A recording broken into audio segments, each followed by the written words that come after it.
A service of KIBMradio.com, the Internet's home for an all old-time radio.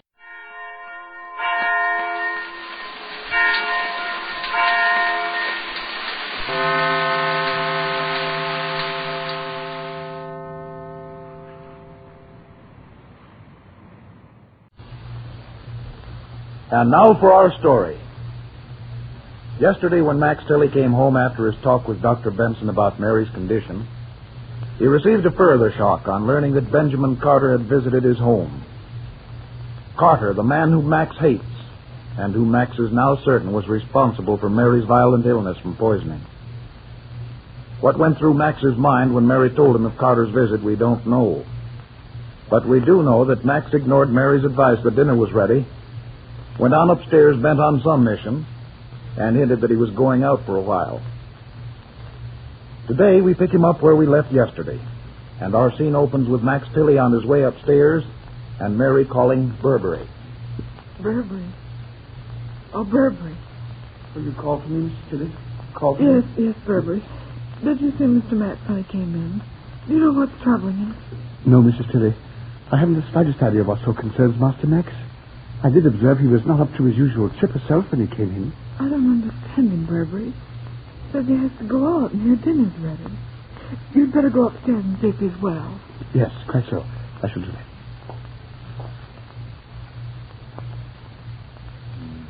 that. That. And the nerve to come to my house while I was away. And Mary can't throw him out.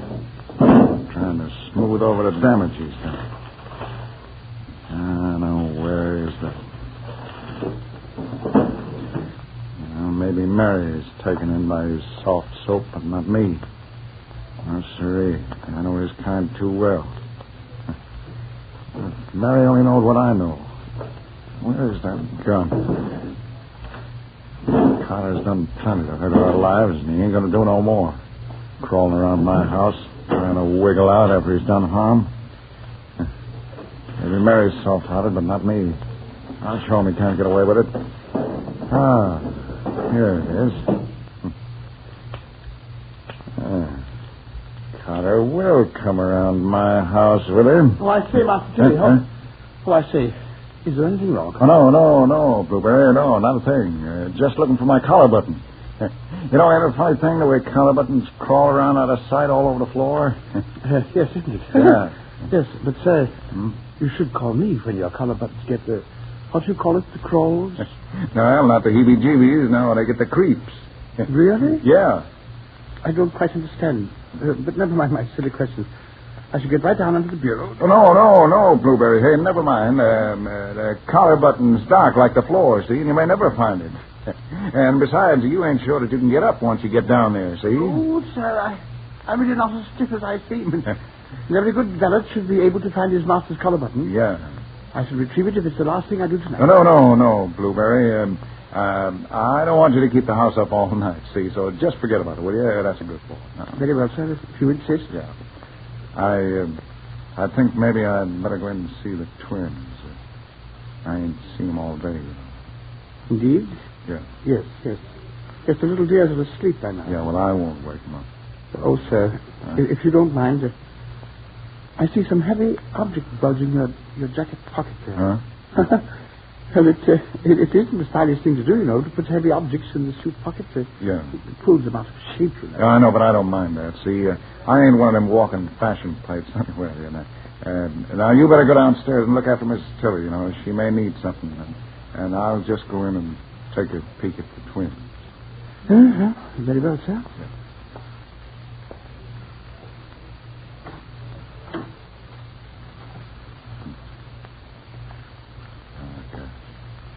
Look at them. Two of the sweetest kids you ever saw. Well, it don't seem right that somebody ought to try to take away their mother. It ain't human. It ain't decent. What's a guy got to live for if it ain't to protect his family, his wife, his kids? We'll see. Bringing a man to justice. No chance to slip out of this town, Mr. Bull Snake, before the cops get wise. I'll see to that. Huh? Oh, I say, Master Tilly. Oh. Are we quite all right? Yeah, don't worry about we, Blueberry. We've got things to do tonight, see? I say, sir. Yeah? You haven't dressed for dinner yet. No, I ain't waiting for dinner, Blueberry. You can just tell Viola to put mine aside and warm it up, will you? And I'll be back later. Yes, of course, yes. Huh? There isn't something I may do for you, sir, like going along in some capacity? You? No, Blueberry. I don't need you for what I got to take care of tonight. You don't know about these things, see? I'm very useful, you know. Yeah, well, I can't use you, Blueberry. Besides, I need you to stay here and take care of Mary, see? I've got to go now. Close the door so we won't wake up the twins, will you? Yes, sir.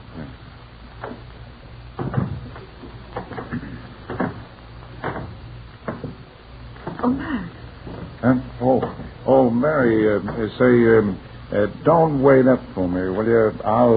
I'll be back in a little while. Max, what is it? What is what? What is this you're going out on? Oh, it's just some business that I got to take care of, Toots. Something Dr. Benson told me about. I'll be back soon. Can't it wait until morning, Max? No, I'm afraid not. It may be too late then. What may be too late, Now, Toots, now, you ain't supposed to be talking business while you're on this sick leave, see? Besides, Doc Benson says that you got to have lots of rest and quiet. Now, don't you worry. Your eternal springtime is taking care of everything, see? Max, for some reason I'm worried. Huh? Are you all right? Sure, I never felt better. Here, give me a kiss, Toots. Good big one. Oh, that's the kind. Now I can take care of things. And don't you worry.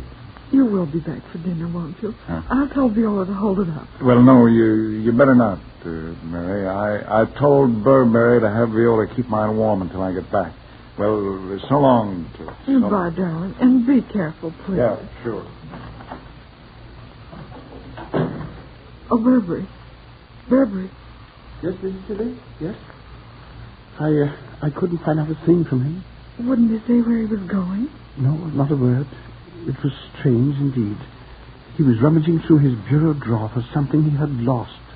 He said it was a collar button, but I don't really understand. And why he places heavy objects in his pockets to take them out of shape, I don't know.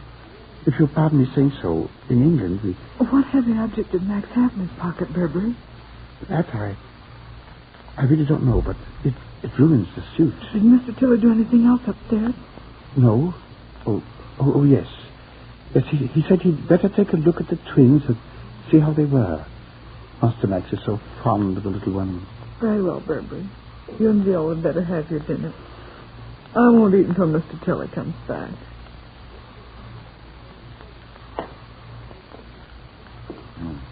Trying to kill a whole crowd of people. I was putting a little drop of something in the best and purest water that ever was. But he didn't. He didn't because my Mary saved all them people. My Mary took her own life in her hands. This man is going scot-free because we can't prove that he done it. He done it all right. Because she didn't die ain't no sign. He didn't want somebody to die to beat me. I gotta figure this out right and go fix it. Gotta do it. Hey, you ox, trying to run over a fella? Oh. What are you grumbling in your beard for, Max Tilly? I got a job to do, Danny. See here. Well, you don't need to run people off the sidewalk to do well, I gotta hurry on, Danny. See, what's so important in this town you can't take your time? Well, I ain't got no time to talk, Danny. I gotta go before I change my mind, see? See, what are you talking about? You gotta go where, and you gotta do what? But I gotta go pay for what I lost, see? What'd you lose? Yeah, I can't stand here answering questions. Now, listen, I gotta be going. And, Danny, you better go home, too. You better go now and take care of Phyllis. Well, say, what's wrong with Phyllis?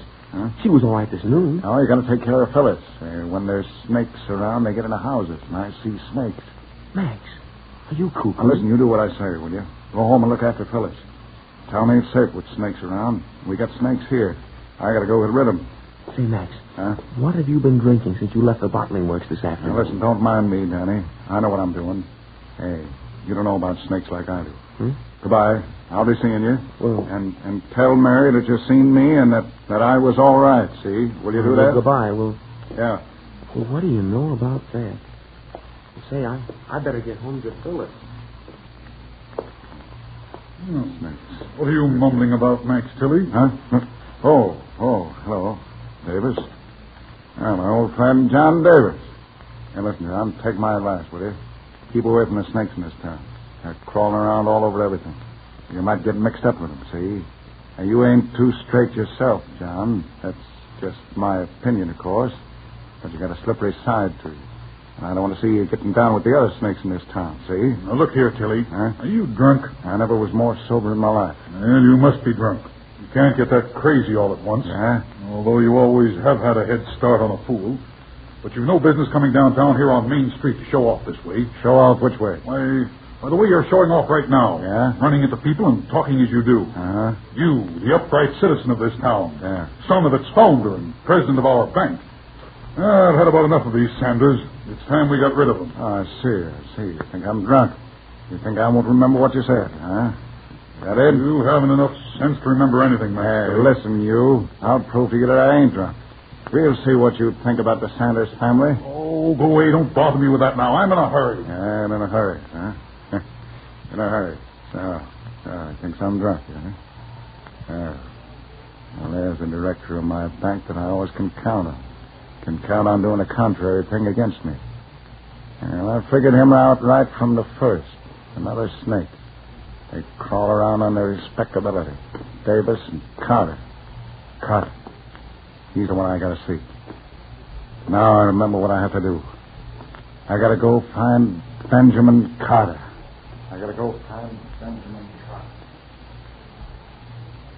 Have all of these troubles of the past week finally upset the balance of Max's mind and brought about that mental condition of which Dr. Benson had so long been afraid?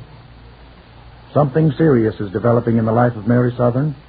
Be sure and listen tomorrow. Your hosts, the makers of Heinz Honey and Almond Cream.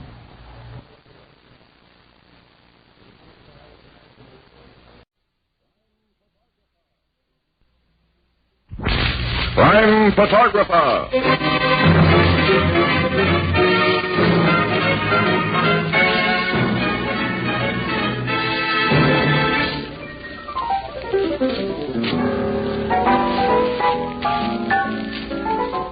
Hello, Pete. But say, you know, I was asking a guy in here the other night to name me one of the oldest industries in America beginning with the letter G. I can see what you were leading up to. Yeah, but you know, he's been listening to our program, and he says right away, glass making. Right, Ethelbert, it is glass making. And one of the oldest institutions in the industry is Anchor Hawking, the world's largest makers of household glass.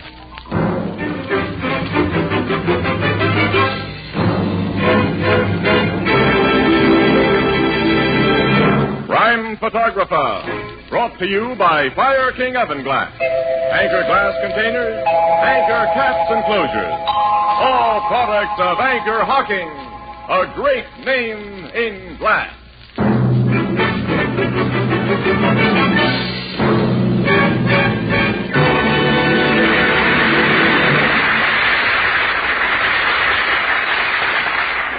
Good evening, ladies and gentlemen. This is Tony Marvin. Every week at this time, the Anchor Hawking Glass Corporation brings you another adventure of Casey, crime photographer, ace cameraman who covers the crime news of a great city. Written by Alonzo Dean Cole, our adventure for tonight, The Duke of Skid Row.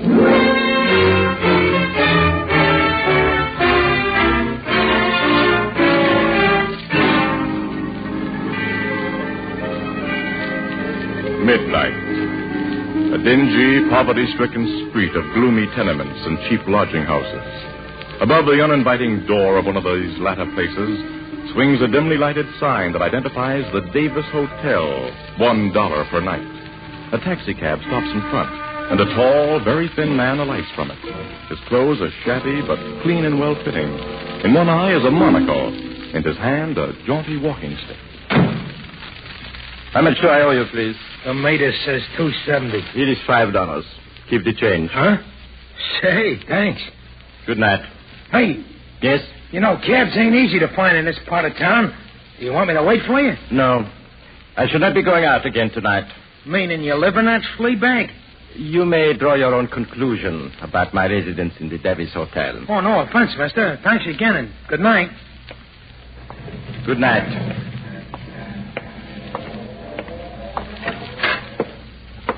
Duke. Good evening, Davis. I was standing at the window when you get out of that cab. What's the big idea?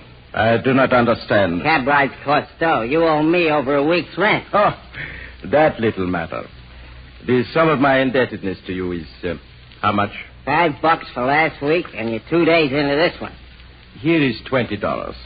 Hey, where'd you get that kind of dough? You may keep the change. Huh? I'm leaving this place tomorrow morning. Leaving? For good. Give me the key to my room, please. Sure, Duke. Where are you going from here? My name is not Duke. It is Smythe. Mr. Smythe. I am going to live like a gentleman again. Good night. Night, Mr. Smythe. Mr. Davis. Yeah? I do not wish to be disturbed tonight. Again, good night.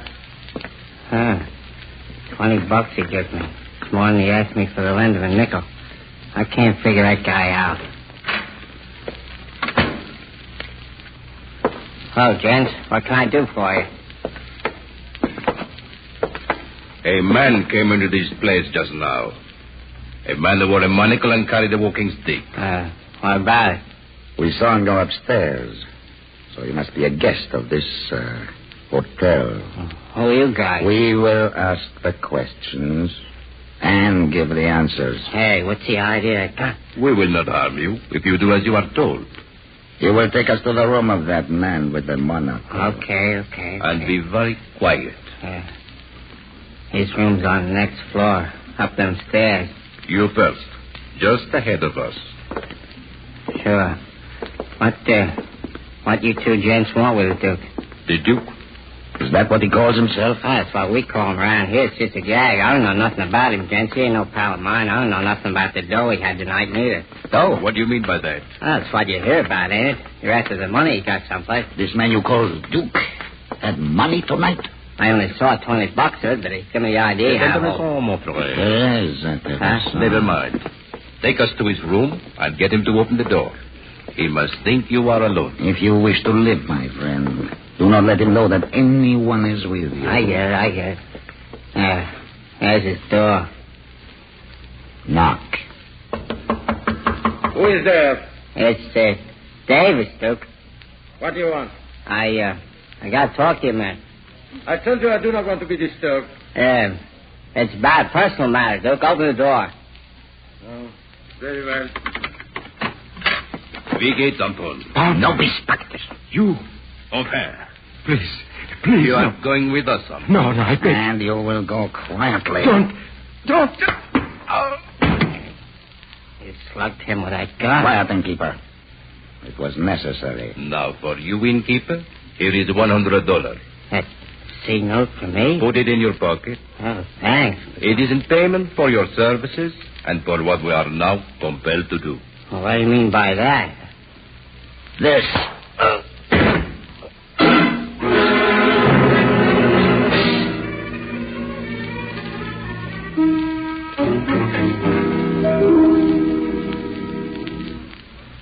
Well, Captain Logan, that conk on the head was the last thing I knew till I come to. Then I got myself downstairs and phoned you cops. You came to in here, Davis? Yeah, here in Duke's room. They slugged him and me. Duke and them two guys were gone. Also, the Duke's suitcase and everything he had in this room. Just like I told precincts cops would get here ahead of you, Captain. Davis, what name was the Duke registered under here?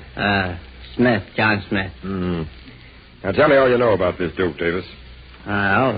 He checked in about 2 months ago. I figured him for one of them European refugees who run out of dough. During the last couple of weeks, he run completely out of it. He hung me up for his room and was getting his only meals at the mission soup kitchen. You say he acted like a guy who once had plenty. Yeah, not just plenty dough. He acted like a Duke in the movies. That's how we gave him his name. He used big words and spoke a lot of languages. Well, what nationality do you think he was? No one could dope that. He never said. You're going to be a big help to me. And the two men who came here for him were foreigners, you say? Well, they give out in a foreign language a couple of times, but I didn't get any of it. I only parley good American. Well, come on down to headquarters with me. You may find their pictures in our files. Okay. You take charge here, Sergeant. Yes, Captain. Hey, what's that? Just getting a picture of you, mister. You too, Logan. Oh, so you're here, Casey. Yeah. Andy and I have been getting the yarn from the precinct cops who got here first. We were just going to start upstairs for a get-together with you. You learned anything new, Captain? If you got the story from the precinct guys, Miss Williams, you got all of it. Oh, but what do you think about it? How can I know what to think yet? I haven't anything to work on, and I won't have until I can learn more about this Duke and the guys who took him out of here. Their descriptions have already gone out. Naturally. The precinct guys got that on the radio and teletype first thing. I'm taking Davis to headquarters now to look at pictures. Wait, Captain, that's my fault. The sergeant will handle it, Davis. Hello. Miss Williams and I will follow your car to headquarters, Logan. Okay, Casey. Yeah. Now, let's go. Captain, wait. What is it, Sergeant? Second precinct on the phone, sir. One of their men has found the Duke. Found the Duke? Well, the description fits all right, and the guy is dead. I'll talk to second precinct. Hello, Captain Logan speaking. Where is the body found? Hanged. Underneath the dock. Casey. This is getting interesting, Annie. Say that again. He'd been tortured before he was hanged, huh? Very interesting, Casey. I'll be right over. Goodbye. Seems you've just learned more about the Duke and the guys who snatched him, Logan. Yeah. Or have I?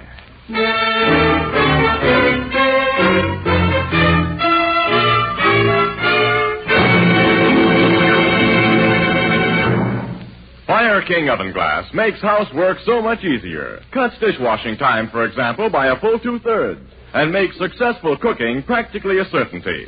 In fact, Fire King has so many points to recommend it that sometimes we overlook one of the most important facts about it, and that is cost.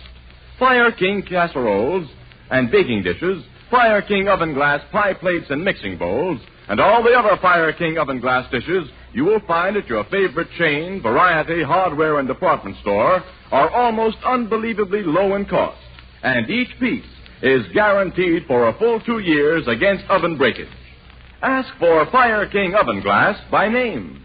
It's a product of Anchor Hawking. A great name in glass.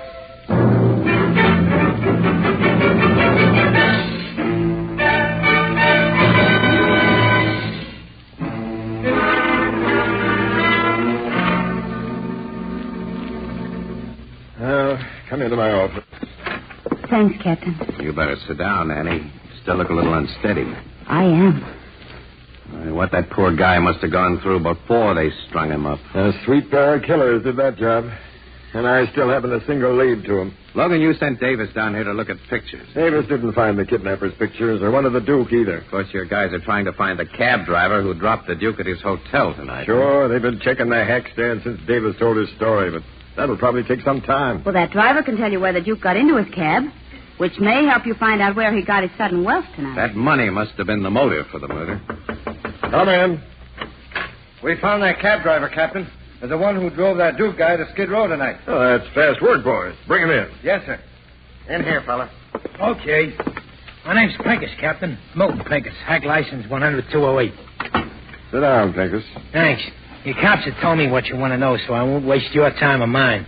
The skinny guy with the cane and the one-window eyeglass I took to that joint on Skid Row, I picked him up on a call. A telephone call? That's right, a phone call which tells me to come to 300 Summit Road, which is Mr. Matthew Brinsley's residence. Huh? What? Matthew Brinsley's? Yes, sir. So I go there, rings the doorbell, the butler says to wait a minute, and then the skinny guy with the eyeglass comes out and gets into my hack. He came out of the Brinsley mansion? Yeah, but he didn't look to me as if he had 2 dimes to rub together. And when he told me the place where he wanted to The go... Davis Hotel? That's the joint.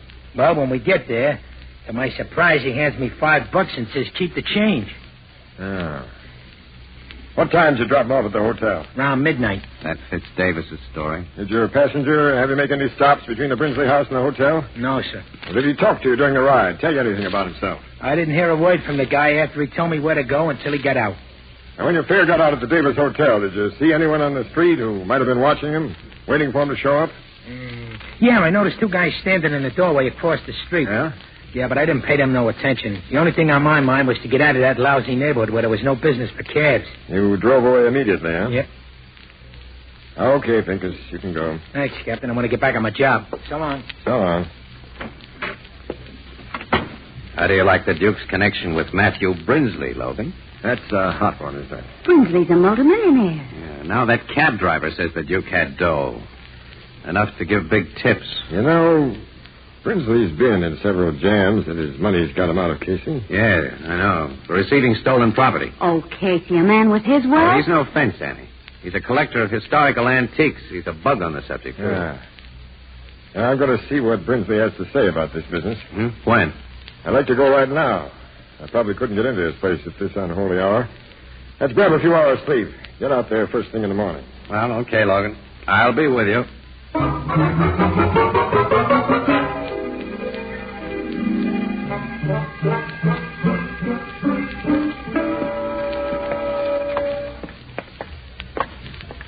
Quite a joint, this Brinsley mansion, Casey. Yeah, I'll say. I'll probably interrupt the old guy's breakfast, but here goes his doorbell. Hey, hold it, Logan. Someone's opening the door. Huh? What is it? Good morning. We'd like to see Mr. Brinsley. I'm Brinsley, but I can't talk to anybody now. I'm on my way to the bank. I'm a policeman, Mr. Brinsley. Huh? Here's my shield and identification. I'm Captain Logan of the Homicide Bureau. Homicide? Very well. Come inside. Thanks. Halt! Yes, sir. Tell the chauffeur to wait. I'll be slightly delayed. Yes, Mr. Brinsley. Sit down, Captain, and... My name is Casey.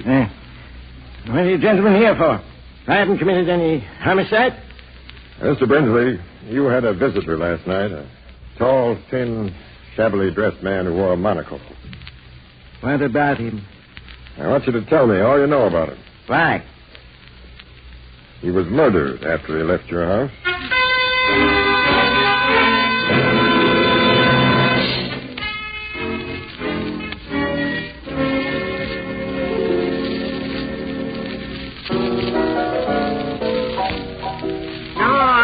Seen him, Mrs. Wheelbreaker. Huh? Oh, yeah, I get it. Yeah, sure, Mrs. Wheelbreaker. Oh, dear. These women. Here's your drinks, Casey, Miss Williams. Thanks, Ethelbert. I was hoping you'd show up pretty soon. So it was just a heart attack that killed the old guy, Casey. He wasn't murdered. Brinsley's death was a perfectly natural one, Ethelbert. Oh, not altogether, Casey. From what you told me, the shock of hearing about the Duke brought on the attack. Yeah. At first, I figured that Duke sold something to Brinsley. Some antique he'd stolen, maybe. Yes, but Logan hasn't been able to find anything that Brinsley might have bought from the Duke. And as Brinsley wasn't out of his house after the Duke left it last night... There wasn't nothing in that leather bag Brinsley took into his study? No, nothing but some very legitimate bonds. That's what he was taking to the bank, Yeah, apparently. Uh-huh. The way that old guy hung onto his bag, even after his heart began to kick up. And he insisted on going into his study alone, and he closed the door. He was in there long enough to have taken something out of the bag and hidden it away. Logan searched, you say? Oh, sure. Desk drawers and places like that. He looked for a safe in the room, and there wasn't any. Oh, Casey, if he should find something Brinsley bought from the Duke, it still wouldn't solve the Duke's murder. Annie, I've got a hunch it would. Well, now, I don't see how. I think those two well-dressed foreigners who went to the hotel for the Duke were looking for the thing he sold to Brinsley. And I think if they believed that they could still get their mitts on it, they just might... Hey, Annie. What? Logan said he was going to the Brinsley house again. He ought to be there about now. Let's you and me go there and join him.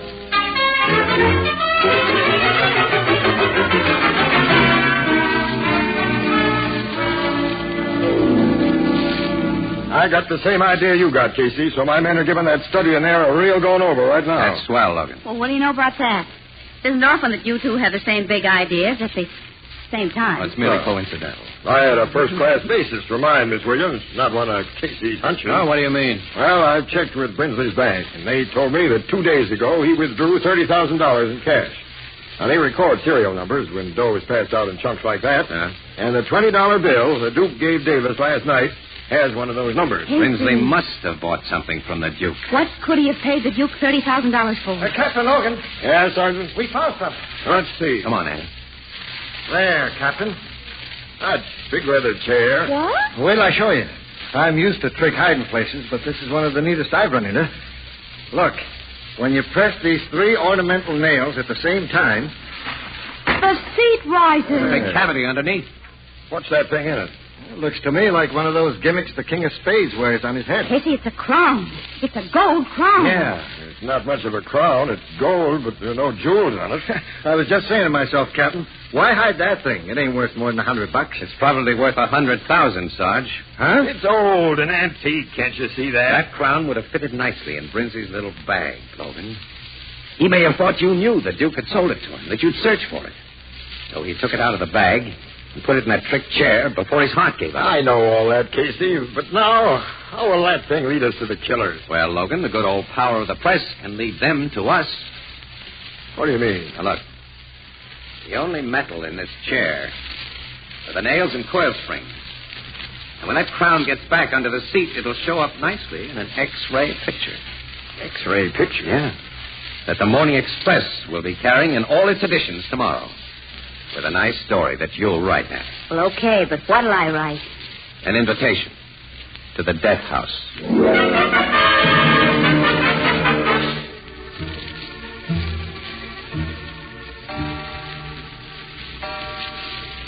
Oh, 2:00 in the morning. And we've been sitting here in the dark for almost 6 hours. Well, they couldn't have a more comfortable place to sit in the dark. Old man Brinsley put nice chairs in his house. You know, Casey, I don't think those men will come here. I don't either, Miss Williams. Only chumps would fall for that stuff in the Express this morning. Well, aren't murderers chumps? Your come on was too broad, Casey. That X-ray picture showing the crown and that leather chair and Miss Williams' story. That was a darn good story, Logan. Thank you very much. I gave a reasonable explanation for that picture. I explained that the police, in looking for clues, had to take X-ray shots of almost everything in the house. Because Brinsley's executors wouldn't let the police tear things apart or remove anything from the house. Yeah, you made it sound very logical, Annie. I played up the crown shown inside that chair as a big mystery to the cops. Yeah. Well, naturally, I didn't say that it was a trick chair that you'd been able to open. And I gave a reasonable explanation for everything else in our come-on, too. For the house being empty of servants tonight, and for... Well, the real come-on outside of that picture was the truth she wrote about the Duke's connection with Brinsley. The Duke undoubtedly told his murderers about that connection under torture, Logan. The man's story will clinch it. I hope you're right, but... Quiet. Yeah, I hear. Somebody's moving toward the study. I think someone's taken advantage of that rear window we left open, Logan. We'll soon see. There he is. With a flashlight. He won't be able to see us behind this screen. There's only one guy. Hey, Logan, he's making for that leather chair. He's flashing the tip of a knife, isn't he? Logan, he's got the crown. That's enough. Stick up your hand. What? We've been waiting for you, mister. You're under arrest for murder. Murder? Yeah. Murder of the Duke, known as John Smith. Where's your pal who helped you kill the Duke? I am here. Put up your hand. Huh? Casey. My brother is an expert marksman.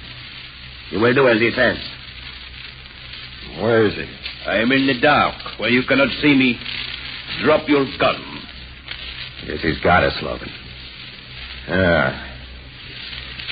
Okay.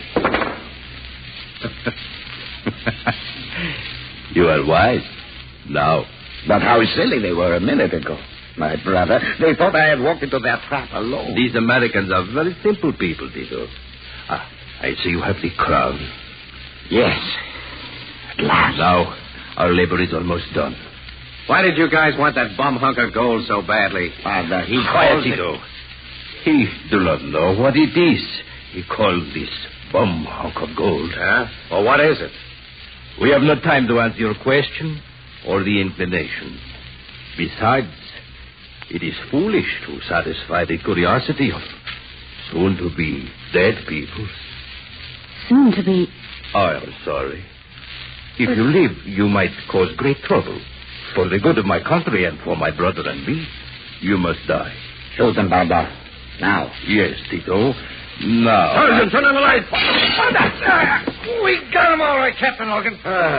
We were dependent on you, Sergeant. But thanks just the same. And the next time, Logan, tell your men to crash in just a few seconds earlier. You had these policemen hidden. And we Americans aren't so simple as you seem to think, mister. Now, suppose you smart un-Americans tell us why you killed the Duke. We say nothing. We say nothing at all.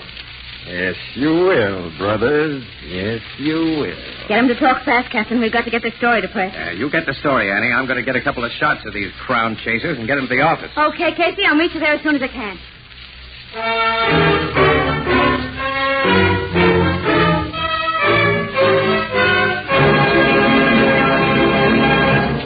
The traditional harvest moon is more than a month away, but already throughout America, most of the golden harvest of fruits and vegetables has been garnered, packed away for your use in the months to come.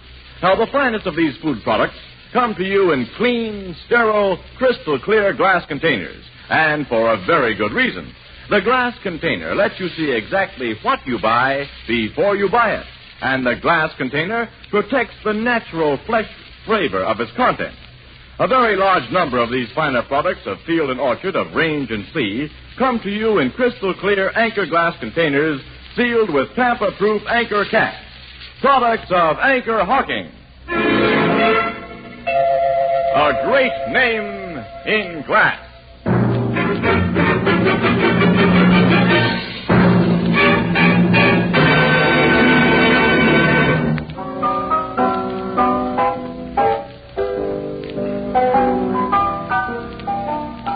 Logan made them guys talk, huh, Casey? Sure, Ethelbert. Oh, it wasn't too hard a job.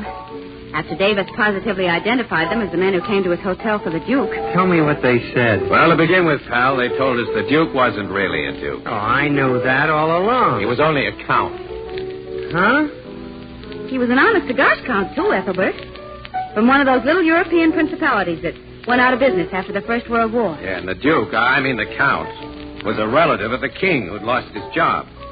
And he was also custodian of the royal crown, Ethelbert. He scrammed the United States with all that dough that he could lay his mitts on, and the sacred crown.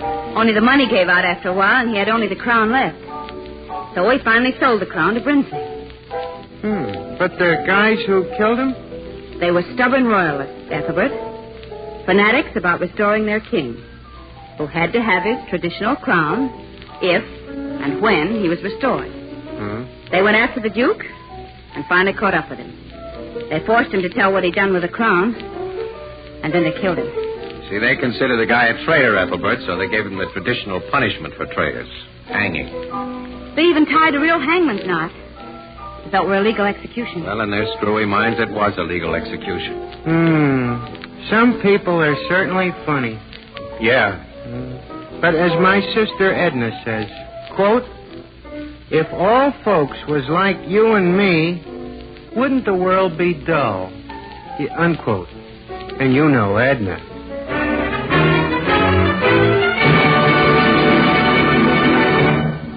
Crime Photographer is directed by John Dietz and stars Stotts Cotsworth as Casey. It is written by Alonzo Dean Cole and is based on the fictional character of Casey created by George Harmon Cox. If you're inconvenienced by returning beer and ale bottles, here's good news. Anchor Hawking has pioneered a new kind of bottle, so inexpensive that it requires no deposit. It will shortly be released for civilian use. Watch for it. The more convenient Anchor Glass one-way, no-deposit bottle. A product of Anchor Hawking. A great name in glass.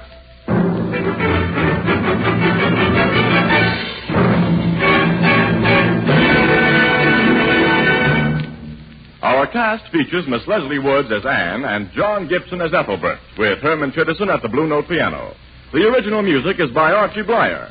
Crime Photographer is brought to you each Thursday at this time by the Anchor Hawking Glass Corporation of Lancaster, Ohio, and its more than 10,000 employees.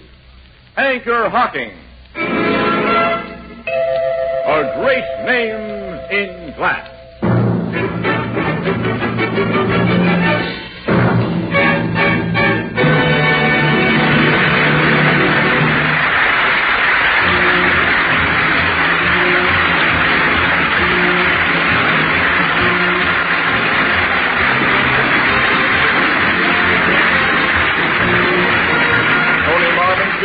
This is CBS, Columbia Broadcasting System.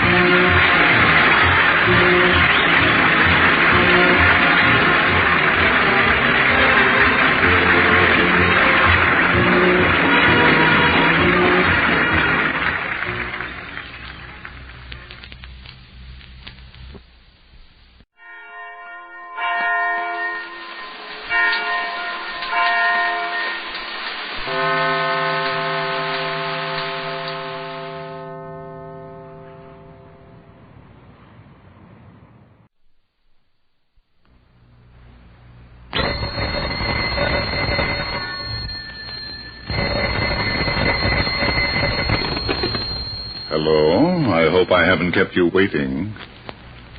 Yes, this is the Crime Club. I'm the librarian.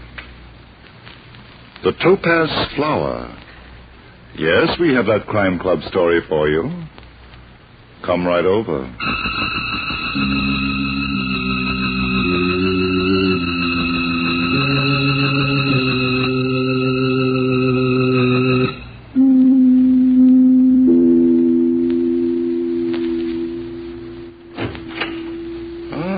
You're here. Good. Take the easy chair by the window. Comfortable? The book is on this shelf. Here it is. The Topaz Flower by Charlotte M. Russell. The exciting story of a flower that was plucked by the hand of death. Let's look at it under the reading lamp. It was a little after 7 o'clock in the evening. The family and friends were scattered through the rather austere house, and Mr. Sloane was even more than usually indifferent to their comfort and his responsibility as host. Wally Kent was the only person there who did not fear the old man. He even admitted to himself that he liked him in a strange sort of way, and that was good, especially as the Sloanes were inclined to be clannish, and Wally intended to propose to Natalie, if he could find her. After having looked everywhere else for her, he finally decided to try Mr. Sloane's room. Perhaps she had been closeted with her uncle. Standing at the door, he hesitated. Then, squaring his shoulders, he knocked.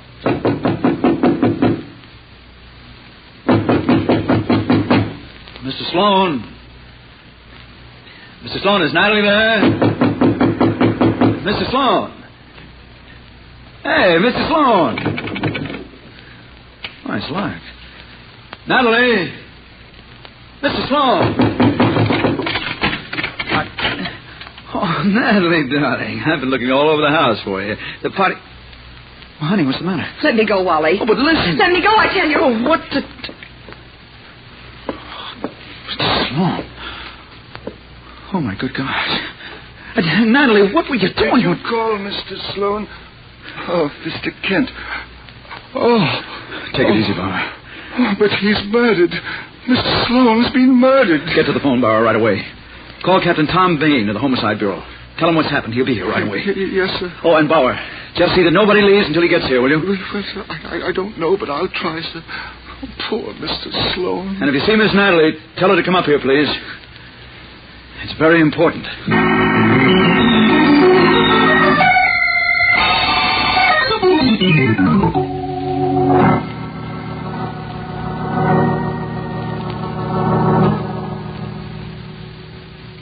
Captain Bain is here, Mr. Kent.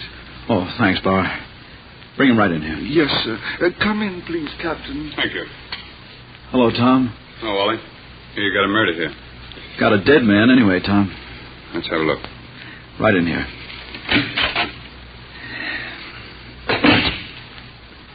He's dead, all right. Harry Sloane, huh? Yeah. Nobody saw it done, I suppose. As far as I know. Let's see. 2 glasses. Drinking with somebody. Looks like it. Under who? Search me. Anybody in here besides you? No. Oh, yes, there was, too. Young Raymond Sloane, his nephew. Came roaring in when the news got out that the old gentleman was dead. I kept the others out. Well, maybe we can get some prints off those glasses. Yeah. Oh, say, though, Raymond Sloane picked up one of the glasses. This one. Picked it up? What for? Well, he was kind of upset and he wanted a drink. So he just grabbed the glass, poured a shot into it. Yes, and smeared the prints all over the place. Darn the luck. I always get the tough jobs. Why couldn't he have picked up the old gentleman's glass? Well, how would he know which was which? Yeah, he got something there. Well, thanks anyway. Let's go see these folks, shall we? Sure. Downstairs and to your right. I'll show you. The old man had a lot of dough, didn't he? He was pretty well off. Is this the room? That's right. Now, ladies and gentlemen, if you please. I'm Captain Tom Bain of the Homicide Bureau. I know Wally Kent here, but you others, will you please tell me who you are? You first, sir. I'm Bauer, the butler, sir. No? I'm Maria Sloan, Mr. Sloan's sister-in-law. And I'm his son, Raymond Sloan. Clarinda Bell, Mr. Sloan's secretary. And this gentleman here in the corner?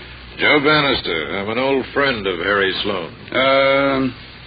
Shouldn't there be someone else? Well, Natalie. My daughter. Where's she? Well, I think she... Sorry, I'm late. I'm Natalie Sloan. All right. Now sit down, please, everybody. Let's just check those names again so I know to whom I'm talking. Bauer, the butler. Yes, sir. Mrs. Maria Sloan. Yes. And Miss Clarinda Bell. I'm right here. See, and you're Joe Bannister. I am. Miss Natalie Sloan. Yes. Have I forgotten anybody? Oh, yes. Raymond Sloan. Present. And me. Mm-hmm. Wally Kent. Okay, here we go. We know that Mr. Sloan was shot about 7:15 by someone with a revolver with a silencer. He'd been drinking in his locked room with someone who apparently killed him and took the Topaz Flower. What is the Topaz Flower? It's a jewel, a cluster of jewels, a family heirloom. Easily recognizable, Miss Natalie? Oh, yes. The Topaz Flower is also a gold mine in Canada that Harry Sloan and I discovered. Oh, thank you, Mr. Bannister. You're welcome. Now, let's just check what each of you were doing when, Wally Kent? I discovered the body, Captain. I was looking for Natalie. And... where were you, Miss Natalie? I was dressing. But... What? Well, I didn't say anything. Okay. You, young man, Raymond Sloan. I was having a drink in the living room, down here. He's always having a drink, aren't you, Ray? What were you doing, Mr. Bannister? I don't remember. Oh, you don't remember. I see. I was downstairs here all the time. You're the secretary, Clarinda Bell. Yes. And may I go home? You may not. You, Mrs. Sloan? Me? I was dressing. You can ask my maid. I will. And the butler? I was in the front hall all evening, sir. Mm-hmm. Wally, you're supposed to be an amateur detective. What's your theory since you found the body? Was there anybody else in the room? Not when I found the body, Captain, no. Well, how'd you get in there if the door was locked? What? I said, how did you get in there if the door was locked? Oh, that. Yeah, that. Well, I never thought of that, Tom. Well, 1 minute the door was locked and then it was unlocked. That's right, I never thought of that. There must have been somebody in there. There sure must have been. And you didn't see anybody when you went in? No.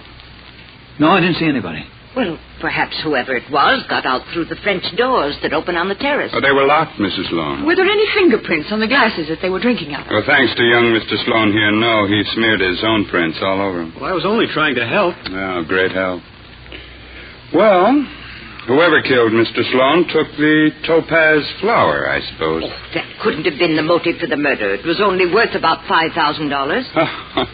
Only $5,000. Mrs. Sloan, you'd be surprised what people will do for $5,000. Wait a minute. Young Mr. Sloan, how were you treated in your father's will? What? What do you mean? Do you mean... Easy, lad. Do you come into a lot of money? If he does, Captain, so does practically everybody in the room here. Maria here is his sister-in-law. Natalie's his favorite niece. Bauer's been an employee of Sloan's for... 28 years, sir. I know I'm provided for in his will. Everybody here except Wally Kent stands to benefit by the will. How about you, Wally? You and Miss Natalie, I take it. Tom, could it be that the murderer took the Topaz Flower to direct suspicions along another line? It certainly could be, Mr. Kent. Ah, Miss Clarinda Bell. Incidentally, you didn't say anything when Bannister was talking about people who might profit by... No. I stood to lose a great deal by Mr. Sloane's death. Oh, you mean he wasn't going to do the right thing by his secretary? By his first will, yes. First will? What do you mean? There was only Hold it. What do you mean by that, Miss Bell? Mr. Sloane dictated a new will to me only a week ago. Why didn't you tell me this before? You didn't ask me, Captain. Well, I don't believe it. I don't either. Miss Natalie, what do you think? Well, I don't know wait a minute. Let's find out about this new will. Yes, by all means. What did you mean about losing by the terms of the new will? Will you explain that, please? I will. Mr. Sloan and I were to be married. Why, that's ridiculous. And the new will named Clarinda Bell Sloan, his wife, as the principal beneficiary. However, since I'm still Clarinda Bell, probably always will be, you see... Where is this will? In the safe, Mr. Sloan's office. So, Captain, now that I've demonstrated that I have no possible motive, do you suppose I might go home? Sure. Sure, you can go home. I'll be in touch with you. Thank you. Good night. Oh, wait. Good night. Well, people, looks as if we're out of luck. No, we're not out of luck yet, Joe. That second will can't be probated, so the first one is still good. Oh, no, my dear. The intent of the will is the thing. We're still out of luck. I didn't know there was another will. Telephone, Captain Bain. Headquarters calling, sir. Oh, thanks. The rest of you clear out for a few minutes. Bauer, see that they don't run all over the place and get lost. Yes, sir, yes. Hello. Oh, you did? Huh? No, hold it a minute till these people get out of here. All right, let's go, please. Let's go.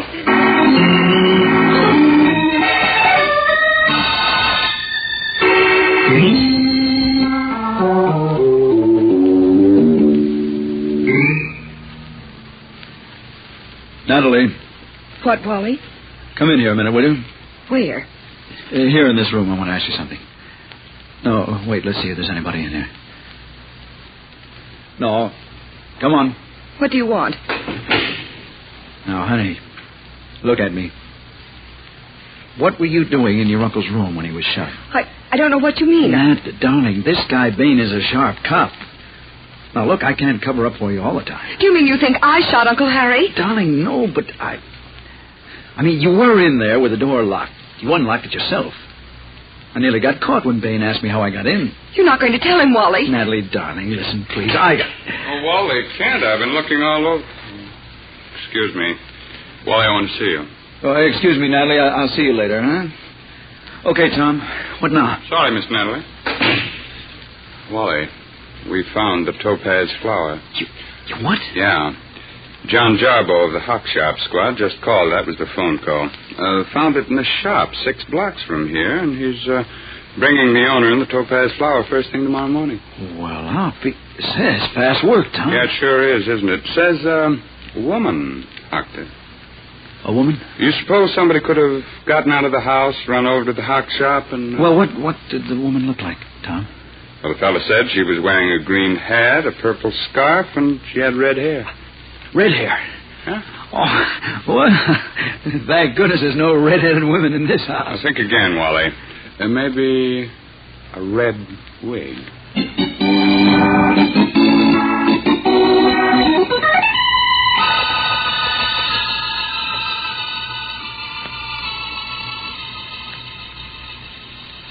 I got Miss Bell on the telephone, Captain. Mm-hmm. She's on the way over. I told her what you said about the woman pawning the Topaz Flower, sir. Well, where's Mr. Kent this morning? Well, I was looking for Natalie, Tom. Where's the Topaz Flower? Be here any minute. Now, look here. You're supposed to be an amateur, Dick. This look like an inside job to you? I don't know, Tom. Oh, it does to me. Who do you... Well, this son of his. Ray?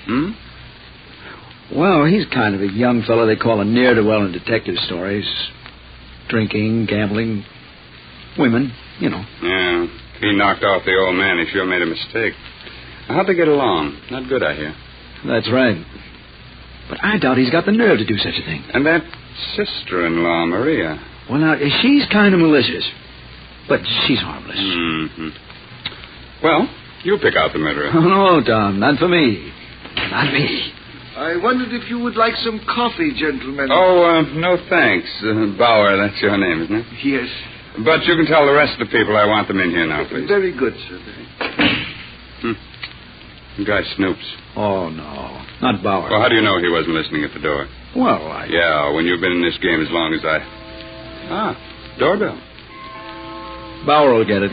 Must be nice to be so rich. And get murdered? Yeah. That's right, too. A police officer, Captain, and another person. Oh, hello, Jarbo. Morning, Captain. Nice work, kid. Yeah. This here is Dorn, the hot shop fella. Oh, good. Come on, we'll go in the other room where we have these people. There's more room in there. Everybody in there, Bauer? Yes, sir. They're waiting for you. Okay. In here, Jarbo. Dorn. Well, Dorn? Either one of these two ladies? No, not neither of them. You sure? Absolutely. I recognize that woman out of a million. Red hair, kind of deep voice, a green hat, purple scarf. Just what is this, please, Captain Bain? Jarbo, give us a stone. Yes, sir.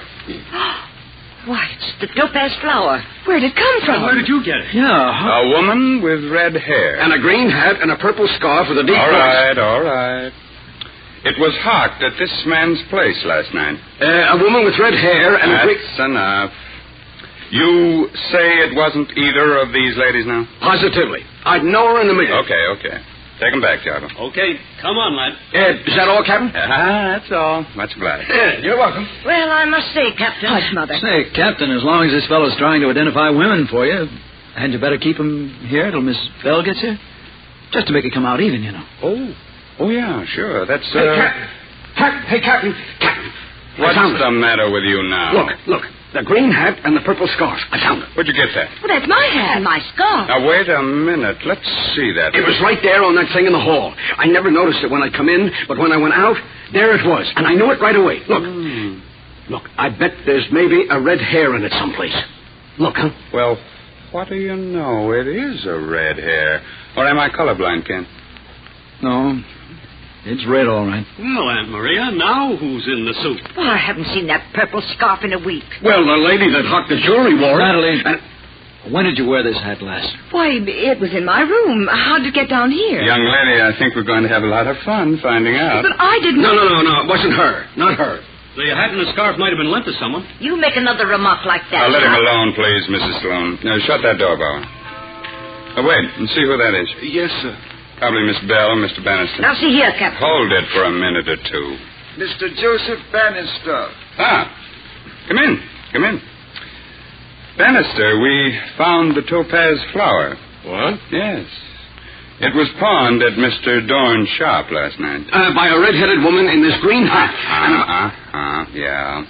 Do either of you know any red-haired women? I know one in Calgary, Captain. Bauer. Yes, sir. Will you take the gentleman somewhere for a few minutes, please? I want to talk to these two ladies. Yes, sir. This way, gentlemen, if you please. What are you going to do? I'll call you when I want you, Mr. Sloan. Let's go. Want me to go, too? No. You stay here. Thanks. Sit down, Natalie. Thank you, Wally. How long before you'll want us? I'll call you. Nat, is that your hat, really? Yes, of course. I think that man must be crazy. Well, I think it's something the police have cooked up to try to scare us into... Scare you into what, Mrs. Sloan? What do you mean by that? I don't know. I don't know. Sit down, Mrs. Sloan. Now, are you sure you haven't lent that scarf to someone recently? Ridiculous. And you, Miss Sloan, your hat... The hat's been in my room for weeks. I haven't worn it in I don't know when. I see. Well, Brother Kent, it was an inside job after all, wasn't it? It certainly looks like it, all right. But I don't think... Go and ask the men to come back, will you? I'll go, if I may. I want to get a handkerchief anyway. No, wait. Oh, never mind. Wally, you don't think... It doesn't make any difference what Mr. Kent thinks, Miss Sloan. I'm the one. Mother! Come on. Mother! Natalie, get back. It's Maria. And Clorinda Bell. They're dead. They're murdered.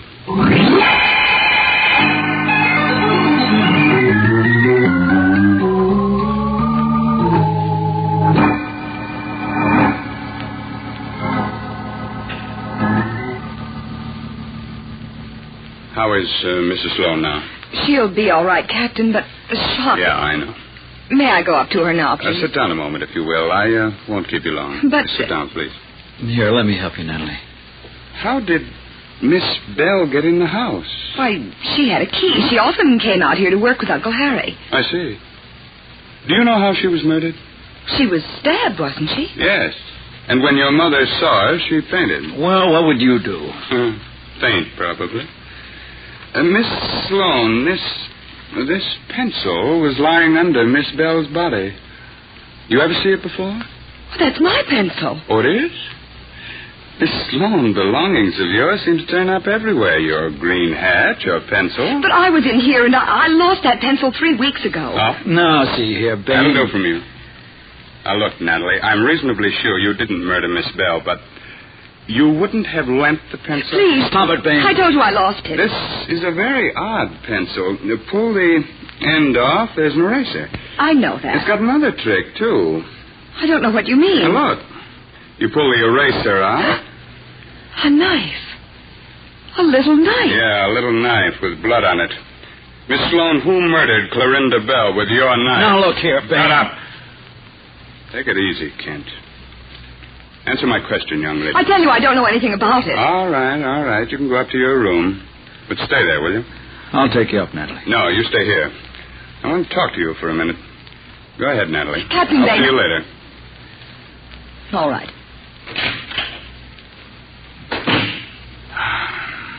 I don't get it. She didn't do it, Ben. No, I don't think so either. But who did? Well, here's stuff from Clorinda Bell's purse, keys, lipstick, cigarette case, address book, matches, papers. Well. What? Hey, look at this card. Read it. I remember the Christmas party 6 years ago just as well as you do. Well, what is it? Christmas card or something? I wouldn't know. What? What's this? Last will and testament of Harrison Sloan. Yeah, but where's the rest of it? Somebody wanted that will badly enough to knock off the old girl for it. Now, just who could that be? We're just as badly off as we were before. Yeah. Except... Captain Bain, Mr. Bannister would like to speak to you. Oh, Bannister, send him in. Yes. Well, how you doing, Cap? Oh. All right. Don't kid me, Cap. Oh, yeah, you've been drinking. Sure. Makes me think. Well, what do you think you want?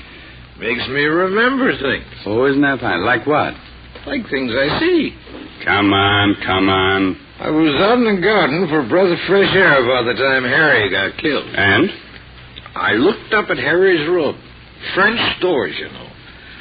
Know who was sitting there with him? Oh. Girl. What girl? You look around, you'll find out. Young girl. Bannister, are you insinuating... No, just telling you. Goodbye. Hey, wait a minute. No, goodbye. What do you think of that? Why, that old... Hold your horses. He's not so drunk. But, why did he... Hey, wait a minute. Now what? He didn't see anybody in that room. What do you mean? Well, didn't you see those French windows? What do you mean? They're covered with frost all the way from the top to the bottom in this cold weather. Well, That's right. Nobody could see in. Of course they couldn't. That's right. Now, what do you suppose... All I know is he couldn't have seen in that room. Bob, you've got the makings of a detective after all.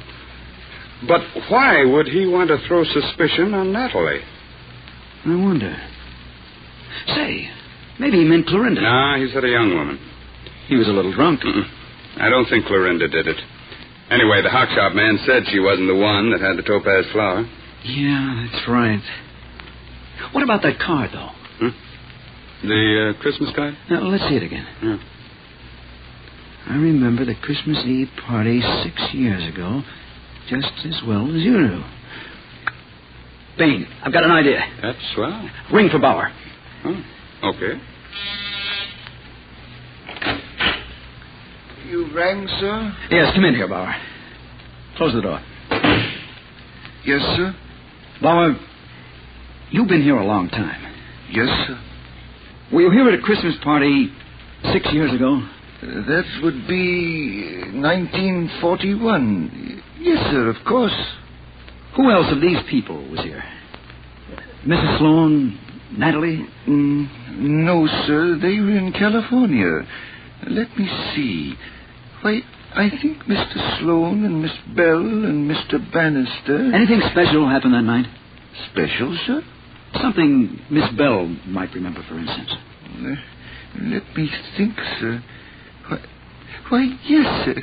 Yes, indeed, sir. Very funny. What? It was Mr. Bannister, sir. Bannister? What did he do? Well, sir, he was rather tight. And he came downstairs wearing a woman's dress and a red wig. A red wig? Oh, yes, sir, I remember perfectly. Oh, he was a scream. Bauer, go out and ask Mr. Bannister to step in here, will you? Yes, sir.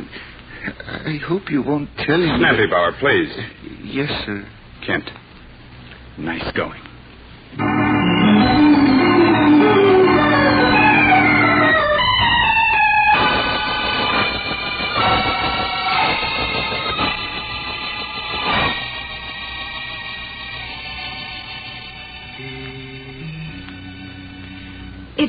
It all seems so simple, Captain Bain. Yeah, sure, looking back on it. Sloan told him about the new will and about marrying Clorinda. What we didn't know, of course, was that Sloan had cut Bannister off in the new will. So Bannister figured he'd murder the old gentleman, take the will out of the wall safe in the room, and get away with it even if Clorinda did tell everyone about it. But it wasn't there, so he took the Topaz Flower to make it look like robbery. And when I came in the room, he locked me in. Yeah, that's right. Then he had to get rid of the Topaz Flower. So he dressed up in women's clothes. But he'd forgotten that Clorinda remembered the Christmas party and his act. And she was going to pass him the note when she came here. Yes, only he got here first. Well, see you at the trial. And if you ever want a job on the force, Wally... Oh, no, not me, Captain. I'm going to be pretty busy looking after the Topaz Flower. Sure. Belongs to Natalie now. And... Oh. Yeah, I get it. Well, I look pretty good in soup and fish. What do you mean, Captain? Oh, pardon me. I just mean, in case you want somebody to guard the wedding present. Well, goodbye for now.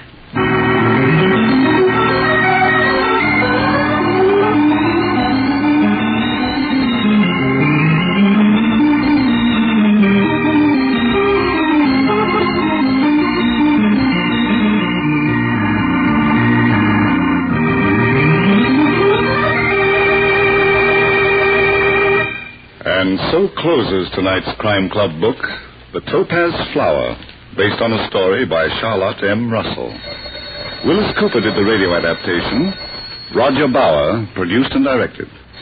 Raymond Edward Johnson played Captain Bain. Chet Stratton was Wally, and Julie Stevens was Natalie. The cast included Eleanor Phelps, Reese Taylor, Barry Thompson, Irene Hubbard, Paul Hammond, and Ed Latimer. Oh, I beg your pardon. Hello, I hope I haven't kept you waiting. Yes, this is the Crime Club. I'm the librarian. Yes, come over a week from tonight. Good. We have a very intriguing story of a missing person that was found by death. It's called Epitaph for Lydia, by Virginia Ross. In the meantime, there is a new Crime Club book available this week and every week at bookstores everywhere. Yes, it's available now. Fine. And we look for you next week.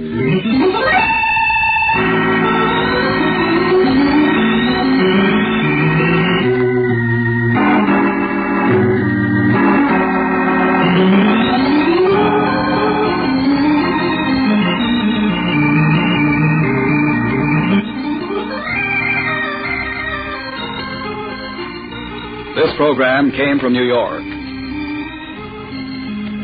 This is the world's largest network, the Mutual Broadcasting System.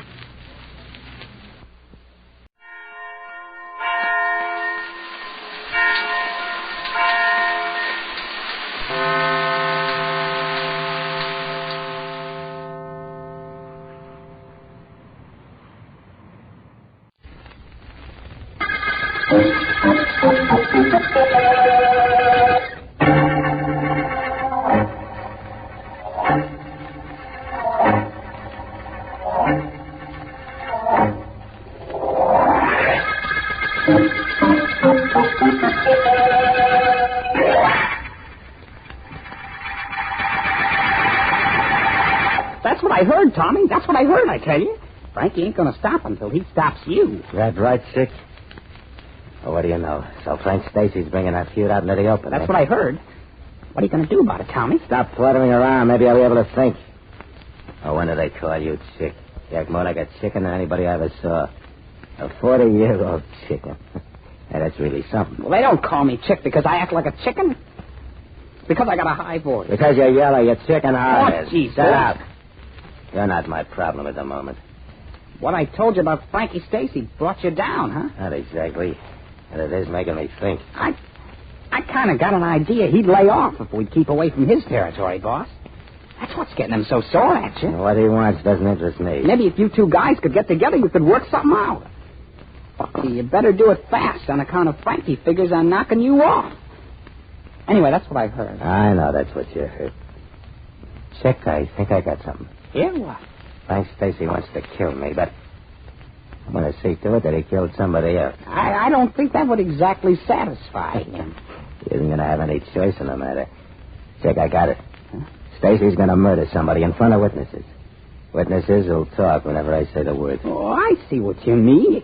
You'll get Stacy to knock somebody off and then hold that over his head like. Exactly. And he'll do anything I say. Hey, I got to hand it to you, Tommy. That's swell. Hey, you got somebody picked out for Frankie to knock off? Yeah, I think so. Who? Why, you, of course.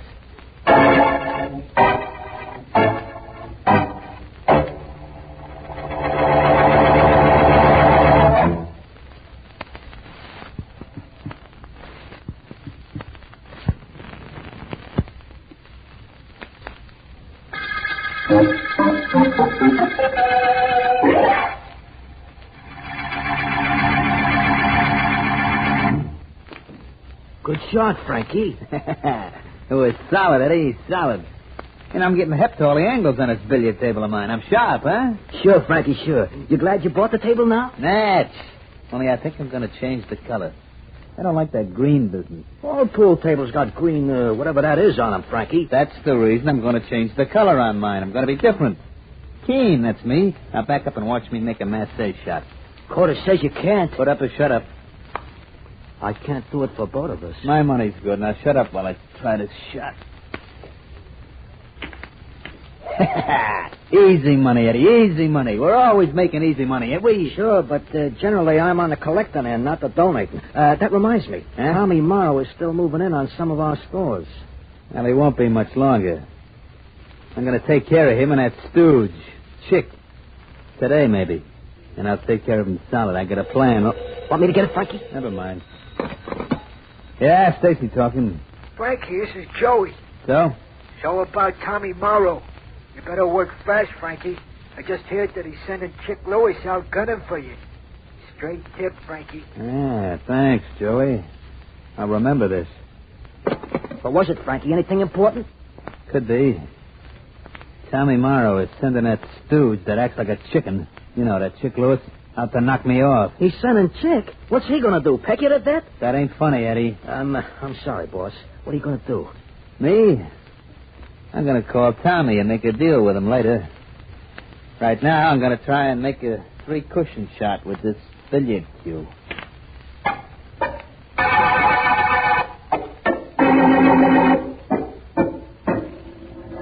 You see why I asked you to come to my office, don't you, Vance? Well, no, Markham. To be perfectly honest, I don't. But a summons from the district attorney is a command appearance for me, so here I am. I want you to realize what'll happen if the reports I have are true. That there's a feud between Tommy Morrow and Frank Stacy, and that it's liable to flame into the open at any minute. That's right. And when that does come out into the open, there's going to be shooting. Only I don't know any way to stop it. Or perhaps you might. If I were sure that either Morrow or Stacy would wind up being killed, I wouldn't bother about it. We'd be much better off without them. There is a chance, though, that some innocent people might get in the way when their gang guns start. Yes, I believe that, too. There must be something you can do to prevent a murder, Vance. My talent lies mainly in solving killings, Markham. As I well know. We have one possibility of averting bloodshed in this situation. I understand that Morrow and Stacy hate each other, but that they respect each other, too. That they've arranged some sort of a conference. Find out where the conference is being held, arrest them both, and you have your solution. We have no case against either of them. Not right at the moment, that is. But I'm convinced the conference won't work out. And I'd like to prevent the bloodshed I'm sure will follow. I understand your feelings. Now, let me see. There's Tommy Morrow and his chief stooge, Chick Lewis, on one side. That's right, isn't it? Yes, Lewis is a thin, red-headed fellow. Looks more like a chicken than he does a man. On the other side is Frank Stacy and his head hoodlum, a character named Eddie the Lug. Of the Boston of the Lugs, no doubt. No doubt. Markham, I realize your predicament, and I thank you for giving me the overall picture of the situation. So far, I haven't given you any complete picture. It's more like a negative. What do we do about it, Vance? Nothing, I'm afraid, my friend. We'll just have to wait till we see what the negative develops.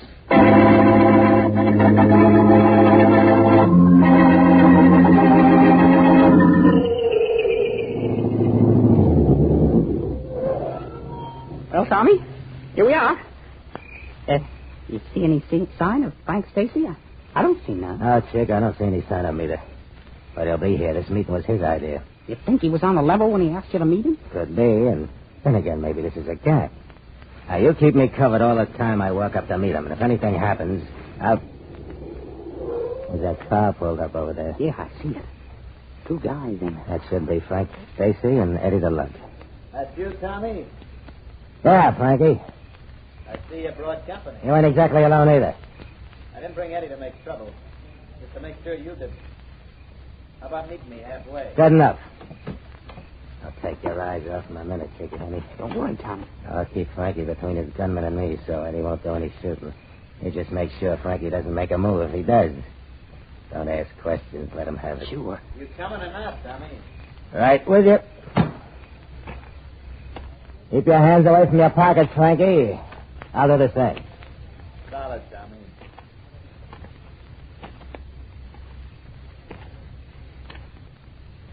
Okay, Frankie. This is as far as I go. You come the rest of the way. Check.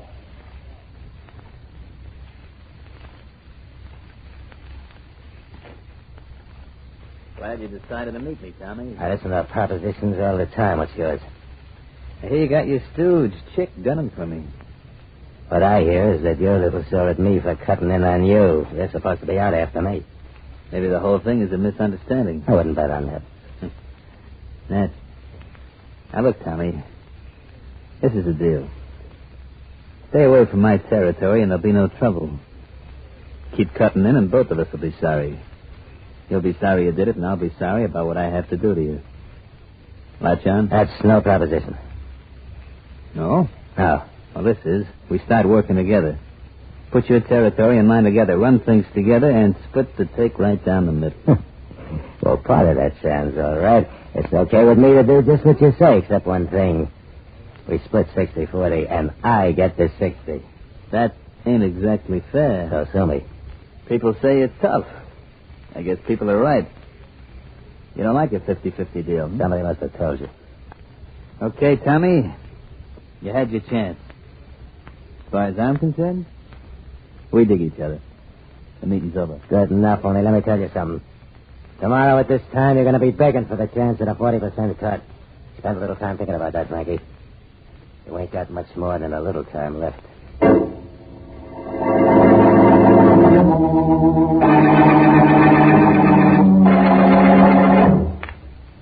Hey, what's the matter, Frankie? That shot was a pushover and you blew it. You nervous or something? Maybe, Eddie, maybe I am. Give me my gun. Sure, Frankie, sure. Only you're in your own house. Nobody will try to get at you here. You worried about Tommy Morrow? I don't want him to make his move before I'm ready to make mine. Now, let me have that gun. Sure, Frankie. Here it is. I feel better with it in my pocket. Yeah. Now maybe I can shoot a little billiards. I'm going to try this one off the rail. 2 bits, I make it. No bets. That gives me all the confidence I need. I'm solid now, Eddie. Plenty solid. All I needed was... All you needed was what, Frankie? Hey, boss, it's Chick Lewis, Tommy Morrow's stooge. That's right. And don't either of you do nothing stupid like reaching. Frankie, I got a message from Tommy for you. He says if I want to prove I'm not yellow, I'm to take my gun down to see you and let it do the talking on account of... Good work, Frankie. You done it. You caught him right in the chest. So that was the gunman Tommy sent down to get me, was it? Get rid of him, Eddie. Starting to bleed all over my new billiard table. I don't like the green cloth, but I don't think I like it red either.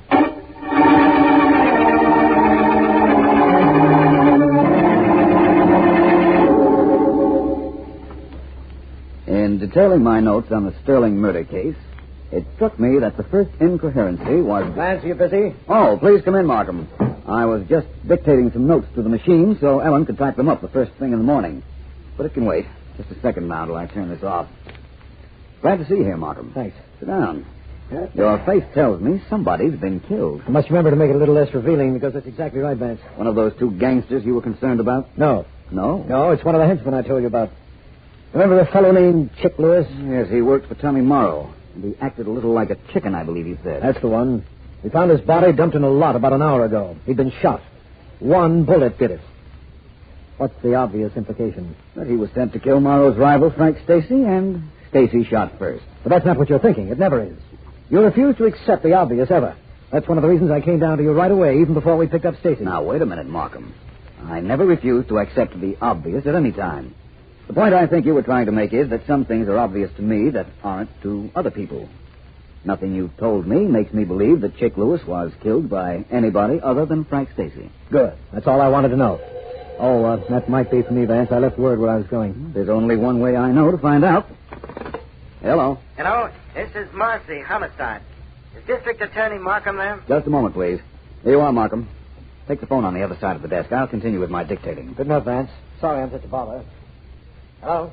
To continue with my notes Yes, on Miss the Markham. Sterling murder case. What's The that? two sisters were very clever in their idea. What are you talking about? But their mistake was in trying to be cleverer in their can't be. execution of the crime than they were Yes, I do. in planning. Thank you. Vance? Yes? Vance, that call came from Sergeant Marcy in the homicide department. Yes, I know. I imagine it was something about the murder of the man who was called Chick, correct? Yes, he just got the police laboratory report on the bloodstains on Chick Lewis's clothes. And? Vance, it wasn't human blood at all. It was chicken blood. Chick Lewis had chicken blood in his veins. Really? Well, that changes things considerably. It does? How? I said before that I didn't know any reason that it wasn't Frank Stacy who killed Chick Lewis. I've changed my mind.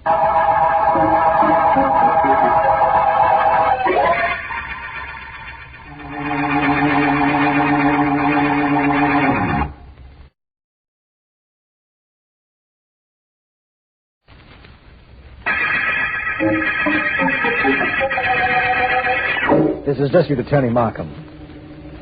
The chicken murder case concerns the killing of Chick Lewis, henchman of gang lord Tommy Morrow. Morrow has been feuding with a rival, Frank Stacy, and it's natural to believe that Lewis was shot down by Stacy. However, when Philo Vance was informed that bloodstains found on Lewis's clothes proved to be chicken blood, he immediately formed a theory as to his murderer. I'm still in Vance's office trying to find out what it is. I'm not trying to be mysterious, Markham. Honestly, I'm not. In that case, you're being mysterious without trying. That's all I can say. My theory as to who killed Lewis might be entirely impractical. Yours might be right. I'd rather not go into detail at the moment. It's too possible I might be off on a tangent. You very rarely are. It's a luxury I can't afford too often. Markham, I'll make you a promise about this case. What's that? Leave my theory with me for a few hours, and I'll see to it that you're in on the finale. If I'm right. What about Stacy? You think I ought to pick him up? I don't know why not. That is, if you can find him. I imagine he'll go into hiding. But Markham, if I'm not right about my idea of who killed Lewis, I'm going into hiding, too.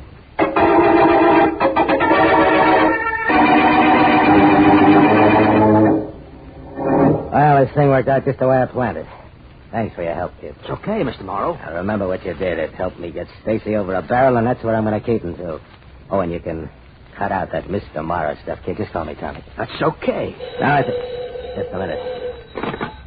Yeah, who is it? This is Stacy, Morrow. Hiya, Frankie. You got my message to call me? That's right. What happened? You decide to get together with me and split the take two ways? Well, I wouldn't exactly say that. In fact, I was pretty sure you were ready to listen to that 60-40 deal of mine. Now. What do you mean now? Just that. Now. You knocked off a pretty good boy of mine, Chick Lewis, Frankie. Oh, I did I? Well, that's news to me. Of course, I heard he was dead. Got it. But, You killed him. You killed him at your apartment. with my little hatchet. Get cute if you want. But I can send you up anytime I like for knocking off Chick. You saw me do it, of course. I didn't. I got a little news for you. If I killed the guy, and I'm not admitting anything, you understand, I wouldn't be stupid enough to do it with anybody around. You could have made sure of that, but you didn't. Besides, you trusted the guy who saw you kill Chick. Eddie? That's right. He's working for me now. That's your story. Wait a minute. Eddie, Talk to your ex-boss. Sure. Hello. That you, Frankie? That's enough. Put Tommy Morrow back on. Sure. He wants to talk to you again. I thought he would. Okay, Frankie. What goes now? 60-40 split for me and you? Or does Eddie go to the cut? Tommy, it looks like you and I are partners. Well, practically partners, anyhow.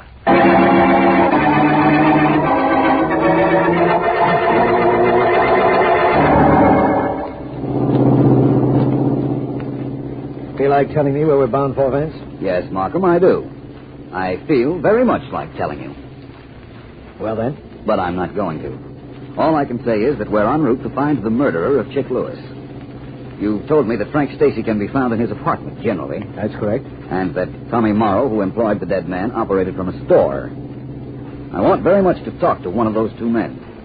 I think I know where we're going in that case. You don't concede that Stacy killed Lewis, therefore you want to talk to Tommy Morrow. Is that correct? Exactly. But if I'm not mistaken, this is the store from which he operates. The shades are drawn over the store window, but I think I see some light from the inside. I'm sure you do. There's a rather strange-looking individual standing in front of the store. Yeah. A bodyguard, probably. Morrow's? It could be. No, Vance, it isn't. I recognize that man. That's Eddie the Lug. He works for Stacy. Yes. But he's down in front of Tommy Morrow's office. This is really making sense now. It isn't to me. Unless Stacy happens to be down visiting Morrow. I doubt that. Wait here a moment, will you? Do I have any choice in the matter? That's what I thought. I'll wait for you. I won't be long, Martin.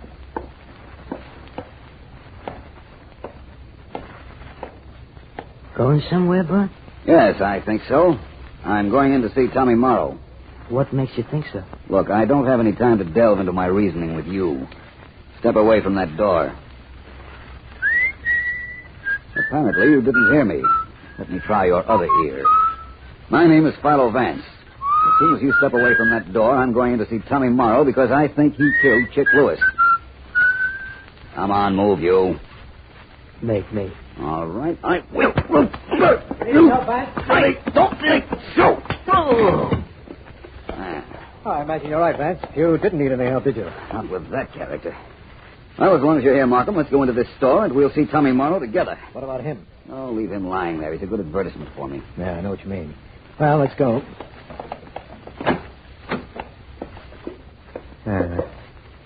Vance, there's nobody here. There's certainly no place for anybody to be hiding. But there's a door leading out the back of this store, and I imagine that Mr. Morrow went out that way when he heard the commotion in the front. Vance, let's wait right here until you tell me something. You believe, apparently, that Morrow killed his own employee, Chick Lewis. You've offered me no reason for your believing that, or any motive for Morrow to kill Chick. You're absolutely correct. Well, it's about time I was. A few moments ago, you told me that seeing Frank Stacy's stooge, Eddie the Lug, outside this store confirmed your theory. That I did. You don't tell me how or why or when this case will be over. Don't you think it's about time you parted with some information? Yes, I do. I believe, in all honesty, that this case will be over tonight. I believe that I can turn Chick Lewis's killer over to you.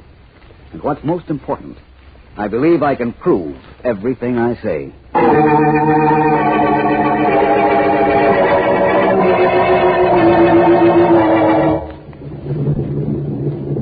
The sheriff said his name was Philo Vance.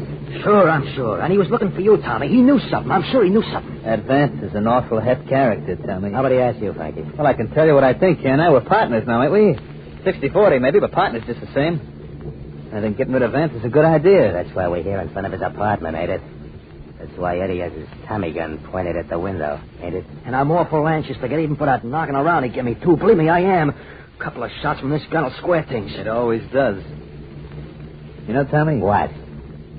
You and I stop our fighting, team up together, and the first thing we do to make the partnership start is have a jam session with a Tommy gun and a guy named Philo Vance.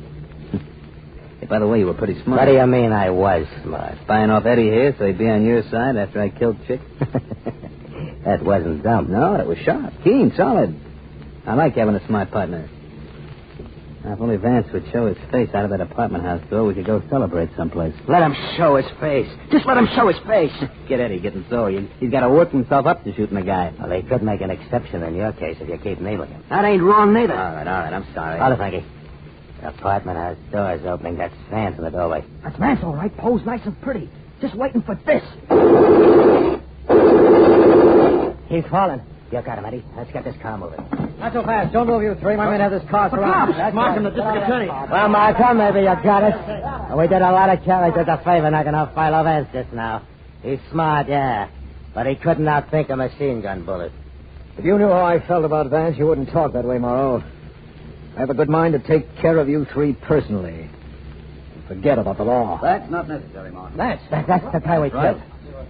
You don't think I'd let myself be killed just to prove my theory was correct, do you, Markham? After you take these three individuals down to headquarters, I'll tell you why I wasn't killed. And how that chicken blood proved no red herring in this case.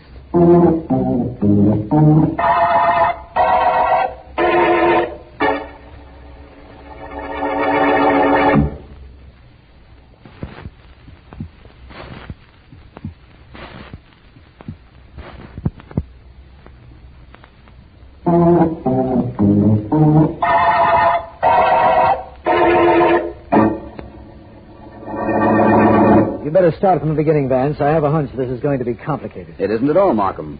And I think I'd better start at the end. You know now why I called you to be in front of my apartment with some policemen. Yes.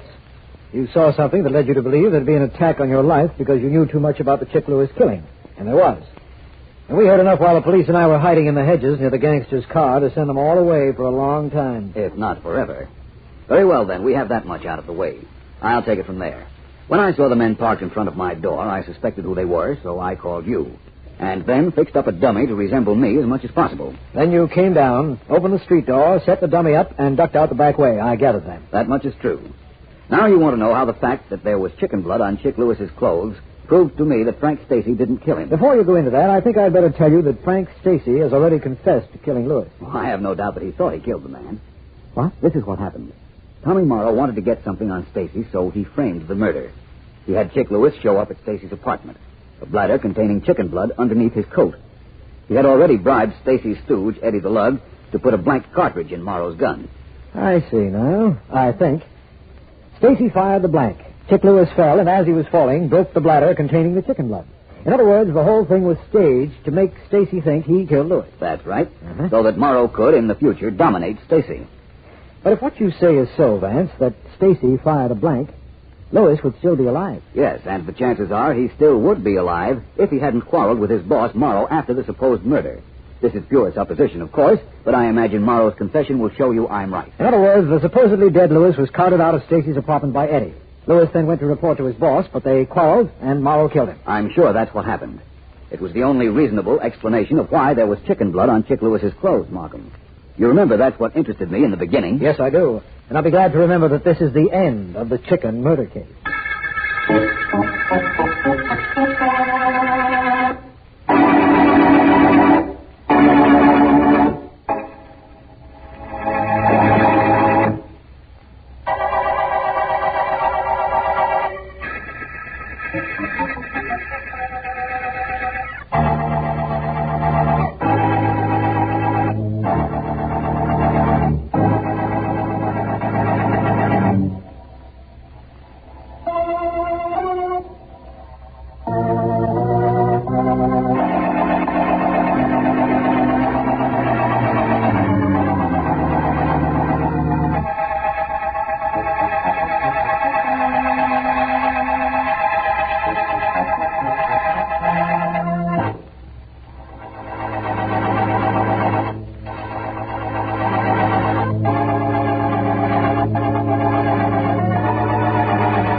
Calling all detectives.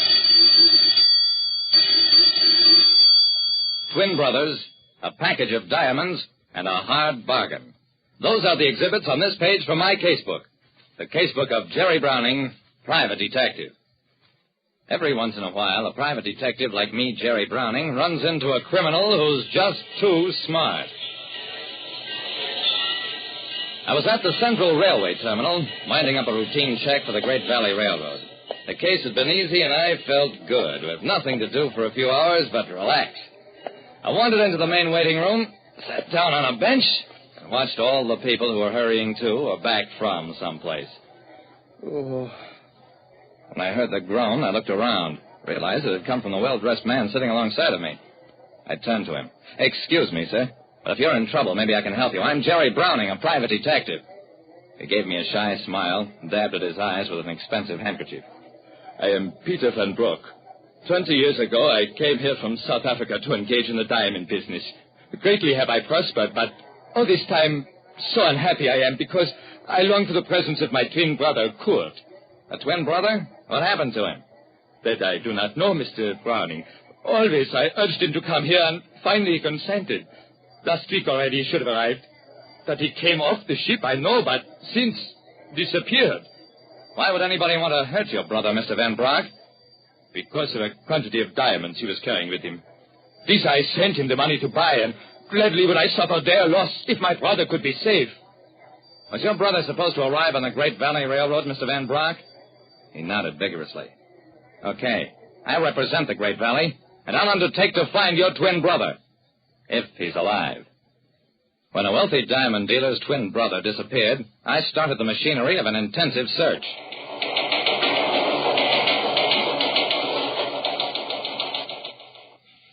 To all cars, missing person Kurt Van Broek, age 46, 5 feet 8, weight about 170, blue eyes, light brown hair, speaks with a Dutch accent.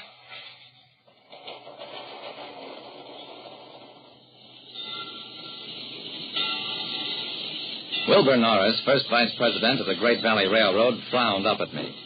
"Browning, are you sure this Kurt Van Broek actually took one of our trains to come here?" "Yes, Mr. Norris. I checked at the boat end. Kurt got on a midnight limiter. The conductor remembers his quick accent. What we don't know is whether something happened to him on the train or after he got off." Norris bit off the end of a cigar. "Well, don't just stand here. Find out."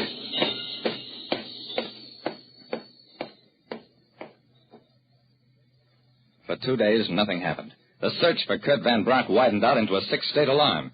Meanwhile, with police aid, we checked all pawn shops and fences to see whether the diamonds Kurt had been carrying had gone into underworld channels. That netted us exactly nothing, too. I went back to see Peter Van Broek, who told me, "Spare no effort, no cost, Mr. Browning, to find my brother. If it is a matter of money, of expenses, I shook my head. "I'm working for the Great Valley Railroad, Mr. Van Broek, and all my expenses are paid by them. You'll hear from me."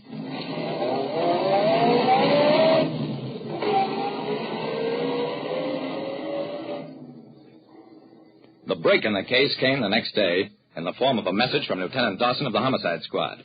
He wanted me to meet him at the morgue.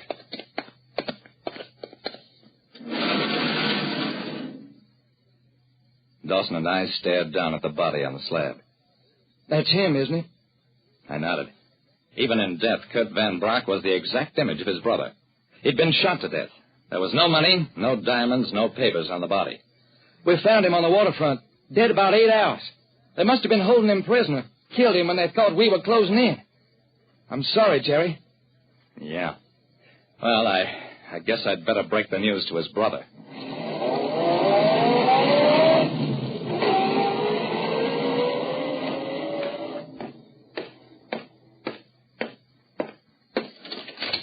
I walked into the Market Street office of Van Broek and Company, diamond merchants. The outer office was empty, but from inside I could hear voices. "Here, Berger, 14 perfect diamonds. The price I quoted you is a bargain." "I will take them, Mr. Van Broek. I never doubt the price is quoted me by a man of your integrity." Peter Van Broek and his customer walked outside. The customer left. Then Van Broek faced me. "Yes, what is it?" I took a deep breath. "I have bad news for you, Mr. Van Broek. The worst kind." Van Broek stared at me in blank-eyed horror, as though he didn't know who I was. "Don't take it so hard, Mr. Van Broek. As sure as my name is Jerry Browning, I'll find your brother's murderer." Van Broek's face lost its awful blank look.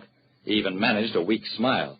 I'm very grateful, Mr. Browning, but there's nothing more anybody can do. Kurt is dead. Let him sleep in peace." "He's dead. We can't help that, but believe me, this case is just beginning."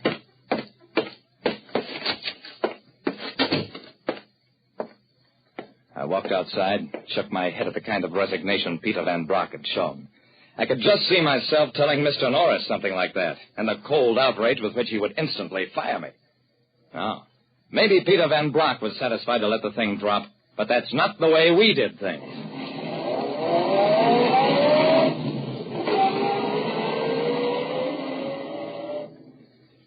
It was all right to talk and act tough, but that produced no results. Neither the police nor I could uncover any trace of the person or persons who'd been holding Kurt Van Brock a prisoner for more than a week. But that did lead to a thought. Maybe Kurt had been kidnapped and held for ransom. Maybe Peter had even paid a ransom and had been afraid to mention that angle of the case. I phoned Peter Van Brock to ask him about that. Couldn't get him on the wire. After the sixth such call, I realized that Mr. Van Brock didn't want to talk to me. But I've never let something like that bother me. I went to his office, found Van Brock in the outer office with the same customer who had been there the last time I called. Mr. Van Brock, you quoted me a wrong price. There must be a mistake. These gems are worth 20% less than I paid you. Ah, what is 20%? A trifle no more than a matter of opinion. You say that? You, Peter Van Brock, the man most respected in this entire business? Van Brock's face hardened, and so did mine. I stepped between the two men. Excuse me, sir, but I'm afraid you've made a mistake.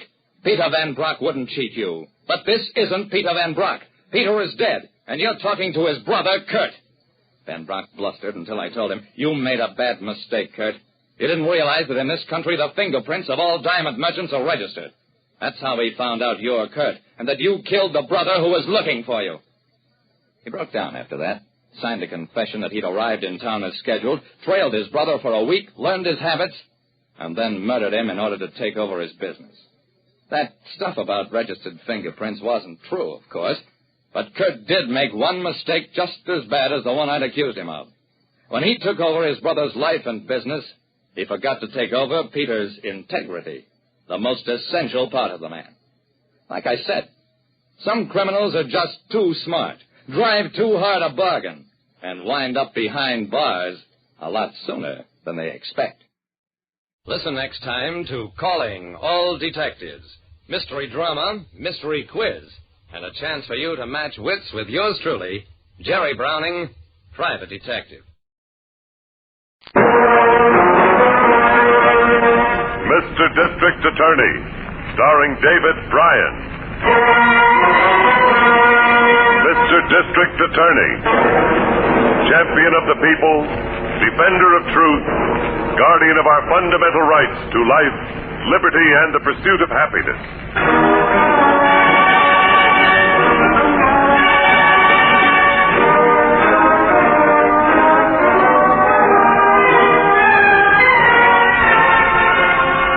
And it shall be my duty as District Attorney not only to prosecute to the limit of the law all persons accused of crimes perpetrated within this county, but to defend with equal vigor the rights and privileges of all its citizens.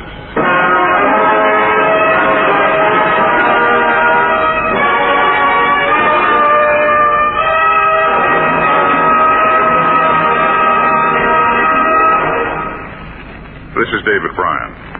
In a moment, we'll bring you another case from the files of Mr. District Attorney. But first, a word from our sponsor.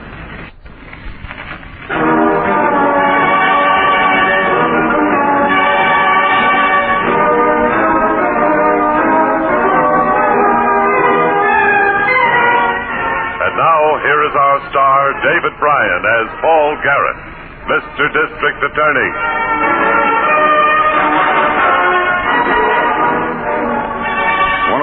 Headaches of my job is the unwary person who walks into the trap of a confidence game.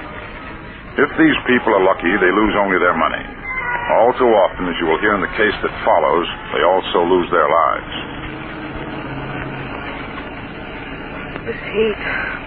I never saw such country. That's a desert. What'd you expect? I'll be glad to get out of it, I can tell you that. You'll be glad to get the money, too, won't you? Now, quit bellyaching so much. You sure she's got the money? She said she's got it. That's good enough for me. She's still behind us? I can't see in all that dust.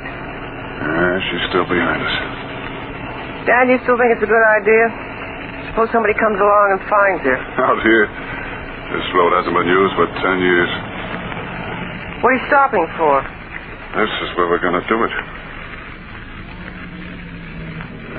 It's coming up and stopping behind us.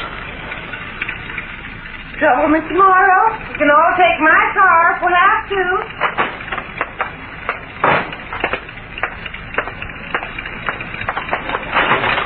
Get out of your car, Miss Smith. But what for? This certainly isn't the place, is it? Are you going to get out, or do I have to yank you out? Am I... Mr. Morrow, what kind of an attitude is that? Come on, get out. Well, it's my car. I guess I can stay in it if I want to. You stay out of it. Never heard of such a thing. If I wanted it... Well, better take it easy, Dan. You don't want to leave any marks. I know what I'm doing. Now, shut up. Oh, she's coming too, Dan. Better hurry.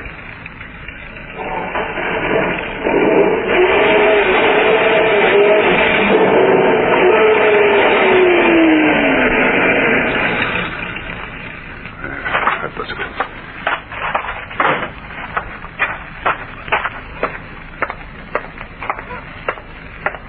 Did you get the money? Right here. Gosh, what a wad. Uh-oh, she's on her feet.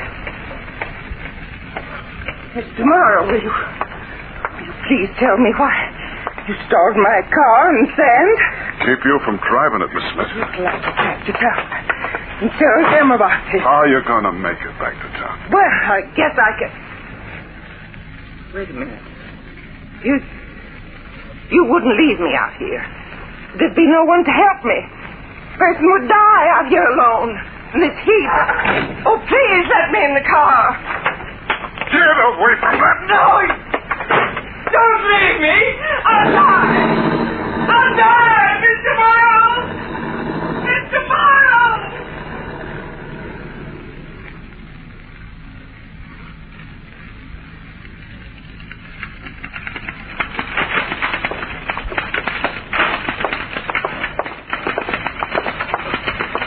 Morning, Miss Miller. Oh, good morning, Mr. Gareth. Hello, Harrington. Hi, Miss Miller. Anything stirring? It certainly is. Phone was ringing as I came in the door. Did you read that thing on the front page this morning? About the woman being found dead on the desert? Yes, I read it. I got the paper right here. Died of thirst. Well, this call came from the manager of her bank. He says she drew $10,000 from her account last week in small bills. Thinks it must have been the day before she went to the desert. Oh, that's interesting. The bank manager thought so, too. He felt you should know about it. Did he leave his name, Miss Miller? Yes, I've got it here. Mr. Peyton. Remind me later to drop him a letter expressing our appreciation for his alertness. Did he give you any information about the woman? Says here in the paper she was Miss Emily Smith, 48 years old. Mr. Peyton says she lived alone, had no relatives that he knows about. Where did they find her, Harrington? Near a highway, wasn't it? Yeah, not far from the general store at Buffalo Springs. What else does it say there? Woman's car was found on an abandoned mine road 5 miles from where her body was discovered. The car had been driven off the road and was stuck in the sand. Lonely spinster with $10,000 in cash. What would she be doing out in the desert? Might be worth looking into. I think so. Well, Miss Miller, call the sheriff's station at Buffalo Springs. Tell them we'll be there inside the next couple of hours. Come on, Harrington.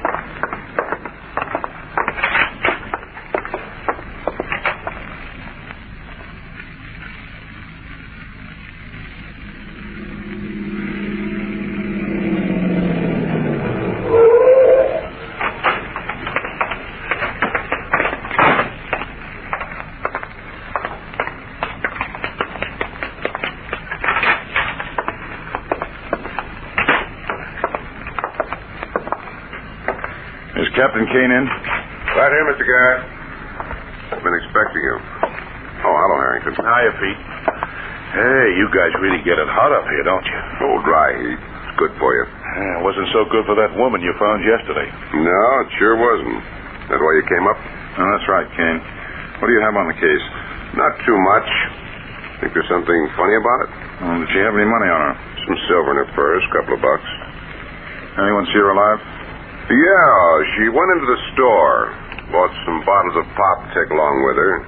Storekeeper says she told him she was heading for some kind of an outer space shrine. He said she seemed pretty sensible, though. Shrine? Do you have anything out here like that? Not that I know about. Sounds like one of those phony religious setups, Chief. Yeah.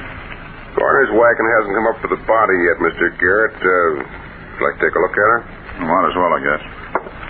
Our morgue is right across the hall here. Is there any evidence of anyone being with the captain? Storekeeper says no one he knows about. No, this is it.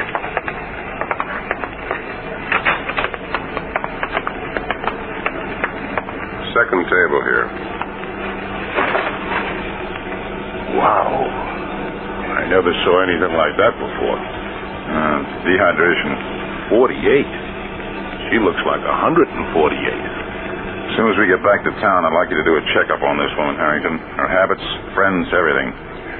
Okay, Captain. Cover her up. Hey, it's cold in here. It's got to be.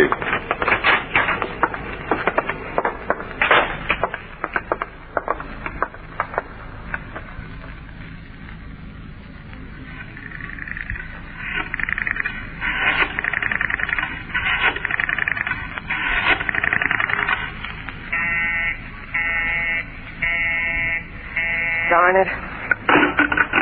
What's the matter? Line's busy. Who are you calling? Newspaper? Tell them to cancel our ad. I ordered the phone taken out this morning and the electricity turned off. What are you talking about? Well, we don't want to keep paying for them if we're going to take a trip, do we? You just can't wait to start living up that money, can you? I'm sick of waiting. Well, you're going to wait. You get on that phone and cancel those stop orders. I won't do it. You promised me that trip and I'm going to have it. Here, give me that phone. No. Give me that. You try it, Dan. You try calling those people and I'll scratch your baggy eyes out. Don't start anything, Connie. I'm warning you. Keep your claws off me. Put that phone down then. Get away from me, Connie. I'll show you. Get away from me. Ow! For you. I hope I broke your jaw.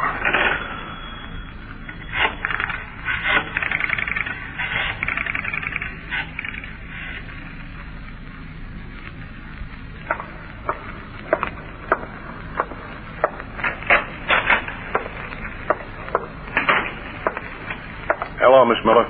Chief in yet? Yes, he is, Harrington. Find out anything, Harrington? Yeah, I did, Chief. Couple of things. Number one, Miss Emily Smith has been known as a fanatic for years, hopping from one phony religion to another. Number two, she was also nuts about flying saucers. And this neighbor I talked to, well, she said she just recently joined up with some outer space cult. And this ties in with that shrine the storekeeper mentioned. How about the name of the cult? Neighbor didn't know. But she said she thought Miss Smith got next to it through an ad in the personal column. Well, let's see if we can get anything out of that. You still have the paper you had with you this morning? Yes, sir, Mr. Garrett. Here's the want ad section. Well, thanks, Miss Miller. Personal column. Now, here it is. And here's one that sounds like what we're looking for. Are you aware of the realm of outer space? Are flying saucers the means to our salvation? If you would learn the great truths of our day, join the disciples of the entire universe. Call Elmwood 64245 for an appointment. That sounds like a pip. Miss Miller, do you think you'd be interested in joining this group? Sounds like fun. Good. Pick up the phone and see if they'll give you an appointment for this afternoon. I can't wait.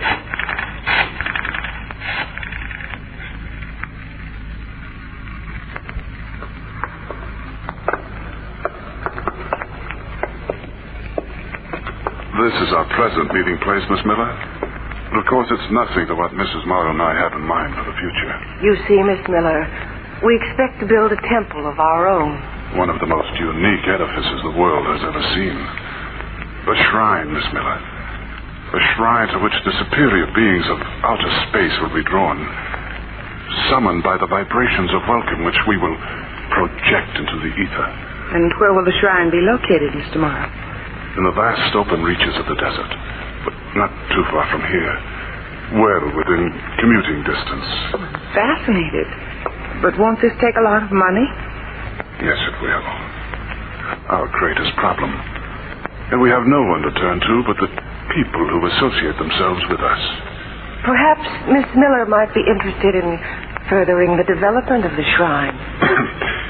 Well, I'm sure Miss Miller would want to know a lot more about it before she has any thoughts like that. And, of course, you'll only be too glad to take the time to tell her. Frankly, yes, I would. There are several things she needs to know, particularly the ritual about initiation. I'll be happy to learn the ritual, but right now I'd better be running along. I have someone waiting for me outside. You'll be back tomorrow? Will that be all right? It'll be fine. Goodbye, Mrs. Morrow. Goodbye, Miss Miller.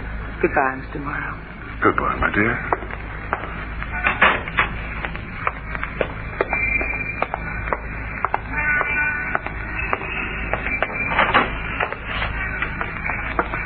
Have any luck? I'm expected to come back tomorrow. Are you well received? Very well received. I'm to be told all about a shrine in the desert. A place for flying saucers to land and bring us the superior wisdom about our space. Did they mention money? Oh, yes. They need money to build the shrine. Apparently Miss Smith's $10,000 was only the beginning. Who are these people, Miss Miller? Mr. and Mrs. Morrow. He's Dan and she's Connie, and I know I'm going to be asked for funds. Well, go along with it. Let them think you're an eager prospect, but watch yourself. You're dealing with a pair of ruthless killers.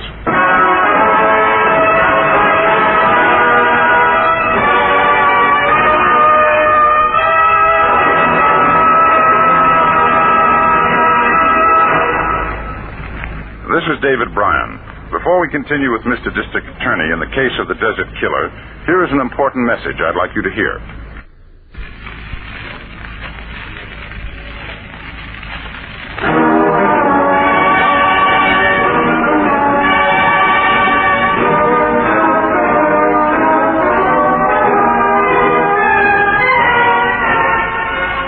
Back to David Bryan, starring as Paul Garrett, Mr. District Attorney.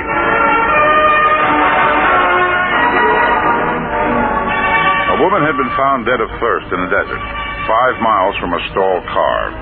Apparently an accidental death. But word had come to my office that she had withdrawn $10,000 in cash from a bank account the day before her disappearance. Further investigation disclosed that the dead woman had belonged to a pseudo-religious cult featuring flying saucers in its formula. A cult supposed to be building a shrine in the desert.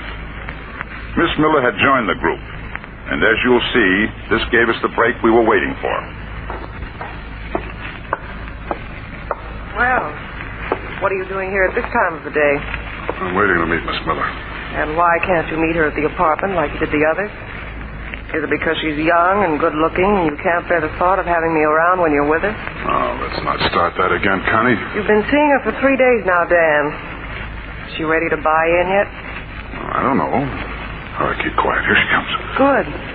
Since you're so reluctant to ask for the money, I'll do it for you.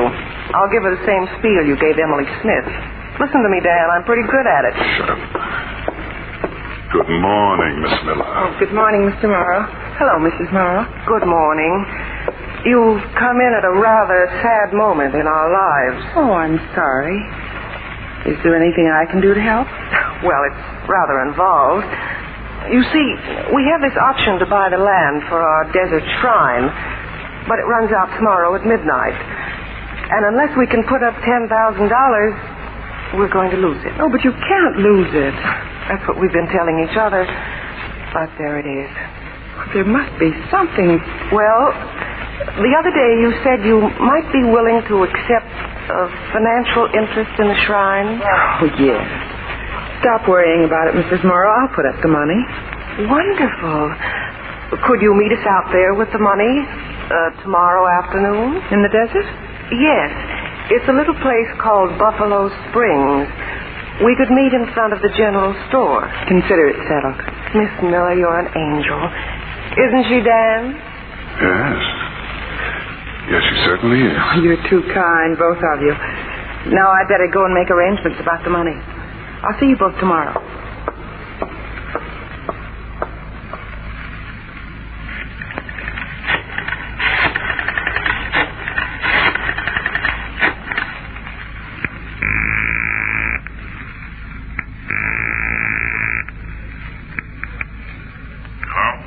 me, Mr. Garrett. I couldn't wait to come into the office to tell you. They just made the proposition. A trip to the desert? I'm to meet them at Buffalo Springs tomorrow afternoon with $10,000. Okay. We'll fix up the money for you. Better come on in now and we'll work out a plan. You did all right, Miss Phillip. Thanks, Chief. Bye for now.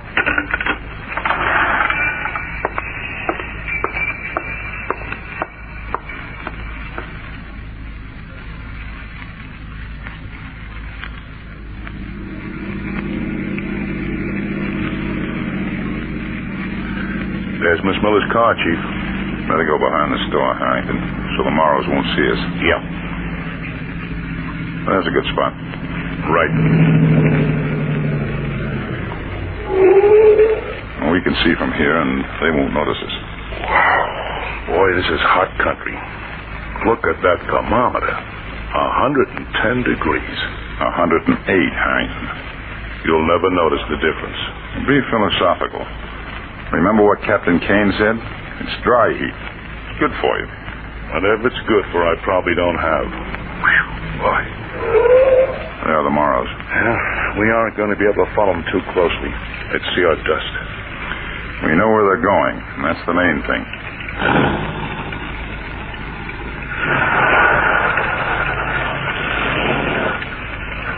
There they go. We let them get a start and then follow. Okay, let's not wait too long.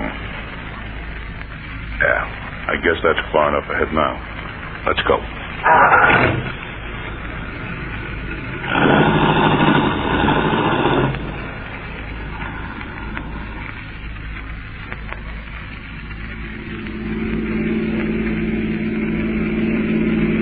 Hold it, Harrington. We might as well face it. We've lost them. This was the right road, wasn't it? No doubt about that. They crossed us up, went somewhere else. Yeah, that's bad.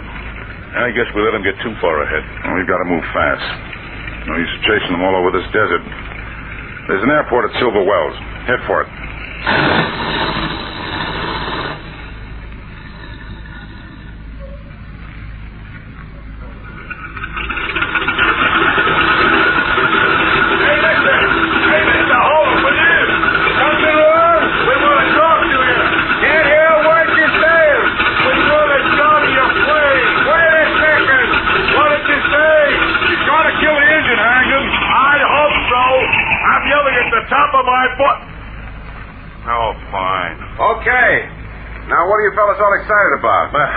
My name's Harrington. I'm an investigator. This is the district attorney. Oh, well, I'm Tom Mason. Am I in trouble about something? Nothing like that. We need your help. There's a girl lost up here, and we have to have a plane to find her. Well, I'm your man. Climb in. Now, watch where you step. Too bad you have to turn off the engine. No trouble to get it going again.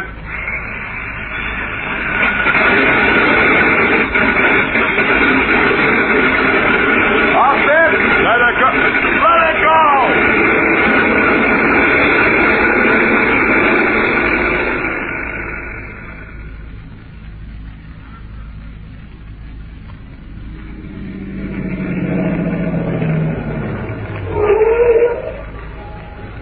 All right, Dan.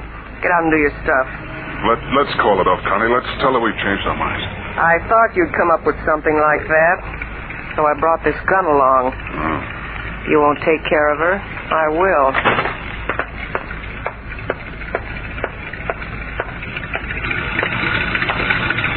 All right, sister. Where's that money? I see you have a gun. Where's the money? Right here. Thanks. Now back your car off the road. But it'll get stuck. The next one will come a lot closer if you don't do what I tell you. Move the car. Yes, Mrs. Morrow.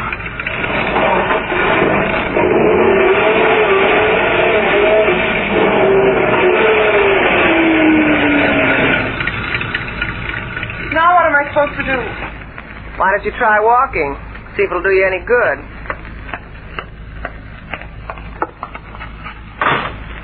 All right, Dan, let's get going. Are you going to leave me here? Consider yourself blessed. Get moving, Dan. This That might not be so simple, Connie. We got troubles of our own. What? Car's heating up badly. Can we make it to that motel near the store? I guess we could do that. Then do it. We can stay there till it cools off tonight and head back to the city. I guess so.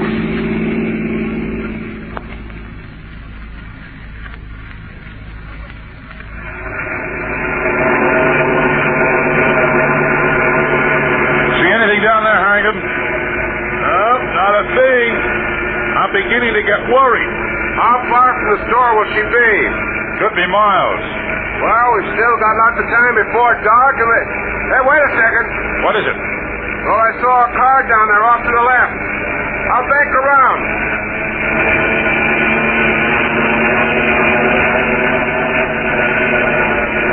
Hey, he's right, Chief. Look, there's a car in the sand off the road. She's standing alongside of it, waving at us. Good girl. She was smart enough to stay with the car. Can you land there, Mason? We're practically down.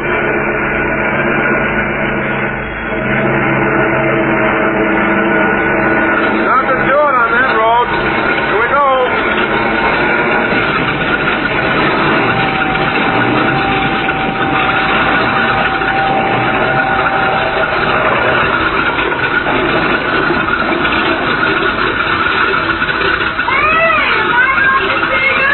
We're pretty happy to see you. Climb in. Pretty smart, staying by the car. No, I figured I could always drink some water from the radiator if I had to. You're all right, Miss Miller. We all set? All set, Mason. Here we go, then.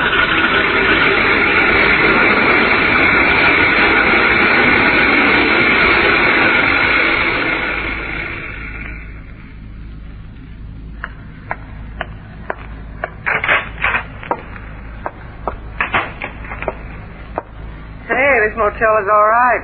Air conditioning and everything.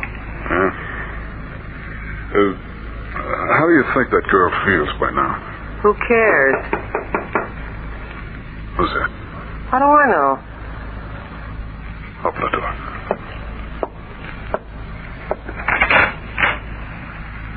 Mrs. Morrow? That's right. I'm Paul Garrett, District Attorney for this county. I'd like to ask you a few questions. Well, I can't imagine why. Any objection to my coming in? I think it's kind of nosy, but come on. Thank you. I assume this is Mr. Morrow. Yes, I'm Morrow. What's all this question stuff? You mind telling me what you're doing out this way, Mr. Morrow? Why should I? What are you doing out this way? Well, I came here to investigate the death of a Miss Emily Smith. Huh? So what? Do you happen to know a Miss Smith? No, we didn't. Are you sure about that, Mrs. Morrow? I have information that Miss Smith was a member of a cult or a society run by you people. Well, yeah, I knew her slightly. I'm sure you knew her more than slightly, Mr. Morrow. I have information that you knew her well enough to talk her into coming up here with more than $10,000 in cash. You have all kinds of information, haven't you? Yes, I do. I also happen to know that you arranged to meet another person up here. A young woman by the name of Miss Miller. Isn't that true, Mr. Morrow? I don't know what you're talking about. She came up here today. You and Mrs. Morrow took her out to an abandoned road and forced her to turn over the money she had with her. And then you left her there, with a car stuck in the sand. You're crazy, mister. Let's see you produce this Miss Miller. I can do that, all right. She's outside. You see, we landed an airplane on that road about a half hour ago and picked her up. And the money you took from her happens to be marked. You think you're going to be able to explain that? Dan, what are we going to do? I told you this was a bad one. You got me into this. You'll live. Now, you, mister. Get out of my way. You're pretty good at slugging women. Let's see you try with me. I'm going to do just that. Hey, I thought I heard a commotion in here. You did. Come on in, Harrington. They're all yours.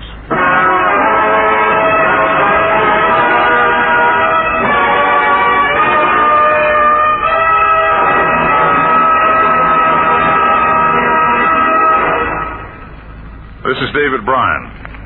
I hope you enjoy this case from the files of Mr. District Attorney. I'll be back in just a moment after this message from our sponsor.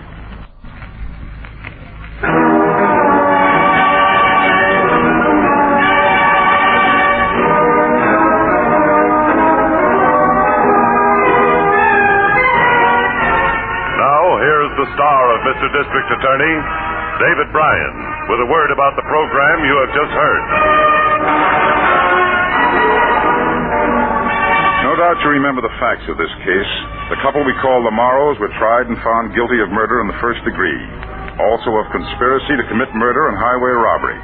Both are now serving life sentences. Now, this is David Bryan inviting you to join us when we present our next case based on the facts of crime from the file of Mr. District Attorney. Mr. District Attorney was originated by Phillips H. Lord.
Gangbusters! Gangbusters, presented in cooperation with police and federal law enforcement departments throughout the United States. The only national program that brings you authentic police case histories.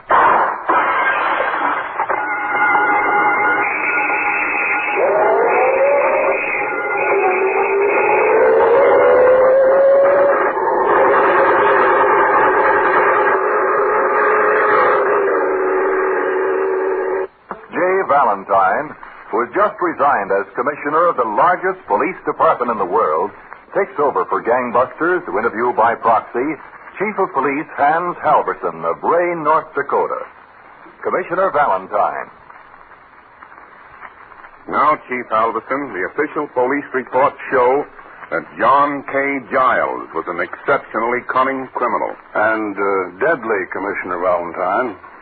So you're going to start tonight's case back at Leech Lake in Minnesota? Yes.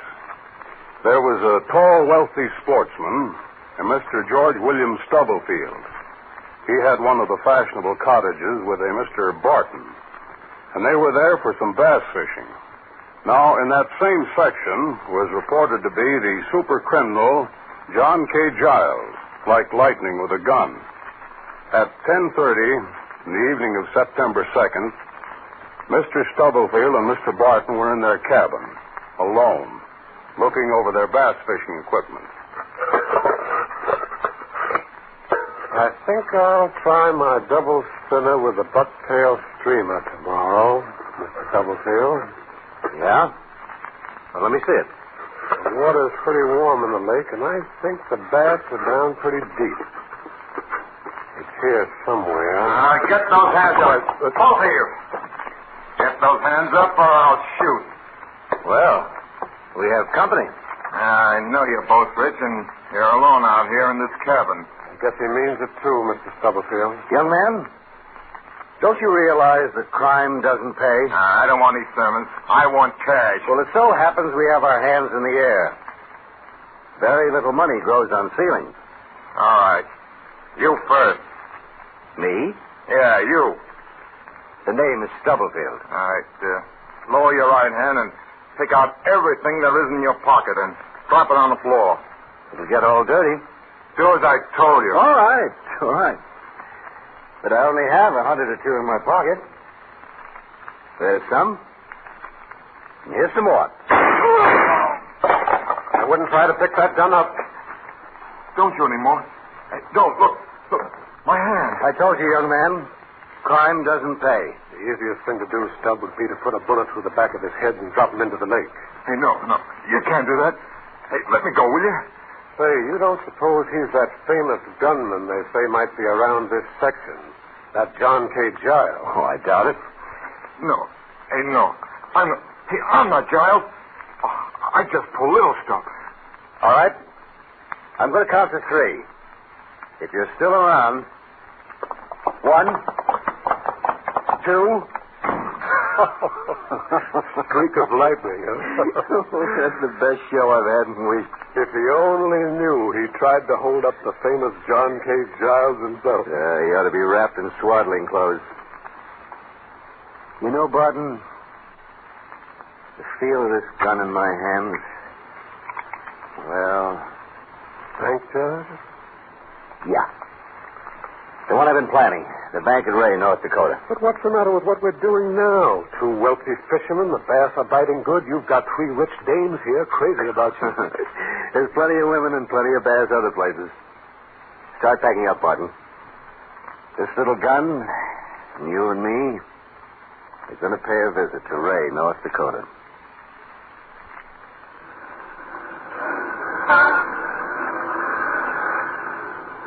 Yeah, I didn't figure this Ray, North Dakota would be such a busy place, Giles.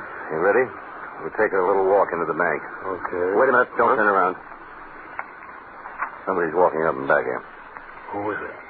Johnson, the chief of police. I checked on the police early this morning, and I'm sure. I saw you 2 men standing here. I was wondering if you wanted anything special. Well, that's nice of you. We're strangers in town. Well, what's on your mind? Well, we heard there was some good bass fishing around. If we could find a place to stay. Well, there are a couple of good hotels. My name is Stubblefield. This is Mr. Barton. Howdy. Hi. I happen to be the chief here, Chief Johnson. Now, there's a good hotel right down the street. Where? Well, you get down there to the 3rd Street, and then you take a... He knew who we were all the time. He's not dead. Now, come on. Beat it to the car. Instead of this bank, I know a couple of other jobs we can pull. Then we'll separate until the heat's off. Hop in. Hey, haven't you got any nerves at all, Giles? Not at a time like this. Well, after we separate, what then? We'll meet again in Nevada. At Reno.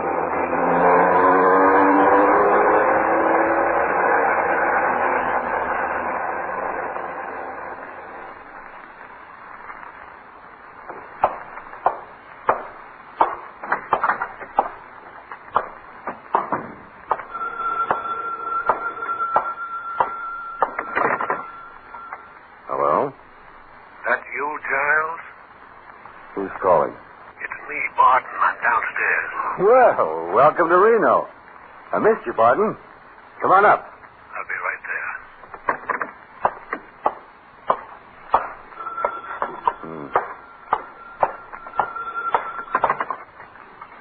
Hello? Don't you ever stay in your room? Oh, hello, Mrs. Lawson. I told you to call me Betty. I'm giving a cocktail party this afternoon. You've got to come. Well, I'd love to, but I'm playing golf with Mrs. Ward. Oh, that's a shame.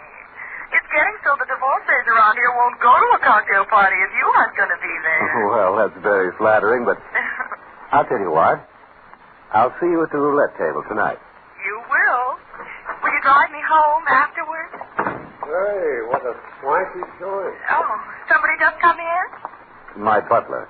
Oh, you lucky thing to have a butler. And now I'm one of them things. Now, remember, tonight at the roulette table. Bye, my dear. I'll be there. Don't you dare forget. I won't.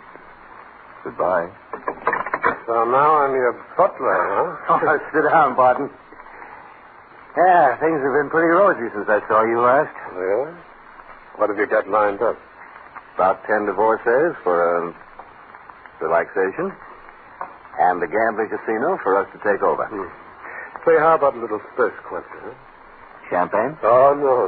It gives me a head the next day unless I drink a lot of milk before I go to bed. And milk's making me fat. A slug of rye. I got a whole closet full. I just got to the room myself as you called. Put your hands up, Giles. You too, Barton.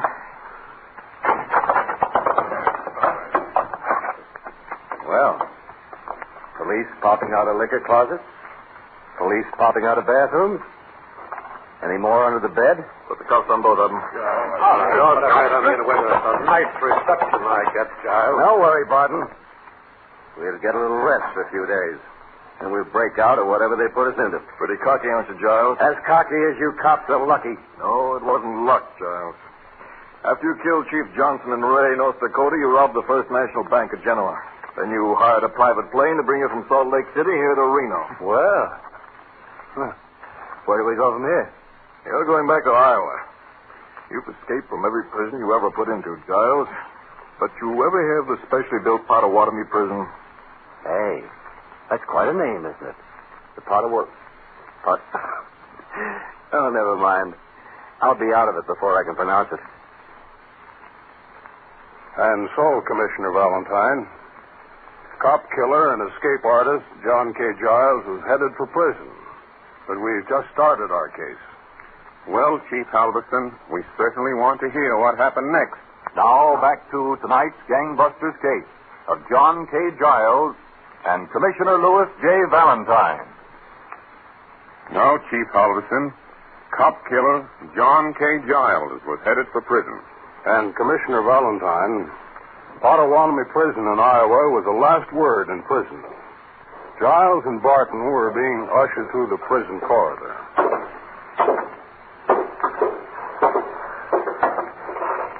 Now, this will be your cell, Giles, and Barton.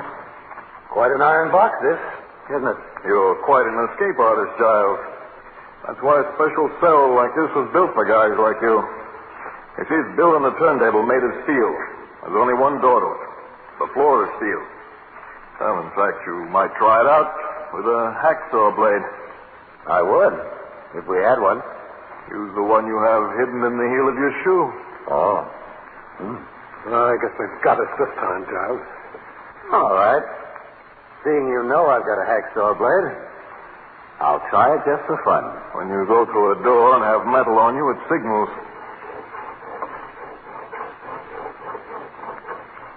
Doesn't bite in, does it, Giles? Quite amusing. Another thing, Giles. All we allow you is bunk blankets, overalls, and as living implements, toothbrushes, paper cups and plates, and wooden spoons. Oh, that's perfectly all right. That's enough for me to escape with. Oh, cut it out, will you, Giles? Now, if you two will step into your cell. What do you think of it, Giles? Well, personally, but of course it's just my own opinion, I think it stinks. I tell you, Giles, I can't stand it in this cell. I'd rather rip up this blanket and string myself up. If that's what you want. This is the end. If I'm going to do any killing, it'll be the guard. But not me. Okay, but if we kill the guard, how can we get out? That's what I'm trying to figure out. Maybe we could kill the guard and use his clothes. Joe, set up that speaker and take it on the earphones while I take this call. Hello? How long before you come home, Walter? Well, I probably won't even be home tonight, dear. Oh, why not? Well, I'm in a little room in the basement, under the special cell. We're determined that Giles isn't going to escape. But Giles is in the escape-proof cell. He couldn't escape out of that cell. Well, this Giles is superhuman. We're not taking any chances. We've got a microphone hidden in the wall, and one of us stays down here by the speaker every second. Are they still plotting to escape? Giles can think up 2 new ways every 10 minutes. We let them go ahead and then stop them just about as they start something. Walter, the baby's got a new tooth. No kidding. That's what I wanted to tell you. Oh, that's swell. I'll call you back, darling. I've got to listen into Giles and Barton. All right, Joe. Switch it back. Okay, I see. So killing the guard is out. Maybe somehow we could get into a fight. Be badly hurt. Even then, I don't think they'd let us out of this cell. I've got to turn in, Giles. I'm all in. My brain won't work. That's where my brain starts to work the best. I don't want to stay cooped up in this cell the rest of my life. All right, go to sleep. Let me do the thinking. I wish I'd been a Sunday school teacher or something. Good night. What's the matter, Barton? Think you're dreaming? finished? Sure. Say, you done stir crazy, Giles? What? What's the matter? You thought I was asleep, but I've been watching you for an hour, putting water through that little hole in the wall. No savvy? What's the gag? The cops have got a microphone in the wall. What? They've been listening for days to every word we've said. How do you know? I sounded the wall. Why didn't you tell me? I wouldn't have said some of the things I did. I wanted you to talk just like you didn't know. You were making up all those crackpot ideas to escape. It kept them busy. Their minds occupied. Well, I was doing some special thinking to myself. Yeah, but why the water? Can't they hear us now? Water short circuits wires, Barton. That's what I've been pouring it through this little hole in the wall for. They'll think just something has gone wrong with the amplifier. While they're sending for a radio repairman, we'll do our real planning. Have you thought of something?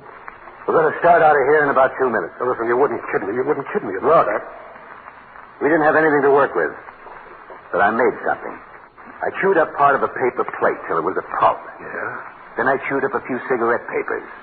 And using that as a plastic, I pushed it into the cell lock here. And I got an impression of the lock. Holy smokes, but what good will that do? Then I used both of our toothbrushes. By rubbing them on the sharp corners of the cell, I shaped them with the right notches and curves. And those brush handles will unlock the lock. Oh, you're crazy, Giles. It wouldn't be possible. Then you stay here. I'm leaving. Just outside in the garage is a blue police car. The door of the garage is steel. But if the car hits it hard enough, I think it'll give. I don't know whether I'm awake or dreaming. Here. Here's the toothbrush handle. Let's get started. If you can open that big cell lock with that rig. Oh, it can't be done, Giles. Wait. It's open. Holy smokes, I'm faint. Come on. You let the guy signal our escape. Hurry.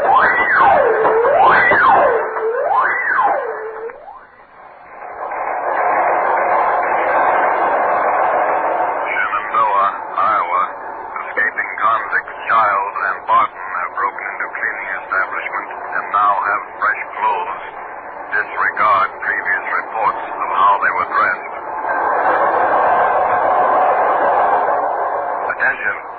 Escaping convicts Giles and Barton have just robbed home at Bedford on Missouri line and now have plenty of money and are armed. Gangbusters warning to New England police. Be on lookout for dangerous killer John K.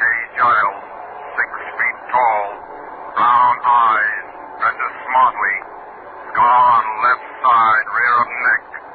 Hobbies, fast cars, and fast girls. Watch for John K. Giles in northern New England.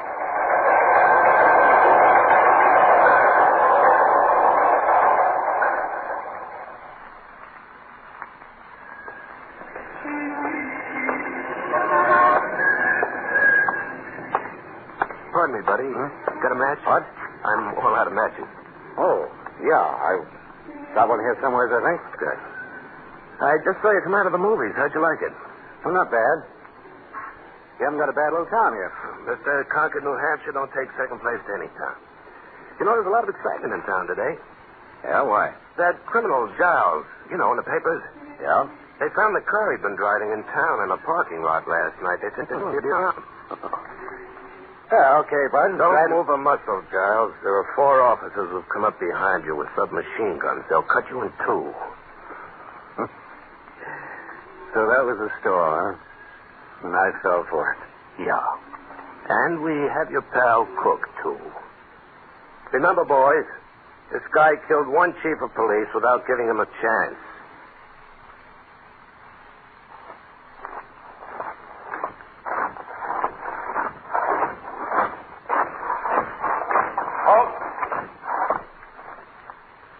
Well, men, welcome to Alcatraz. Giles, step out. You have a nice sea breeze out here, Dodd. Well, Giles, you're supposed to be an escape artist. But never since Alcatraz was built has a man successfully escaped. Not yet, huh? Not yet. It's 2 miles to the coast of California. The tide's on 8 miles an hour and can't be swum. The prisoners are not allowed to talk to each other.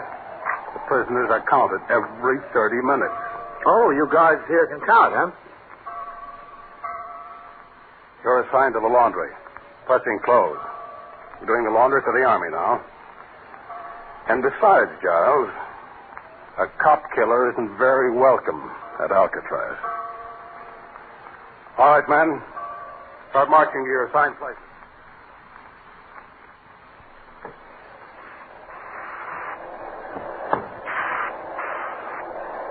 They'll stick me in the laundry with this steam press. Let me talk to anybody. They made a mistake by letting me help load the wash into the Army boat with the docks. The guy could get a GI outfit. Pants, shirt, belt, and socks. He might slip on board the boat when it's leaving. Yeah. But you can't steal an outfit all at once. You gotta be patient. A year, maybe. Yeah, one thing at a time. Hiding under the dock. And everything must fit me exactly. Or I'd be noticed when I go on board. Yeah.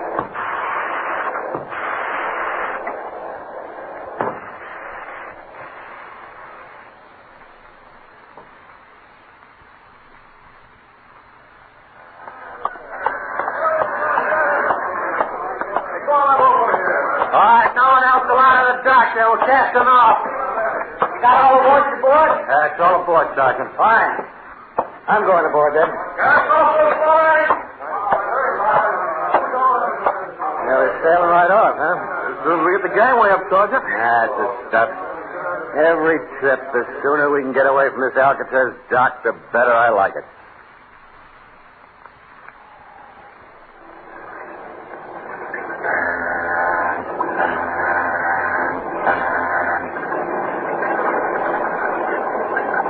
Sergeant? Cold? No, I just thought I'd sit down here behind the lifeboat, take a little rest. That's quite a sight, isn't it? Alcatraz fading in the distance. Yeah. I hate that dump. Some of those guys in there are pretty tough babies, huh? I guess a fella in there has a pretty helpless feeling. Say nobody ever escaped. Yeah. Not like sitting out here with the wind and the sea. Yeah, this is great. Orders have just come through. There's some trouble. Yeah? I just came from the radio house. They just made their 30-minute count at Alcatraz, and one of them cons is missing. Holy smokes. A fellow by the name of Giles. He's a cop killer. Hey, wait a minute. You mean radio says one of them Alcatraz guys is on our ship? Yeah, fairly tall guy. Good looking. They're going to start a search. Oh, look, guys. If there's a killer like that on the ship, what'll they do? They're swinging now, see? We're starting to head back to the rock. Heading back to the rock? Yeah. What's the matter? You seasick? Yeah, I guess I'll go over to the rail.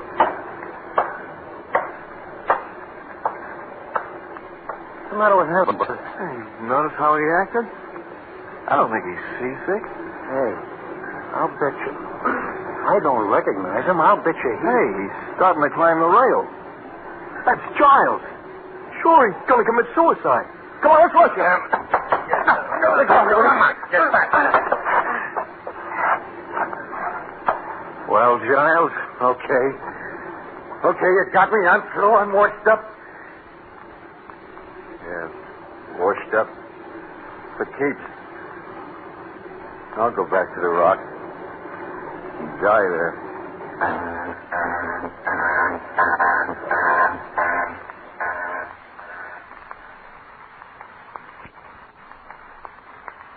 Giles attempted that escape less than 2 months ago, Commissioner Valentine. July 31st. And I understand, Chief Halverson, that his failure broke him. He's no longer the escape artist, but a broken wreck of a man. Yes, Commissioner. John K. Giles has no more spirit left. You might call him a walking dead man behind those massive walls of Alcatraz. Well, Chief Halverson, This has been a terrific case and just proves again that crime cannot pay. For next week, same time, same station, listen to Gangbusters.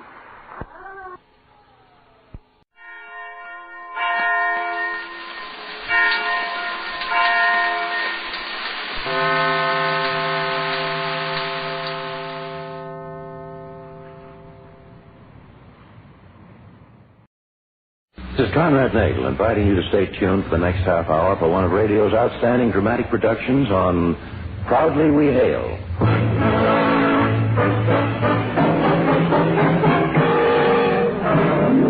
Proudly We Hail.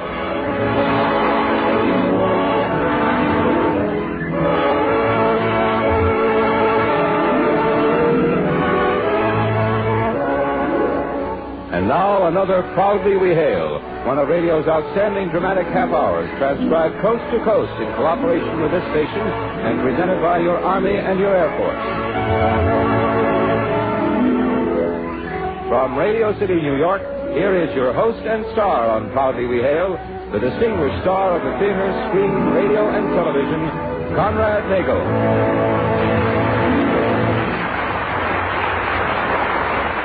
Thank you, Kenneth Banghart. Hello, everyone. Welcome again to Proudly We Hail. Conrad, I believe you said this story has a surprise ending. That it has, Ken. And it's an intriguing story to boot. Our play is entitled The Trial of Gregory Winslow. And our first act curtain will rise after this very important message. Air Force enlistments have been restricted for a long time, but they're open again now. Go to your nearest United States Army and United States Air Force recruiting station and enlist in the United States Air Force today. And now, with your star, Conrad Nagel, in the role of Gregory Winslow, your Army and your Air Force present the Proudly We Hail production, The Trial of Gregory Winslow.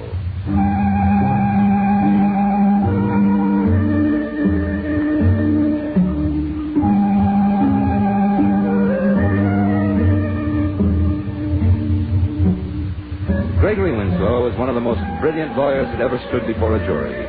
Had he turned his talents to acting, there's no doubt he would have ranked among the theater greats of his time. But Winslow chose the courtroom for his stage, the judge, the jury, the spectators, his audience. Because of his skill, Gregory Winslow was a wealthy and envied man. However, he was not a well-liked man, whether he acted in the interests of the defense or the prosecution. But two urges drove him, the desire for wealth and the desire to win, regardless of the tactics used. Each fed upon the other and filled Gregory Winslow with a hunger he could never seem to satisfy. Order in the courtroom. Order, I say. If I hear another outbreak such as this, I'll have the court cleared. You may proceed, Mr. Winslow. Thank you, Your Honor. I have little else to add to my summation. I'm ready to leave the whole thing in your hands, ladies and gentlemen of the jury. Is she guilty or is she not? I say she is. I think I have proved that though she may sit there before you looking crushed and defeated, I am convinced that in the cold viciousness of her heart she feels no pity, no remorse for what she's done. I say it is we who should feel pity for her. Well, enough of this.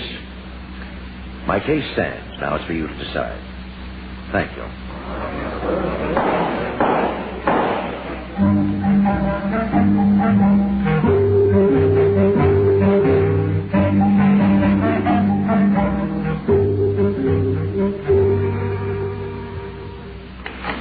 I suppose I should congratulate you. Not necessary. Another brilliant case for the great Mr. Winslow. What's the matter, Irwin? Aren't you a good loser? You don't care that she wasn't guilty, do you? It was your job to prove. Don't come crying to me because you couldn't do it. Jury found her guilty. You know, you took from that woman the only thing in this world she really cares about. You're making me weep. It's the first time I've hit anyone since I was a kid in school. I'm sorry I didn't do it sooner. You get out of here. Sure, I'll get out.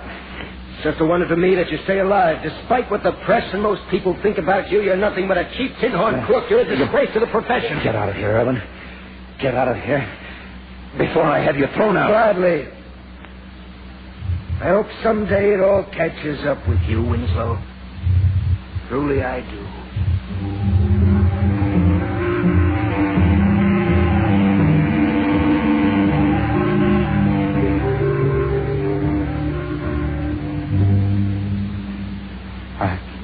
thank you enough, Mr. Winslow. Here's your money. You'll find that I've added a bit to the original sum. What you did is worth it. Well, it's nice of you, Mr. Hunt. I always like to please. You're magnificent. I'd heard you were good, but I never dreamed that good. You nearly had me believing you. If I'd really been good, I'd have had you believing it.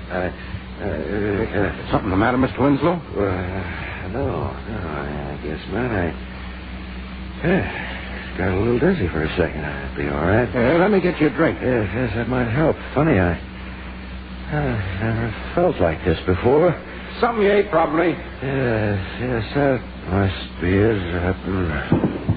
Mr. Winslow. Mr. Winslow, what is it?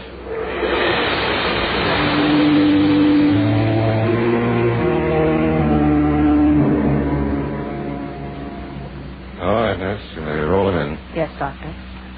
Will you tell Dr. Freiberg we're ready? Where am I? What's the matter? You're going to be all right, Mr. Winslow. Just keep calm. But what happened? I don't understand. We're going to operate on you, Mr. Winslow. You're here in the hospital. The hospital? It doesn't make sense. Where's Hunt? Now, just relax and breathe deeply. Try counting to 10. No, but I... Count to 10, Mr. Winslow. 1, 2, 3.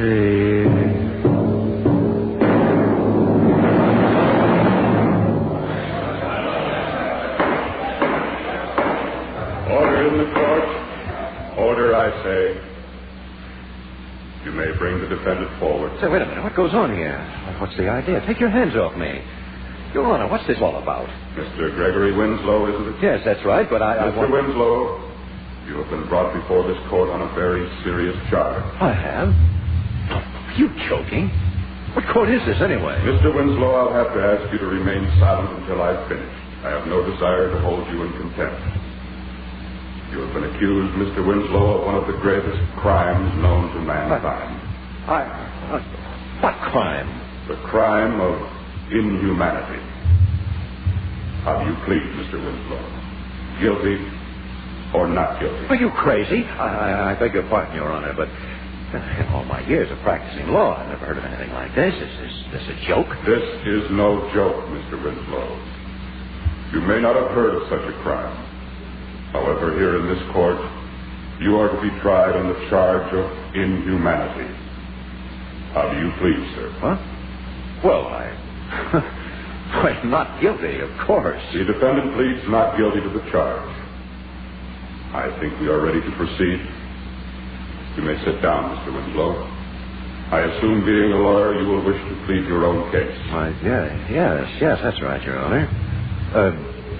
May I ask what court this is? This is the court of every man, Mr. Winslow. Will the prosecution proceed? Your Honor, we have found there are 62 witnesses for the prosecution. However, to save the court's time, we've narrowed this number down to 4. For these 4 witnesses and one other, we shall prove to the court's satisfaction that the defendant, Gregory Winslow, is guilty as charged. Will Miss Mary Rogers please step to the stand? I don't get it. I've never seen a courtroom like this. Why, there must be thousands of people out there. But where's the jury? They're all the jury. What? Mr. Winslow, this is the last time I'll caution you. Your Honor, if I'm to be tried on this trumped-up charge, when do I get a chance to prepare my case? When your turn comes, Mr. Winslow, you shall have all the time you need. We do things a bit differently here, as you shall soon have the opportunity to see. Continue, sir. Your name is? Mary Rogers. How long have you been here, Miss Rogers? Nearly 4 years. Do you recognize the defendant? Yes. Gregory Winslow. Objection. I've never seen this woman before in my life. Objection overruled. Continue. Would you mind telling the court, Miss Rogers, when it was and under what circumstances you met Mr. Winslow? It was nearly 4 years ago. I came to his office.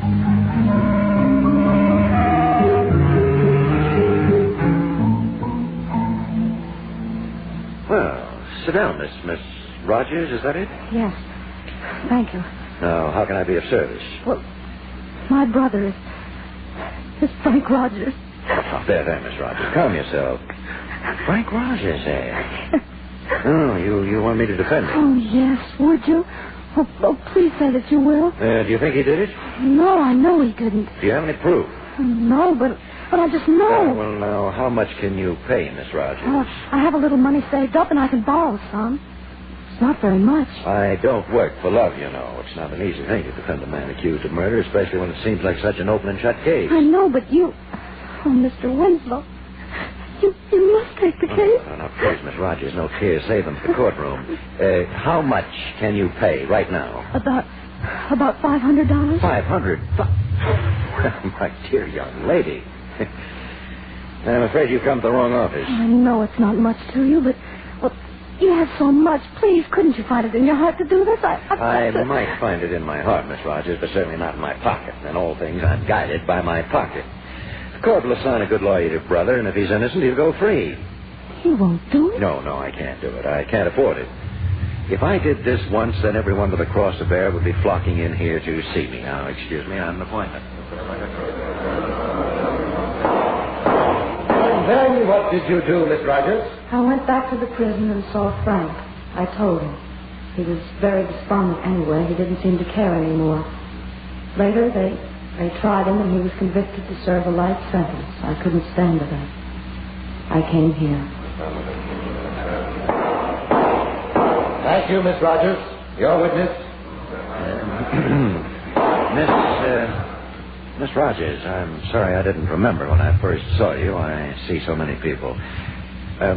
Miss Rogers, did anyone ever prove your brother was innocent? Objection. Frank Rogers is not on trial here. Your Honor, I'm merely trying to point out that I can in no way be judged for not taking a case that was doubtful to begin with.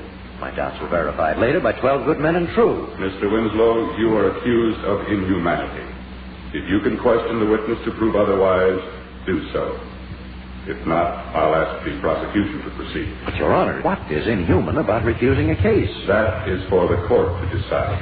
Miss Rogers, did you feel it was inhuman of me not to accept your case? Would you, had you been in my position, done differently? Had you refused me politely, had you been kind about it, I don't think it would have hurt so much. But you were cruel and cold and utterly heartless. You were more interested in your pocket. I can't answer your second question. I think I would have done what I could to help.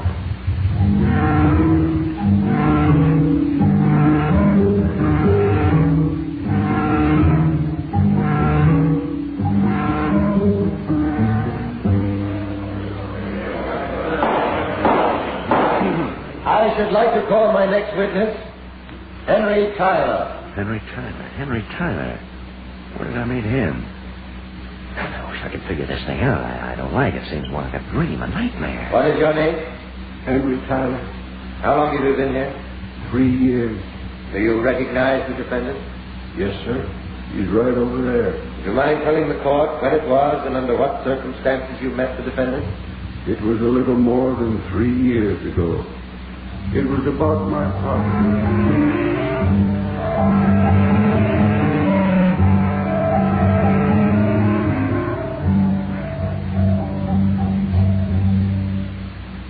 This is my property, Mr. Winslow, and they're trying to take it away from me. Yes, I see. You realize such a case will be quite expensive. My fee is low, Mr. Tyler. And I figured that. I've got some bonds, some life insurance I can cash in on. Would $5,000 cover it? No, I'm afraid it wouldn't. Not in a case of this sort. Well, then I'll just have to get another lawyer. Yes, guess you will. I shouldn't think you'd have too much trouble, though. You're not really interested in helping out folks, are you? Of course I am, Mr. Tyler. The right folks. What happened after that, Mr. Tyler? The case went to court. I lost. They took my house, everything I had. Soon after that, I came here. Who was the lawyer who argued the case against your claim? He was Gregory Winslow. That will do. Your witness? Mr. Tyler, was there anything inhuman against my not taking your case? No, not on the face of it. Was there anything inhuman, then, in my representing the client who opposed you? No, I guess there wasn't. But you knew it was my property. I knew nothing of the sort. In fact, I'd proved the contrary. Your Honor, as long as this question has arisen, I should like to point out that the prosecution was about to prove that the defendant deliberately approached the client he represented because he knew the client could pay well. If Mr. Winslow would like me to bring witnesses to prove this point, I'll be glad to. Do you deny that, Mr. Winslow? No. No, I don't deny it. Well, is there anything wrong in trying to earn a living? The court will now recess. We shall reconvene.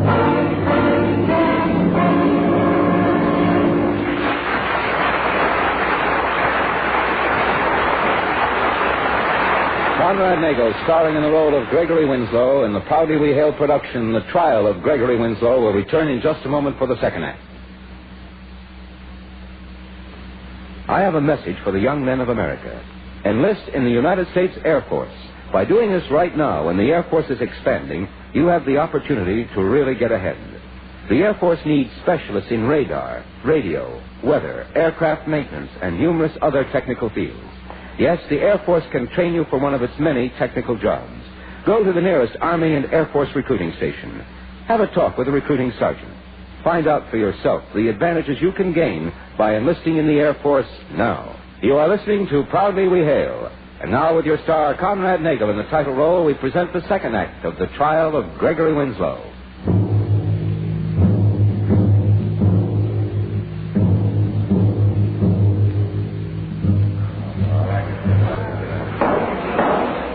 The court will come to order. The prosecution may proceed. I should like to call for my next witness, Alice Graham. Your name is? Alice Graham. How long have you been here? Little over 2 years. Do you recognize the defendant? I do. Would you tell the court where and under what circumstances you met? It was a little over 2 years ago.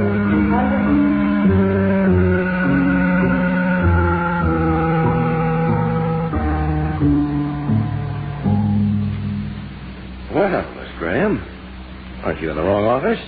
It's your husband who's my client. I came to you because I had to. I know how good you are in a courtroom. You can make white look black. Thank you, but I know that you'll make Charles look like an angel, and you'll make me look like... Oh, now, come, Mrs. Graham. Listen, Mr. Winslow. If there's one thing in this world that means anything to me, it's my baby. If you take him away from me, well...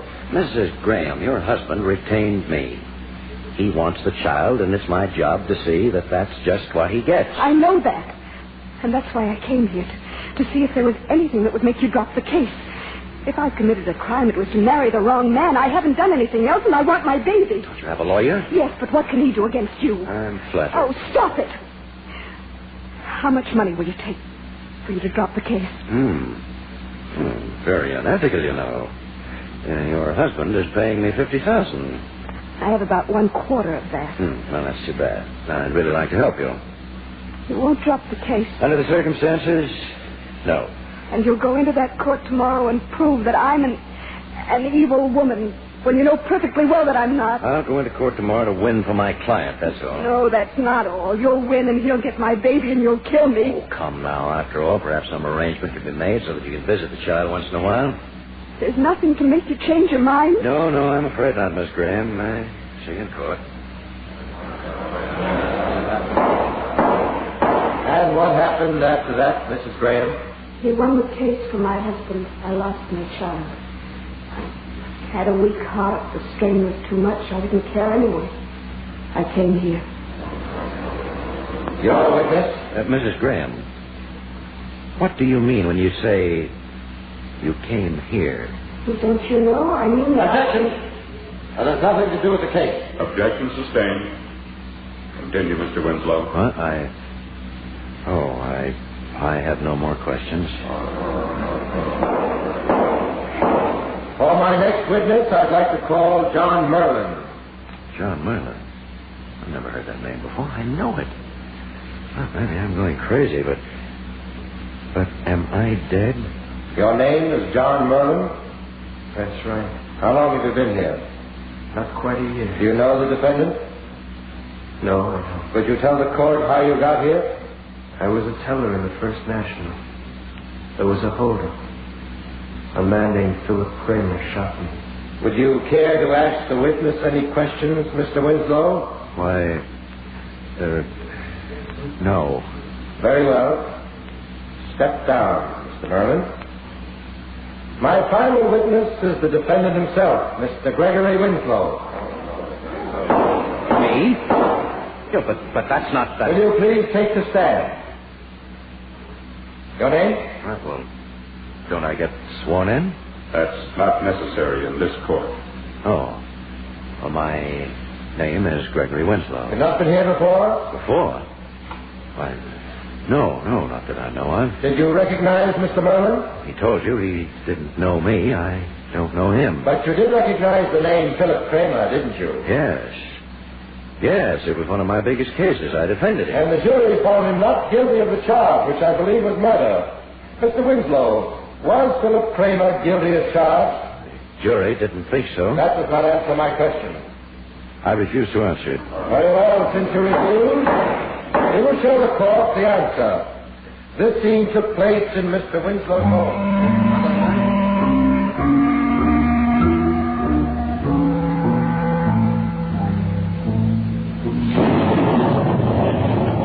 Who's there? You, Winslow? What the devil do you mean, breaking into a man's house in the middle of the night? I want to hire you. My office hours are not from midnight till 4. Who are you? Now, just cool off. I'm a guy that can pay, and I'm in a jam. A big jam. I need an alibi, and I need one fast. You say you can pay. What do you mean by that? Name your price. What's the charge? Murder. Anybody see you do it? No, I don't think so, but they'll pick me up on it. It's a long story. You want to hear it? For $100,000, I could be persuaded. Huh. You don't come cheap, do you? Not to get a man off for murder, I don't.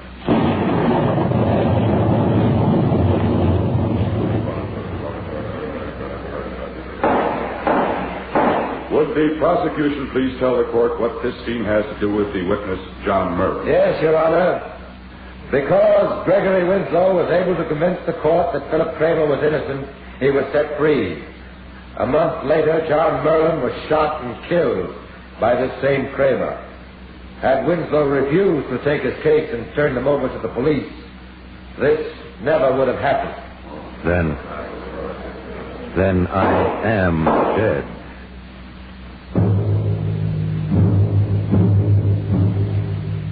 There is no need here to dwell on a long summation. I think the evidence speaks for itself. Gregory Winslow, a brilliant and gifted man, used his talents not for good, but for evil. He had no love for his fellow man, no desire to help anyone.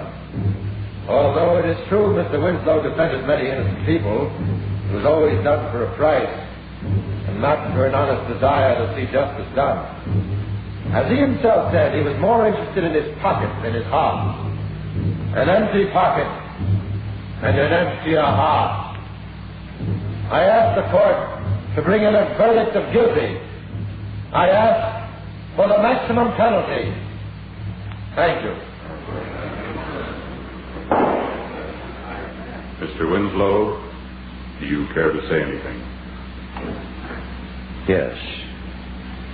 Yes, I would, Your Honor. People of the court, I should first like to change my plea from not guilty to guilty. Yes, I am guilty as charged. Guilty of all you say. It's a shocking and terrible thing to see the scenes of your crimes pass before you when you'd all but forgotten them. I have no excuse for the things I did. I was driven by an urge that was evil, and I was too weak to overcome it. I can call no witness in my defense, for there are none. I do have a plea, however. I don't know what your sentence will mean to me, but I think, yes. Whatever it is, there'll not be another chance to do any good for my fellow man. I know now that that I had many chances and destroyed them. So I'm asking the court for another. Let me go back. Let me go back. And in the time I have left, I shall work as I never have before for the benefit of mankind.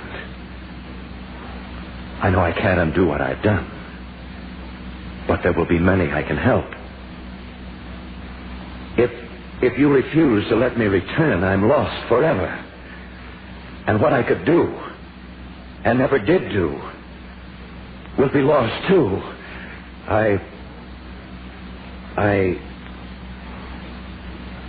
That's all I have to say, Your Honor. Mr. Winslow, will you please face the court? Has the court reached a verdict? They have, Your Honor. How do you find the defendant?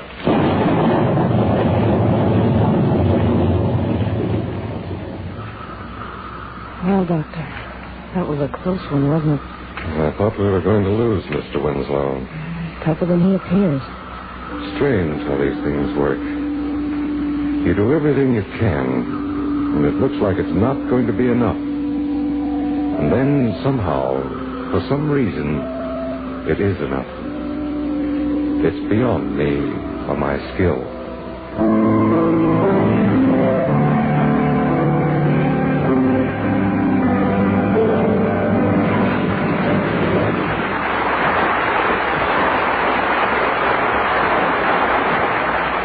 Our star, Conrad Nagel, will return in just a moment with a word about next week's show. You Air Force veterans listening to our show, doesn't all the noise these planes you hear in the background make you a little bit homesick? Well, if it does, here's some good news for you. For you veterans with experience and special training are needed now. You could enlist with your old grade or better, skip basic training, and be assigned initially to a nearby Air Force base. And this deal holds good for veterans of other branches of the service, too, if they've had the kind of special training the Air Force needs. If you've had training and experience in such fields as radio, radar, maintenance, weather, armament, photography, and many others, you can build a fine future in our fast-growing Air Force. But why not get all the facts? Just stop at your nearest United States Army and United States Air Force recruiting station and find out where you are needed in the world's greatest Air Force. Enlist now.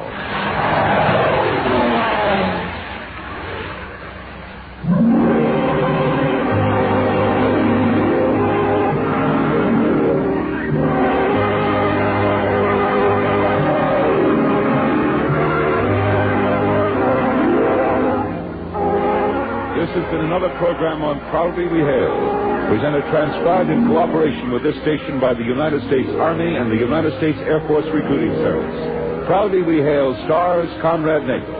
The Trial of Gregory Winslow was written by DeWitt Kopp.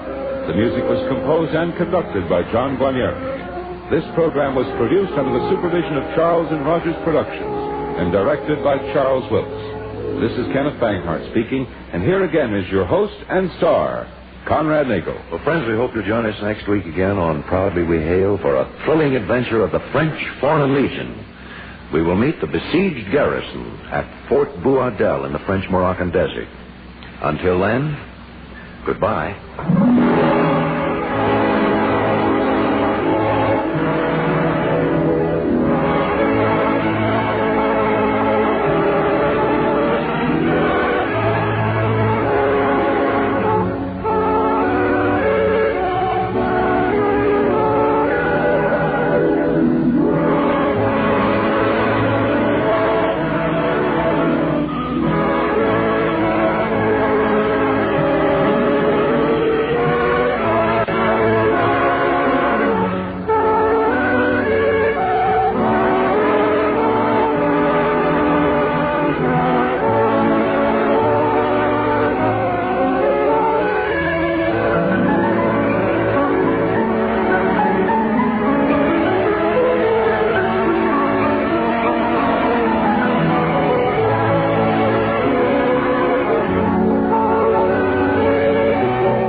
episode from the life of Sherlock Holmes will be transmitted to our men and women overseas by short wave and through the worldwide facilities of the Armed Forces Radio Service. Petri Wine brings you Basil Rathbone and Nigel Bruce in the new adventures of Sherlock Holmes.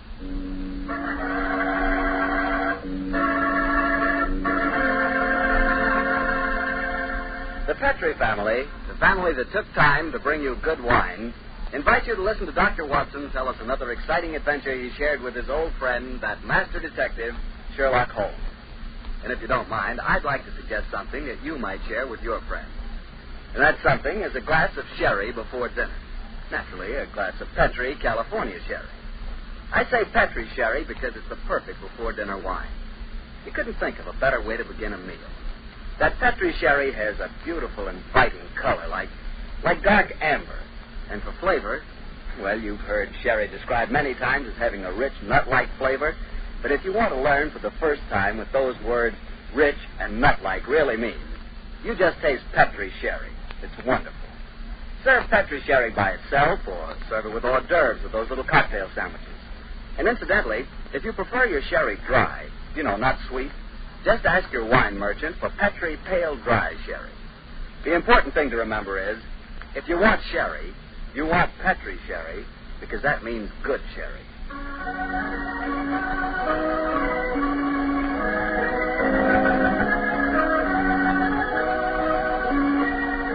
And now let's look in on our genial friend and good host, Dr. Watson.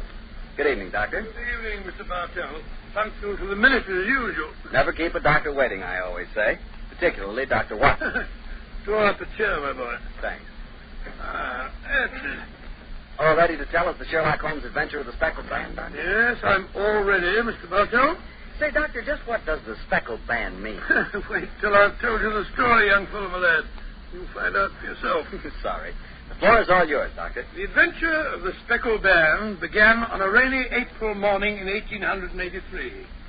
An urgent call from one of my patients had kept me up most of the night before, and in consequence, I came down to my breakfast rather later than usual, to find that Holmes had already left our house some hours earlier. As I sat there reading the morning paper and consuming my 2 lightly boiled eggs, there was a knock on the door. It opened to disclose a typical example of the British working man. A bag of tools in one hand and a grimy cap in the other. I can hear him now as he spoke to me from the doorway. You sent for me, Mr. Holmes? I'm not, Mr. Holmes. Oh, beg your pardon, Governor. I'm counting in the gas bracket on the mouthpiece. Oh? What's wrong with it? I've got a leak in it. A leak? Well, get along with your work. Yes, sir. Hope I won't disturb you, sir. Oh, no, that's all right, my man. Don't mind me. Very untidy man, Mr. Holmes, sir. What do you mean by that? Well, sir, you can't help noticing the mess this room's in. I've heard say he was as tidy as anyone. He started, but he learned his habits from a bloke what lived with him. Dr. Watson, I think you say. You impertinent fellow, how dare you talk like that? I've got a good man. Where's the fellow go? Here, come out of there. That's Mr. Holmes's room. Don't be angry with me, Watson. I was just slipping out of these grimy rags and into a dressing gown. Oh, good gracious me. So it was you, Holmes. Upon my soul, I've never recognized you, but why the disguise? Well, a case, my dear fellow, a case. One of those small problems which a trusting public occasionally confides to my investigation. To the British workman, old chap, all doors are open. Yes. His costume is unostentatious and his habits are sociable. Tool bag is an excellent passport.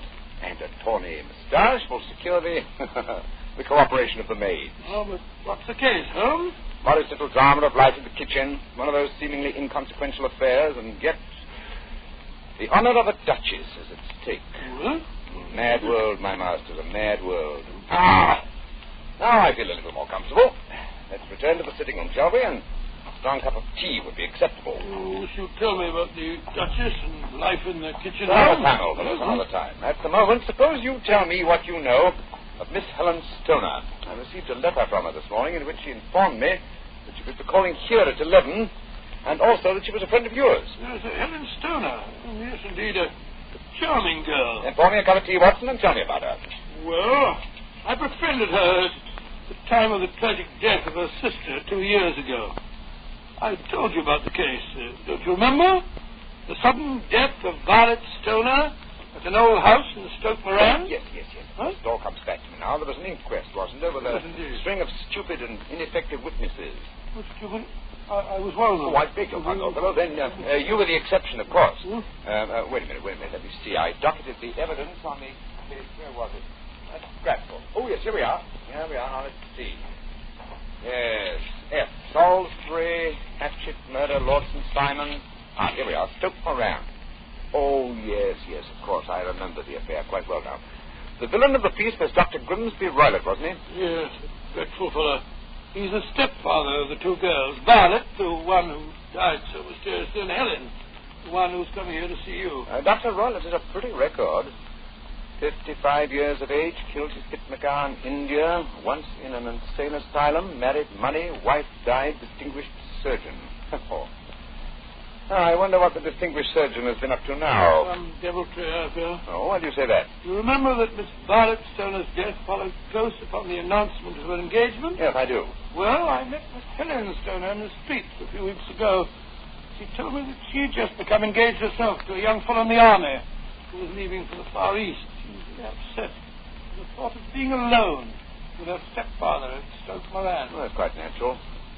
You see, Dr. Roylott stands to lose a considerable sum of money in the event of his stepdaughter's marriage. Yes, they both had a trust fund which he administered only as long as the girls were unmarried. That fact was brought out at the coroner's inquest 2 years ago. But if Roylott did poison the other stepdaughter, and I'm convinced he did, it seems unlikely that he'd try it again. 2 sudden deaths in the same household would hardly pass the coroner. No, my dear Watson, you're making the mistake of putting your normal brain into Roylott's abnormal being. Oh, that must be Miss Stoner now. Yes, it's precisely 11 o'clock. Well, let's see what we can do for her. I hope you can help her, Holmes. She's an extremely nice girl. Come in. Yes, Mrs. Hudson? There was a Miss Helen Stoner to see you, sir. Oh. She says she has an appointment. Show her in, please, Mrs. Hudson. Aye, sir. Come in, my dear. Thank you. Oh, Miss Stoner, I'm so glad to see you again. Oh, how do you do, Dr. Watson? And this must be your friend. Yes, Miss Stoner, I am Sherlock Holmes. Sit down by the fire, won't you? Yes, please sit down there. You're trembling with cold. It's not cold that makes me shiver. Tell me, Mr. Holmes, has my stepfather, Dr. Grimsby Roylott, been here? No, he hasn't. He saw me in the street. I dashed by him in a hansom cab, but he saw me. Our eyes met, and he waved me to stop, but I came here as fast as I could. A very sensible move. Dr. Watson has already given me several hints as to your present problem, as well as having refreshed my memory as to the circumstances of your sister's death. My problem is a simple enough one, Mr. Holmes. I'm waiting to be murdered. Please be a trifle more explicit, Miss Stoner. Very well, Mr. Holmes. My fiancé is leaving for the Far East today. When he leaves, I shall be alone with my stepfather at Stoke Moran. He plans to murder me just as he murdered my sister. What makes you say that, Miss Stoner? Many strange things have happened recently. For instance, he's just moved me into the bedroom in which my sister died. What reason did he give for changing your room? That my old one needed repainting.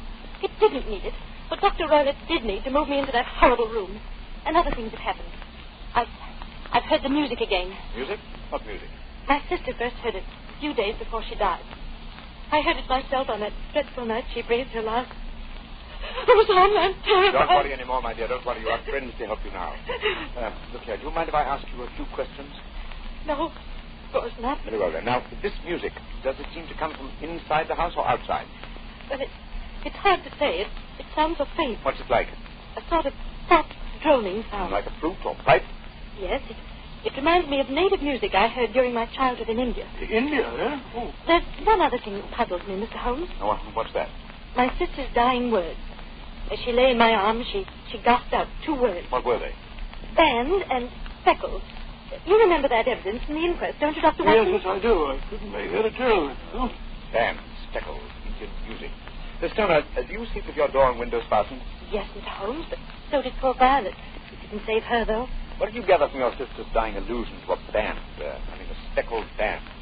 Well, sometimes I thought it was merely the wild talk of delirium, and sometimes that it referred to a band of people. Oh, yes. I remember that there were some gypsies encamped quite near us at the time of Violet's death. Gypsies, eh? Yes.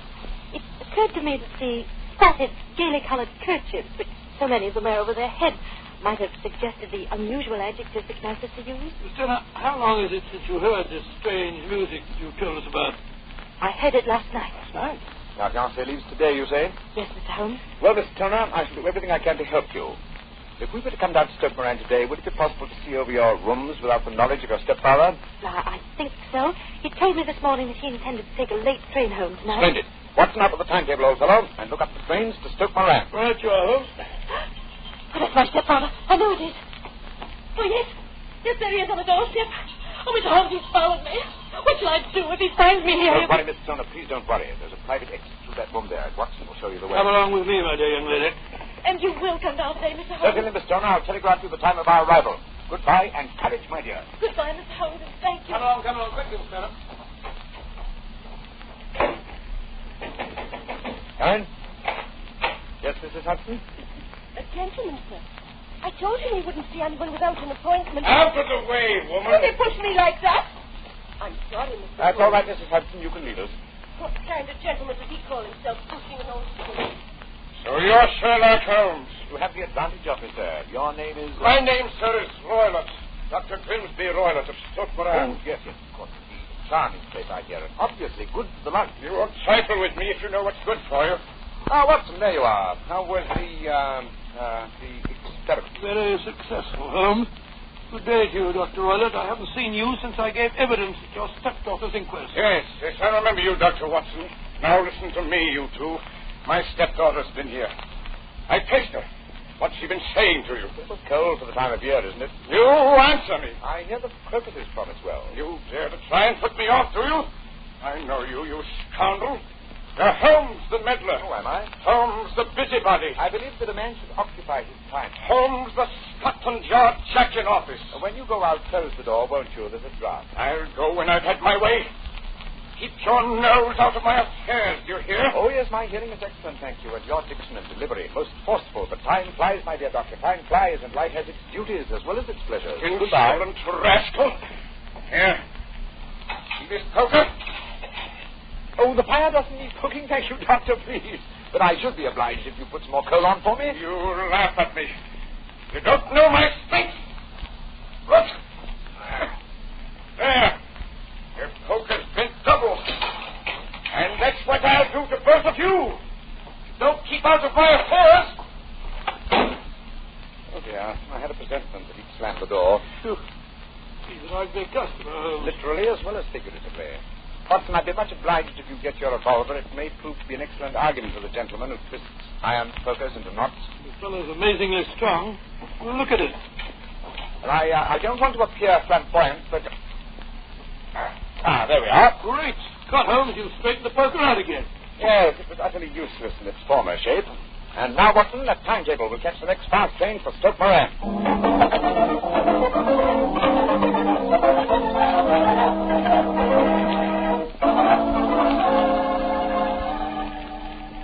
Oh, Mr. Holmes, Dr. Watson, I'm so relieved that you've come. But don't you think my stepfather might have followed you down here? You have to take that chance, Miss Turner. A few hours' delay might mean a difference between your life and death. It was imperative that he examine this bedroom of yours before Dr. Roylott's return. Anyway, my dear, you mustn't worry any more. We're here in your house, and we're going to take good care that no harm befalls you. Thank you, Dr. Watson. This is the room in which your sister died, is it? Much as I pictured it. Dr. Roylott's room adjoins this one, you say, Miss Turner? Yes, Doctor, on that side. The room which adjoins it on the other side is my regular bedroom. The one's being so conveniently painted, eh? Well, let's examine this room. Huh? No trapdoors or sliding panels, I suppose.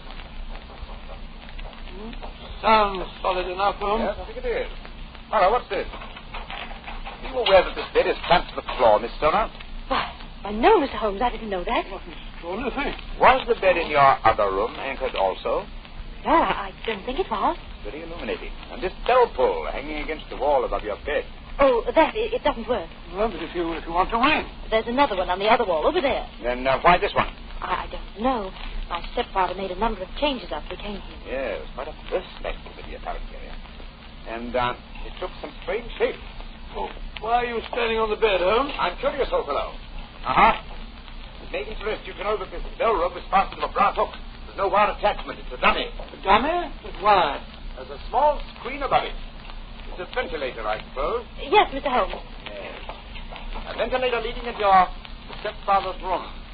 Curious. I noticed there's no means of opening the ventilator on this side. It can only be operated from your stepfather's room next door. I wonder if you might mind taking us in there. Of course, Mr. Holmes. Follow me. Thank you. What do you make of it all, Holmes? There's devil's work afoot, old chap. Here we are, Mr. Holmes.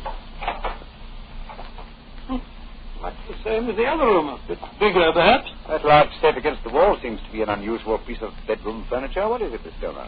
My stepfather's business papers. You've seen inside it, then? Only once, some years ago.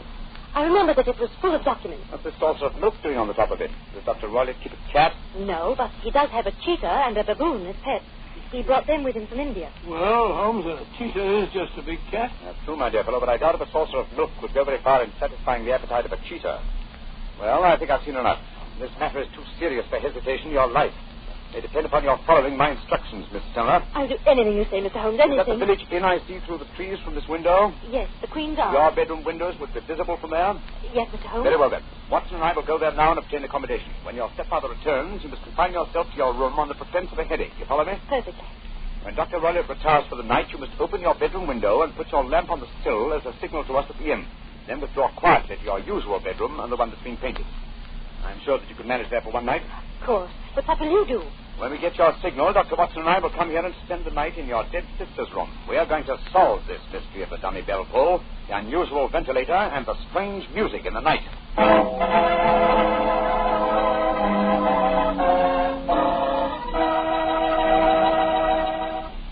You'll hear the remainder of Dr. Watson's story in just a second, so I'm just going to point out that at any really important dinner, you know, like when diplomats get together, you'll find wine on the table. Because for years it's been a known fact that good wine makes good food taste better. Prove that to yourself tomorrow night by having your dinner together with a glass of Petri wine. If you prefer a red wine for any meat or meat dish, try a Petri California Burgundy. That rich, hearty red Petri Burgundy is really out of this world. Now, if you'd rather have a subtle, intriguing white wine, let's say to go with chicken or fish, then try Petri California Sothern. But Sothern or Burgundy, to make sure it's good, make sure it's Petri, won't you? Well, Doctor, it's a rattling good story so far. What happened next? You went to the local inn, I guess, and waited for that lantern to appear in the bedroom window at Dr. Roylett's house? That's right, Mr. Bartell. We had an early dinner at the Queen's Arms and then retired to our upstairs bedroom and sat side by side, puffing away at our pipes, our eyes straining through the darkness to that telltale lantern to give us the signal that there was dangerous work ahead of us. As we sat there discussing the various aspects of the case, I remember that Holmes was very concerned about my own safety. I really have some scruples about taking you with me tonight. It was an infernally dangerous business. And what about that poor girl, alone in the house with that fiend, Roylett? Now, I can handle the case by myself, old chap. I'm coming with you, Holmes. And speak of danger. We haven't seen more of those rooms than was visible to me. No, but possibly I've deduced a little more. I imagine that you saw all that I did. Well, I saw nothing remarkable except the bell rope, and what purpose that could answer, I confess, is more than I can imagine. Saw the ventilator, too. Yes, I don't think it's such an unusual thing to have an opening between two rooms. So small that a mouse could hardly pass through it. True, but at least you will admit there is a curious sequence of coincidences. A ventilator is constructed, a bell cord is hung from it, a lady sleeps in a bed directly below the ventilator, a bed that is anchored to the floor. The lady dies. You can see what you're driving at, Holmes. Look. There's a lantern in Miss Turner's window. That's our signal, all right. Come on, Watson. Our night's vigil begins.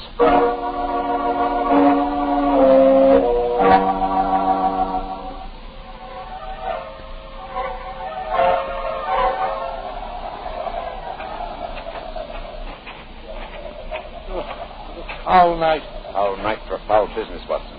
Come on. Through these laurel bushes. It's only another 50 yards to the house.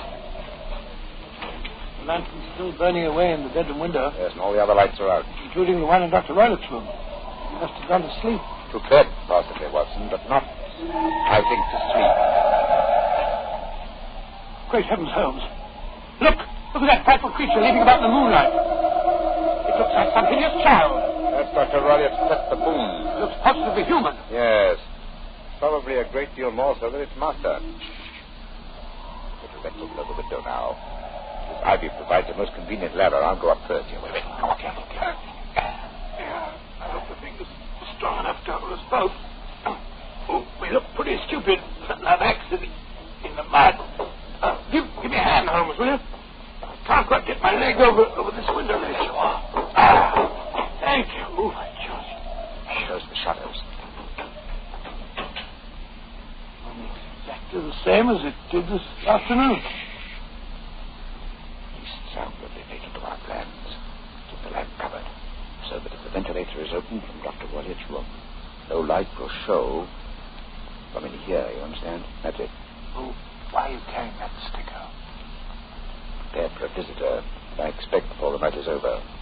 The visitor who will herald his entrance with faint music from an Indian pipe. You mean the music? Exactly. Signal? That's right. Signal to an accomplice who can enter a room of locked doors, an accomplice who kills and leaves no trace. You mean that... No more talking, Watson, no more talking. I'll sit on the edge of the bed here. You sit on that chair. We have a revolver ready in case you should need it. At your house? Have the lantern ready, too. When I shout now, turn the light. Pull on the top of the bell rope. You understand? Perfectly. Good. Now we must wait. Perhaps for some time. But don't go to sleep, old fellow. Don't go to sleep. Your very life may depend on it.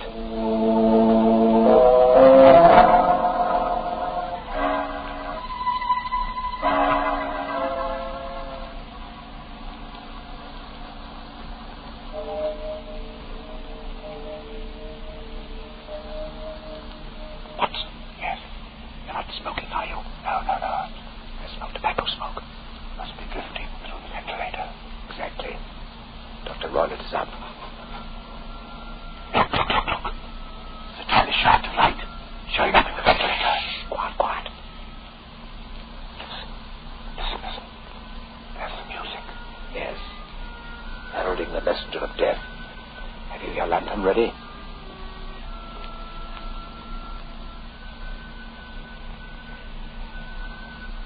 Oh, Watson, no! Great heavens, it's a snake! Trending down the bell rope. You can't kill it, Red Stick. Holmes, out of the way. I'm trying to get a shot at it. Wait, Kate. There it goes. There it goes back through the ventilator.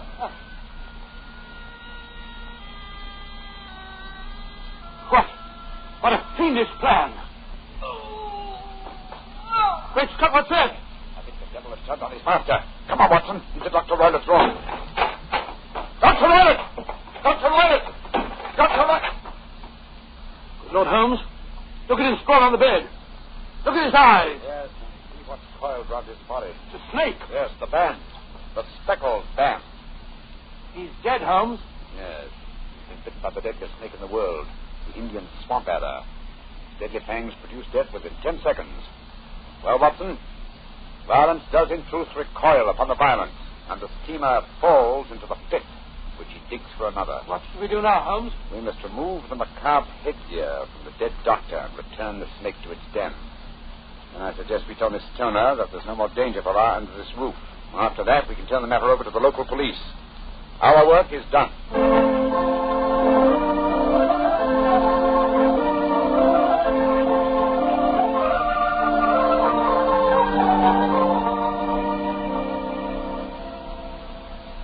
Mr. Holmes, Dr. Watson, I can't tell you how grateful I am that you've brought me back here to Baker Street. Miss Stoner, it would have been inhuman to leave you in that house of death and horror.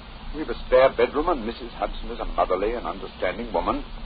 And I can assure you that Dr. Watson and I will be delighted to have you stay here until you've decided on your future plans. Yes, of course we will, my dear. In fact, it's rather refreshing to have a touch of youth about the place. You're both so kind. I think it's wonderful how you foiled my stepfather's devilish plans. Yes, wasn't it? A remarkable example of logical deduction. No, it wasn't, old chap. But first, your mention of the gypsies, Miss Stoner, the use of the word band, put me on an entirely wrong scent. However, when we examined the fatal room, I drew the obvious conclusion. You mean the dummy bell rope, the ventilator, and the movable bed? That's right, old fellow. It instantly gave rise to the suspicion that the rope was there as a bridge for something coming through the ventilator and traveling on down to the bed. I at once thought of a snake. I saw the saucer of milk on top of the safe. Well, my suspicions crystallized into certainty. Fiendish plot. Yes, an extremely clever one. Exactly. My stepfather must have trained the snake to return to him when he played the music. Yes. He put it through the ventilator with his certainty that it would crawl down the rope and land on the bed. It might or might not bite the occupant. Perhaps she might escape every night for a week, but, oh well, sooner or later she must fall a victim. Thank heaven I came to you, Mr. Holmes. Amen to that, Miss Stone. Holmes, if you hadn't lashed the snake with your stick, I bet it wouldn't have turned back on its master. That's true, old chap. That way I'm no doubt indirectly responsible for Dr. Grimsby Roylett's death. I can't say it's a fact that's likely to weigh too heavily on my conscience.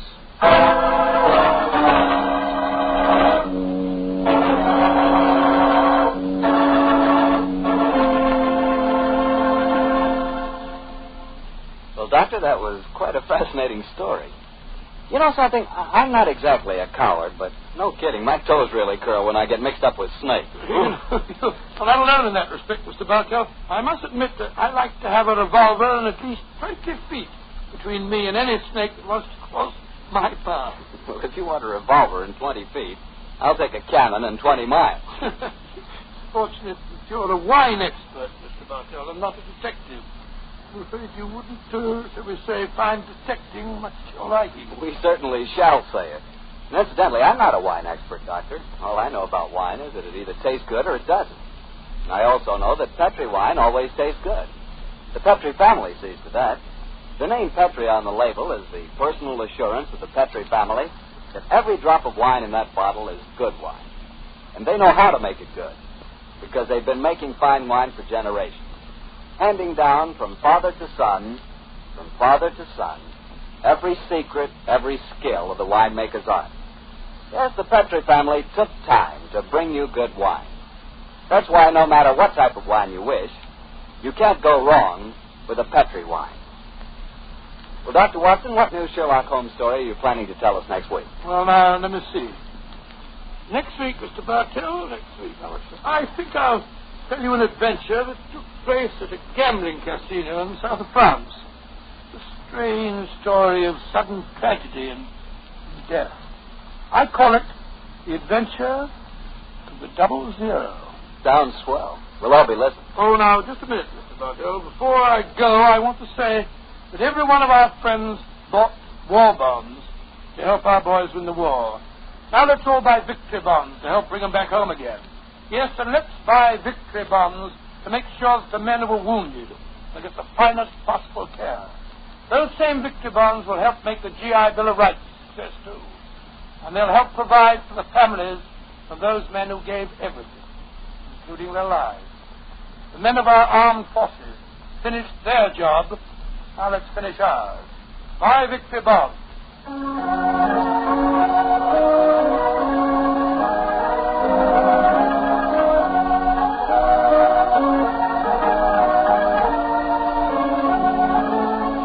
Tonight's Sherlock Holmes adventure is written by Dennis Green and Anthony Boucher and is an adaptation of the Sir Arthur Conan Doyle story, The Adventure of the Speckled Band. Music is by Dean Postler. Mr. Rathbone appears through the courtesy of Metro-Goldwyn-Mayer, and Mr. Bruce through the courtesy of Universal Pictures, where they are now starring in the Sherlock Holmes series.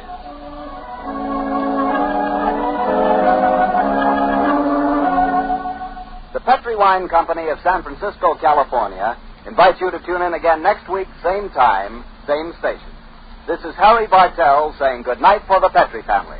Sherlock Holmes comes to you from our Hollywood studios. This is the Mutual Broadcasting System.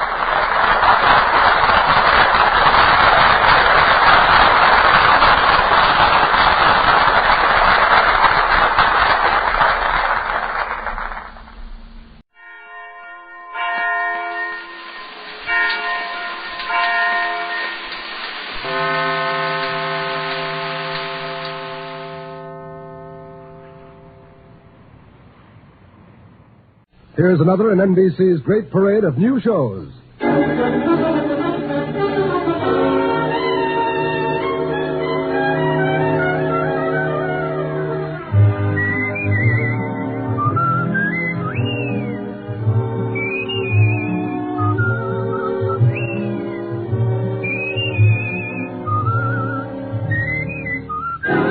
Now, Dick Powell as Richard Diamond, private detective.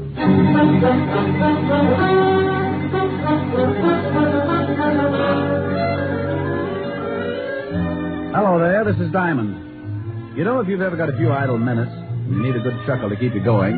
Just turn to the personals in any of the local papers. Now, I'm a guy with a strange sense of humor, and it really takes something right out of left field to get a spasm out of my funny bone. But just listen to this one out of the Little Rock Bugle. Oh, yeah. Bachelor, sincere young man, 4 feet 10, 190 pounds, handsome, out of work for a year, desires to meet woman who can straighten him out. See what I mean? If this guy does find a woman who can straighten him out, she'll probably do it with a flat iron. Oh, and get this one. Young man with large personality desires to meet woman with big bank account and small sense of humor. Object, murder. Oh, excuse me, that's merger. Oh, and here's a real whizzer. Attractive, intelligent girl, 30 years old with bubbling enthusiasm for life. Neither smokes, drinks, nor stays up late. Vegetarian and hates comic books. Would like playmate who enjoys active recreation. There'll be a month of fasting after that one. Oh, yeah, I knew I had something else. That case I got mixed up in last week. If you think those personals are silly, wait till you hear about this. It all started about 11 o'clock one morning in my office. Mr. Richard Diamond, private detective? I was out with a hula dancer last night. Wait, I'll look in the mirror and tell you. Come on in so you can see, too. My name is Jerome J. Jerome. Well, I'm not going to ask you what the J stands for. You are Mr. Diamond, aren't you? My face all right, but I'm sure the rest of me's on vacation. Don't you feel well? I don't feel at all. Ever danced the hula for 6 hours straight? I'm a past master of all forms of dancing. Care to waltz? What? Forget it. What can I do for you, Mr. Jerome? It's not what you can do for me, Mr. Diamond. It's what I can do for you. Well, that's a switch, but let's give it a whirl. What can you do for me, Mr. Jerome? I'm a millionaire, Mr. Diamond. Well, bless your little pointed head. I'm also a G-man. I knew this would jump the track sooner or later. Tell me, if you're a G-man and a millionaire, where do you work? The U.S. Mint? I write songs, too. By the light of the silvery moon, I want to... Mr. Jerome. Yes, did you like it? You didn't by any chance write Swanee River? No, I believe Stephen Foster wrote that. You don't say? Yes, he stole the melody from me. I think we'd better waltz after all. Oh, Mr. Diamond, that's ridiculous. I'm glad somebody noticed. But you take a good zippy foxtrot now. Oh, now, wait a minute. Hold it! Hold it! Oh, you follow beautifully. Oh, I went to Vassar. Now, slow down before I pick you up and stuff you into a bottle. Oh, I'm sorry. Yeah. Now, would you mind telling me how long you've been hiding out with the squirrels? Squirrels? Oh, I have a mink farm. You should do well. Look, Mr. Jerome, I think maybe you better go soak yourself in some hot tar or something. I came here to do you a favor, Mr. Diamond, and I do not intend to leave until you hear me out. Oh, well. Okay, what is it? You need a bodyguard. Operator, give me Bellevue. Mr. Diamond, please, there's no need to call Bellevue. Oh, stop being so narrow-minded. They'll give you a nice, quiet room, all by a little old lonesome. Well, go ahead and call them if you want to, but it will do you no good. Why not? They'll just think you're crazy. I'm on the staff there. Oh, yes, I should have known. I think you're making fun of me. I came up here because I knew of your reputation as a detective, and I want to help you with your work. You get in trouble, don't you, all the time? Habitually. Well, I want to protect you. Now, that's nice, but I really don't need a bodyguard. Early stages of schizophrenia, also a slight persecution complex. Have you seen a good psychiatrist, Mr. Diamond? It's certainly a thought. Well, when do I start work? Well, you see, it's like this. I'm awfully sorry, but I have my own nutcracker. Oh, no. I mean as your bodyguard. I'm afraid the requirements are too tough. What are they? Well, first you have to find a freshly murdered corpse. It's kind of like a treasure hunt. Oh, I've got that. You got what? A freshly murdered corpse. That's one of the reasons I came up to see you. I thought you'd like to know. Oh, well, now, I'll tell you what you do. You go back and see if the corpse is still there. If it is, call me at once, okay? All righty. I'm off. Amen. Mr. Diamond? Yes? Remember, hopping hot toads have no hair. Oh, no.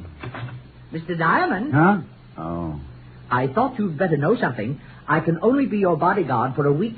I'm getting married. Congratulations. Who's the lucky girl? It's Miss America. But don't breathe it around. I want time to check her measurements. I'll send you a fruitcake. Just bring it in. You're invited. Goodbye.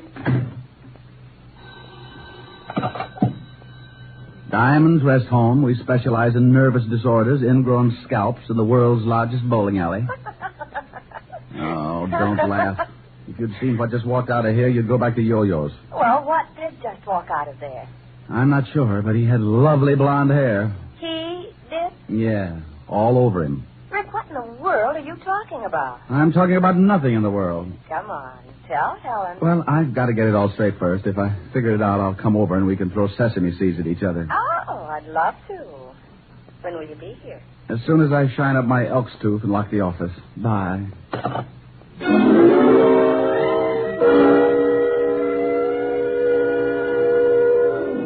Well, I usually get some screwy ones, but this one was the topper of the season. I had a hunch that Jerome would be back, so I locked the office and did a quick sneak down the back stairs. I grabbed a cab, and 10 minutes later, I was sitting in Helen Asher's study at 975 Park Avenue. Do you think his story about the body had any truth behind it? Well, he told me he was a millionaire, a G-man, owned a mink farm, and was going to marry Miss America. Now, tell me you think there's some truth behind it, and I'll have you committed. Well, all right, but if he continues to pester you ought to call the authorities about him. Yeah, I guess I'll have to. Poor little man. It's a poor little man like that who ends up hanging his grandmother on a meat hook. Oh, he doesn't sound dangerous to me. Sometimes the harmless ones work themselves right into a storm. Now, take me. You'd never guess that somewhere in the back of my head a square knot is being tied. Rick, now stop that. See? You didn't know it, but at high noon I go fangs and long claws. Now stop it. You do that every time a good-looking girl walks past. Rick. You complete idiot.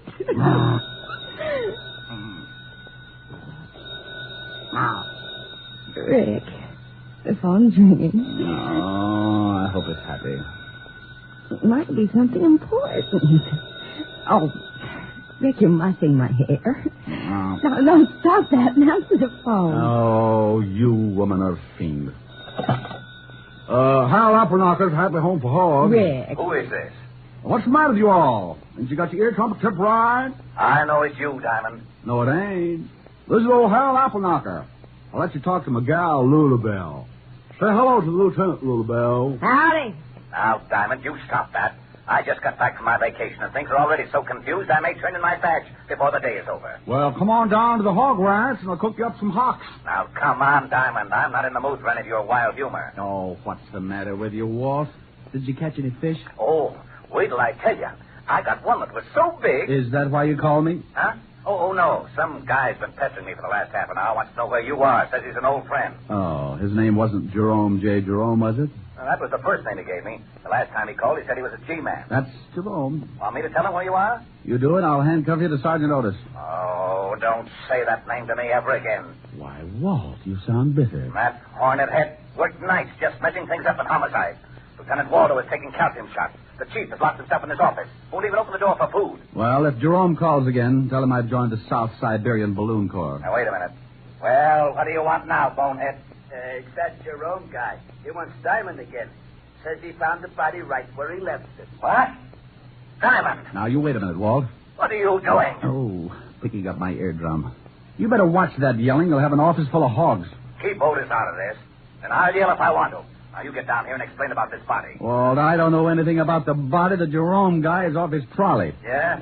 Well, if there's the smallest possibility of a corpse turning up and you're involved, it'll turn up. Walt, you say it, but you don't mean it. I don't, huh? You get down here in 10 minutes, or I'll have a warrant out for you, and I mean that. Now, step on it. If I heaven, I'll forget modern police procedure and drag out the rubber hose. Why don't you use Sergeant Otis's tongue? You could beat an elephant to death with it. I'm not kidding. I've heard two words, diamond and body. And that means overtime in this department. Now get down here. All right, but you're mean. Oh, and Diamond. Yes? Pick me up some bicarbonate on the way over, will you? I'll get you something. But don't spill it on your car. It'll take the paint off. Bye. Rick, what was that all about? Oh, Levinson's got heartburn again. That nut that wandered into my office told Otis about the body he says he's found. Oh, Walt didn't believe him, did he? Walt's been a cynic ever since we were introduced. I'll see you later this evening, honey. All right, Rick. What do you want to do? Helen. Why? What you said.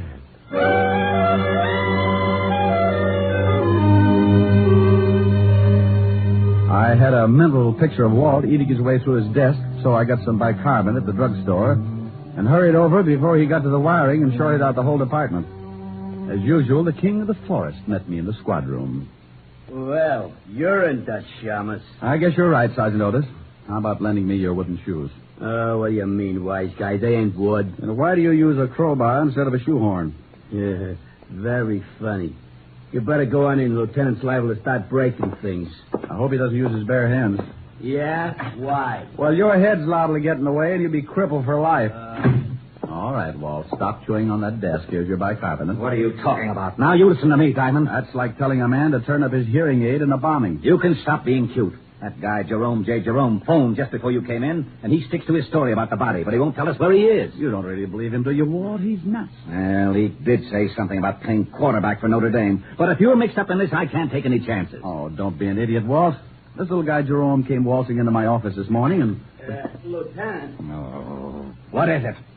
That guy Jerome's on the phone again. He wants to talk to Diamond. Rick, pick up that phone and find out about that body. Oh, now, come on, Walt. You can use the extension in here. Go on. I promise you'll be sorry. You pick it up and say hello. Not to this guy, you won't. You'll come back with hopping, hop toads have no hair or something.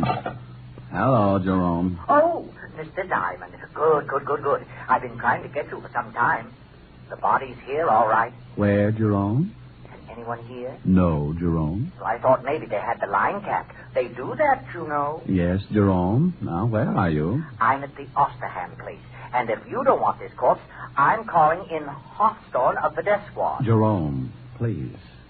Now, where are you? The Osterham place on 74th Street. I'll be right over and don't let the corpse get away. Oh, it won't. I'm sitting on it. Oh. Well, did you find out where he is? Oh, he said the Osterham place on 74th Street. What the devil's that? The Osterham place? That's old man Osterham's home. You know, the eccentric old millionaire that died last year? Oh, how did Jerome get in? It's been turned into kind of a museum.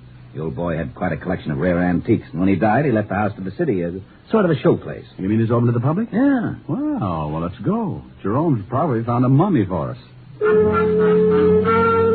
On the way over, I told Walt about Jerome's sweet little visit in my office, and the lieutenant was all for stopping off for a straitjacket. When we got there, we looked out of the squad car at an old three-story brownstone. But more interesting was the sign that hung from the door. Closed Saturdays. And you guessed it. It was Saturday. We got out of the car and went up. Well, don't just stand there. Try the door. I'm with you. Got an axe? Ring the bell. If Jerome's in there, he'll probably answer. Oh, anything to make the police force happy. Mr. Diamond. What is that? That is Jerome, over in the window. You will have to climb in here. Come on, Walt. We can't do that. Who's that with you, Diamond? This is Lonely Levinson, Jerome. He collects bodies. Oh, good. He'll just love this one. Climb in. Coming on? Oh, go ahead. If there's a corpse in there, it's in the line of duty. I'll give you a boost. I can make it. What you read old that baby? You shut up. There. All right, Red Heart, you're next. Up, and away! Oh, I'm glad to see you both. I was getting tired of sitting around with her. The conversation was so one-sided. Sitting around with who? Her. Rick. Yeah. Do I qualify, Mr. Diamond? Young girl. Been dead quite a while. Jerome. Yes, boss. Tell old Ricky how you found her. Well, this room is supposed to be sealed up. Sealed up? Yes, the building is a museum. Not a very good one. I have much better things in my apartment. We're losing him. Jerome, how you found her? Oh. Well, when the building is open to the public, they take you on tours. When we passed this room, we noticed it was sealed. I asked why, and the guard said it was because the late Mr. Osterham had stipulated in his will that the rest of the house could be shown, but not this room. It was his private study. And he said if he ever wanted to come back, he didn't want a lot of people cluttering it up. Who broke it in? I did. You did? Don't they have burglar alarms in this museum? Mr. Diamond, Lonely Levinson has an extreme case of supersensitivity. Does he always snap like that? Only when he hasn't been fed. Why did you break in? You should be careful, Mr. Lonely Levinson. You'll bite someone. Have you been checked for rabies? Now you listen to me. Walt. Jerome, why did you break in? Well, it's perfectly obvious. When the guard told me the story, I played along with him. Of course, I knew it was just a trick to throw me off. Yeah, of course. Oh, would you mind turning your head? It's much better if you just chew on that curtain. Well, I waited until they closed the place. Then I came back, jimmied this window, and found the body. Then I came to you, Mr. Diamond. Simple? Oh, sure. Rick, what are you doing? Oh, just looking at the dead girl. Come here. Did you find something? No. Got on an anklet. Name is, strike a match, will you? Wait a minute. There. Oh, Adelaide. Looks like she's been dead quite a while. Yeah. Jerome, when you found... Hey, Jerome. He's gone. Oh, we're a couple of swell sleuths. He's not out on the street. Must have climbed out and run for it. I'll send out a general on him. Yeah, I would if I were you. A guy like that shouldn't be running around loose. He's allowed to wind up on Stromboli. Well, Walt put out a general lime on Jerome and then called in the rest of the experts to give him the dope on the dead girl. I didn't wait around because I'd a hunch that Jerome would find me again. I was right, because at that moment he was sitting in my office behind my desk. Diamond Detective Agency? Rick? Who is this? Oh, now stop clowning. This is Helen. Never heard of you. Why don't you dames leave me alone? By the light of the silvery moon. I guess I'll have to write some new lyrics. Oh, dear. Yes, what is it? Well, you sure got there in a hurry. Who is this? Now, you stop that, Diamond. You know very well who this is. What do you want, stupid? Stupid? Yeah, rhymes with Cupid. Could do a song on it. Like to hear my latest? I've been working on the railroad all the long day. What kind of a song do you suppose I could write with Stupid and Cupid? Oh, hello, Mr. Diamond. Hey, what's going on? Well, hello, Jerome. Taking my calls for me? Yes, and wait till you hear the pixie I've got on the line. Here. Thanks. Hello, Walt. Rick?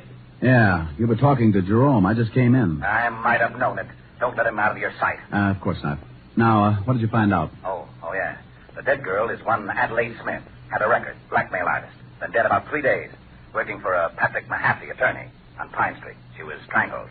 Blackmail artist, huh? Very smooth, or used to be. Any line on Mahaffey's background? We're checking into that now. Well, find out one thing more for me, will you? If I can. What? When that museum was open to the public. That's easy. I'll call you back. Hold on to that Jerome guy. Oh, sure. Walt. Yeah? Jerome's gone again. What? Bye.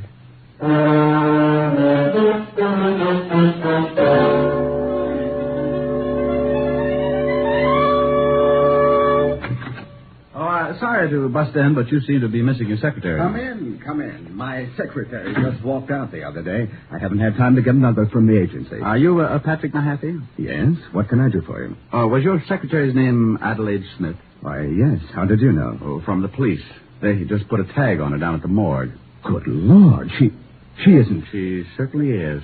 The morgue is very choosy about its tenants. Oh, that's terrible. What was it, an accident? Well, if it was, the insurance companies are going to have to set up a new system. She was strangled. Oh, how horrible. Yes. You're an attorney, aren't you, Mr. Mahaffey? Why, yes. Are you from the police? I just left them. What kind of an attorney? Why, just general law. Ever do anything you could be blackmailed for? What? Why, of course not. Ever have any business with the Osterham estate? No, I never handled any of the Osterham business. Why? Oh, nothing. I'll see you later, Mr. Mahaffey.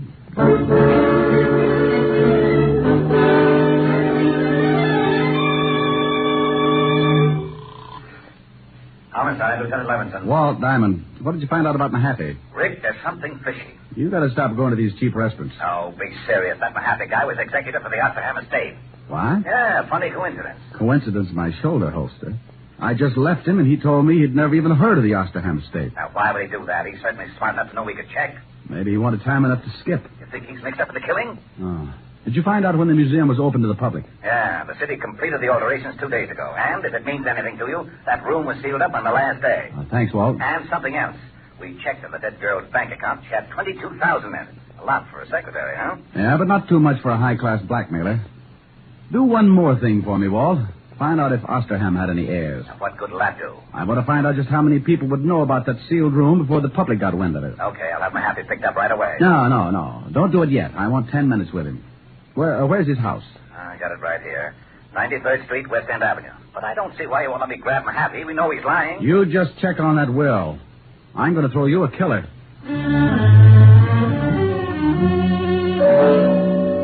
I left the phone booth and headed for West End Avenue and Patrick Mahaffey's residence.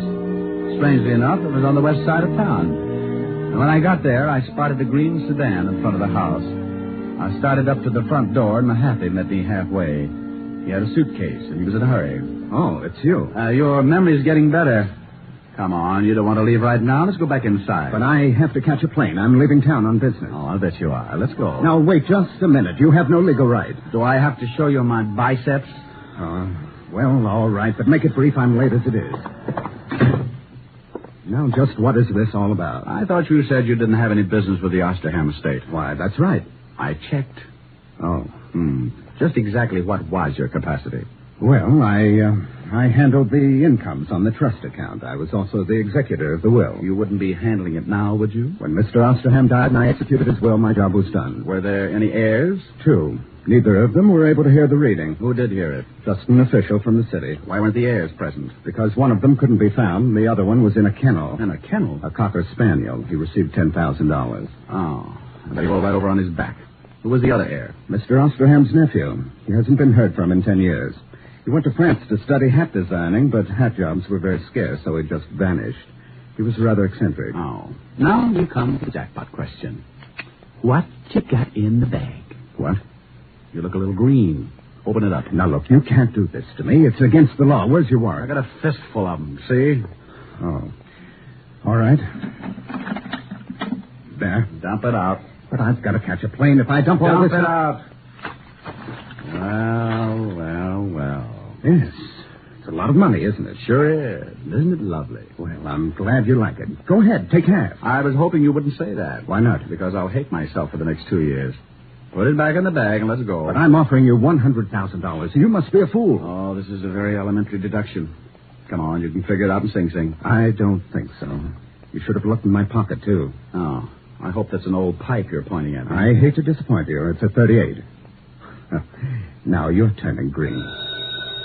Now, you better answer it. That's the police, and they know I'm here. All right, but you say one thing wrong, and I'll have to shut you up permanently.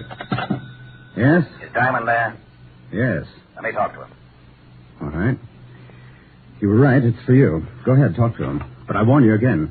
Hello? I'm getting tired of dialing. Everything all right? Just dandy. What did you find out? There were 2 heirs, and get this. One of them was a... Cocker Spaniel. Yeah, how did you know? What else? Well, that guy Mahaffey's a crook. We checked and found out that there's only about 10,000 left in the trust fund. The bank says Mahaffey has power of attorney, and he'd drawn out about 200,000. You got him there with you? Yeah, but it's all in the way you look at it. Oh, it's like that, huh? Let's see if you can stall him. There ought to be a prowl car nearby. Goodbye, Walt. Did you get the information you wanted? Yeah, you killed the girl. Probably because she found out you were dipping into the till. You paid her $10,000 and got her over to the museum and strangled her. I took the money, yes. But you're just guessing about the murder. No one else but you knew about the closed room until after it was sealed and the public was told. The girl was killed the day before the room was sealed. You figured she'd never be found, but a little guy named Jerome went in and found the body. And if I'm right, little Jerome is really the missing heir. Impossible. Wasn't the museum rigged with a burglar alarm? Yes. Well, we found Jerome inside and the window open. He'd climbed in, but the alarm hadn't gone off. Simple. A member of the family might still have a key. He found the alarm and disconnected it. I don't believe it. But you must, Mr. Mahaffey. What? No, it can't be. Oh. Well, you really throw a beautiful left jab, Mr. Diamond. Oh, thanks for turning his head, Jerome. Now, would you mind telling me something just to sort of clear things up a little? You mean, am I really cracked? No. Like Mr. Mahaffey said, just a little eccentric. You see, I found out the money was missing, so I looked up the girl. She told me for $20,000 she'd show me the thief. She told me to meet her at the museum that night, and the thief would be there. When I got there, she was dead. Well, I knew I couldn't solve the case myself, and if anyone found out who I really was, I might be held. So I became Jerome J. Jerome and hired Richard Diamond. Correction, I was not hired. Correction again. You'll receive a very substantial check as soon as the estate is settled. And thank you. Thank you. Oh, you might do me one more favor. If you know anyone who would like to buy a hat, I have got some billies. I'll speak to Hedda Hopper in the morning.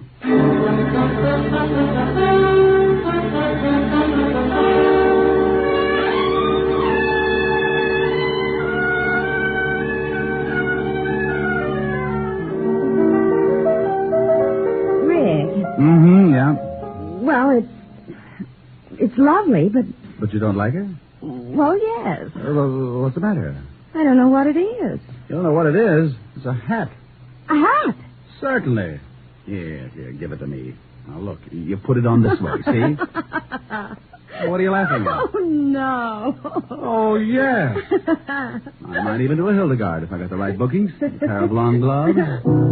All of a sudden, my heart sings when I remember little things. The way you used now to... stop it. I will not. I may have found a way to make $1 million. You're just jealous, that's all. I've got the hat and I'm pretty. Just sing a song. And finish it for a change. Oh, I'd love to. I don't know from nothing, baby. All I know is I love you. I don't care for nothing, baby. If I knew you cared for me too. So won't you make your mind up, baby? Tell me that you love me, please do. For I don't know from nothing, baby. All I know is I love you. We bought a concert. All I know is I love you. Well, there you are. I finished it. Are you happy? Oh, well, yes. But where did the band come from? Did you like it? Yes, it was great. Well, if it's great, don't ask questions. Thank you, Von Monroe. Honey, the name is Diamond. Oh, Mr. Monroe, I just love your record. No, baby, the name is Diamond. Mr. Monroe, ever since the first time I heard you sing, Come here, I want to tell you something. Racing with the moon, sailing through the midnight blue.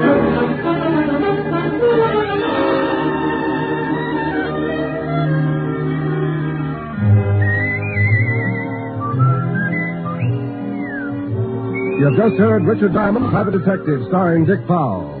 Helen was played by Virginia Gregg. Lieutenant Levinson by Ed Begley. Also in the cast were Wilms Herbert, Joseph Kearns, and Stanley Waxman. Music was under the direction of Frank Worth. Richard Diamond is written by Blake Edwards and directed by Richard Sandville. Dick Powell soon will be seen in the current screen version of the best-selling novel, Mrs. Mike. Now, this is John Storm inviting you to be with us again at the same time next week when we will again bring you Dick Powell as Richard Diamond, Private Detective.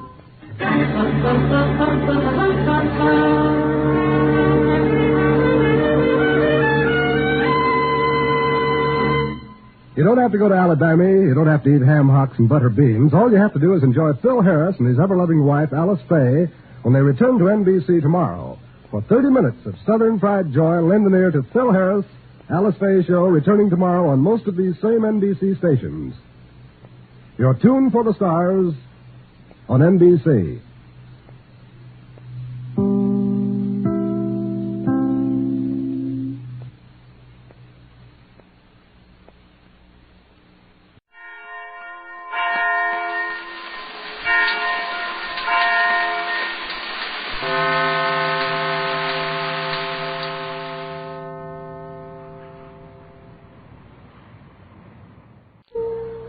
The Adventures of Sam Spade, Detective. Brought to you transcribed by Wild Root Cream Oil Hair Tonic, the non-alcoholic hair tonic that contains lanolin. Wild Root Cream Oil. Again and again, the choice of men and women and children, too.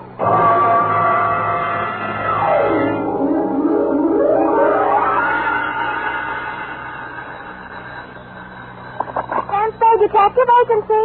Me, sweetheart. Any calls, messages, alarms, or excursions? Just one, Sam. Which? Well, I suppose you might call it an excursion, Sam. He left for literature. Revelation, eh? Well, a little trip somewhere might be nice. I feel as if I could sleep forever. Oh, Sam. Well, I'm not going yet. Oh, Sam, you mustn't talk like that. I've been sitting here reading this booklet, and it says it's later than we think. It can't be. My watch says 3 minutes to 9. Now, there, you see, it is later than we think.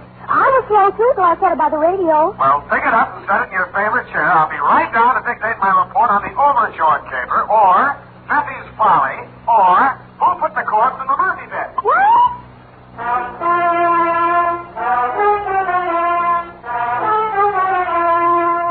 Dashiell Hammett, America's leading detective fiction writer and creator of Sam Spade, the hard-boiled private eye, and William Spear, radio's outstanding producer-director of mystery and crime drama, join their talents to make your hair stand on end with the adventures of Sam Spade.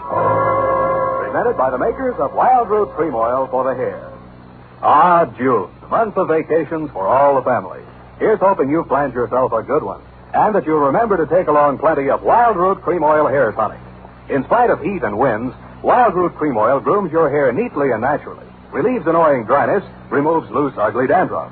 Ask for it in the big, economical family-size bottle and handy tube that's easy to pack in your suitcase. Be sure to ask for it by name. Wild Root Cream Oil Hair Tonic. Again and again, the choice of men and women and children, too. And now, with Howard Duff starring as Spade, Wild Root brings to the air the greatest private detective of them all in the adventures of Sam Spade.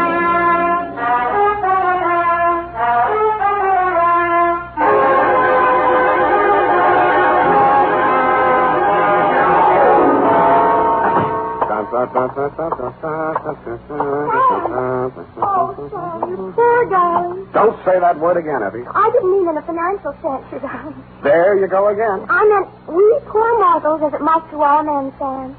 We're all clay-footed, after all, merely leaving footprints in the sands of time. You need a vacation, huh? Maybe you better take that excursion. No. Now, don't act like that. I'll hardly miss you. Oh, Sam. Now, come on. Let's see those travel photos. Where are they? Oh, Here we are. Plan now for that long, long journey. Our carefree layaway plan relieves the burdens of those left behind. Well, nice of them to think of me. Luxurious accommodations. Funny-looking stateroom. Why does that bunk have a lid on it? Let's see if I'll explain here somewhere. Our special nylon-tufted, couch-type model with chrome-plated magnesium handles and lightweight alloy liner has been called by many satisfied customers the pallbearer's friend. Well, who brought this into my office? his name was Converse Etheridge. What? He's with the Dardanella Mortuary. Don't mention his name in my presence. That man has no live friend. Now, Sam, don't be too rash on him. After all, it's his living. He is a worm in the apple of contentment, a roadblock on the highway of life, a meter in the taxicab of happiness. Are you ready, Sam? No! I already have the date, Sam.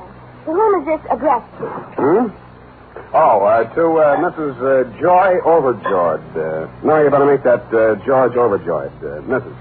I'll make it your mind, Sam. I said Mrs. Yes, sir. But is it Joy Joy Overjord? Or is it, It is Judge Overboard. Now, wait a minute. Just let me get this straight, Sam. I have Judge Joe. Mrs. Oh. Well, to avoid any further confusion, Sam, wouldn't it be just as clear to address it as Mrs. O.G. Judge? The name is not Judge F. It's Overgorge. George. Now, wait a minute, Sam. Now, wait a minute. Let's be very, very quiet for just a minute. Now, look here. I won't have you putting the blame on... Now, wait. All right. Mrs. George Overjord. Carson? If it'll make you happier. Thank you, Sam. From, Yes, Sam. License number 137596. That you can get. Subject, your jewelry. Dear Mrs. Overjord. Enclosed, you will find my statement for services rendered, which you will no doubt be as surprised to receive as I am to be sending it. It started, as such things often do, with that curse of civilization, that broken spring in the couch of privacy, the telephone. Yes? Mrs. Spade? Speaking? This is Mrs. George Overjord. That's O-V-E-R-J-O-R-D. I have it. I'm staying at the Hotel Belvedere, Mrs. Spade. Mr. Stover, the house detective, was good enough to recommend you. Oh, then he's good for something. I beg your pardon? Good friend of mine, Mr. Stover. And what was it you had in mind, Mrs. Overjoyed? George. But your walk, that's my first name. I beg your pardon? Joy. Oh, I got it wrong. When you spell it out, I thought... I think you better come over here right away, Mrs. Spade. I have a rather serious problem to place before you. These little details can wait. Of course. And come right up. I'm in room 315.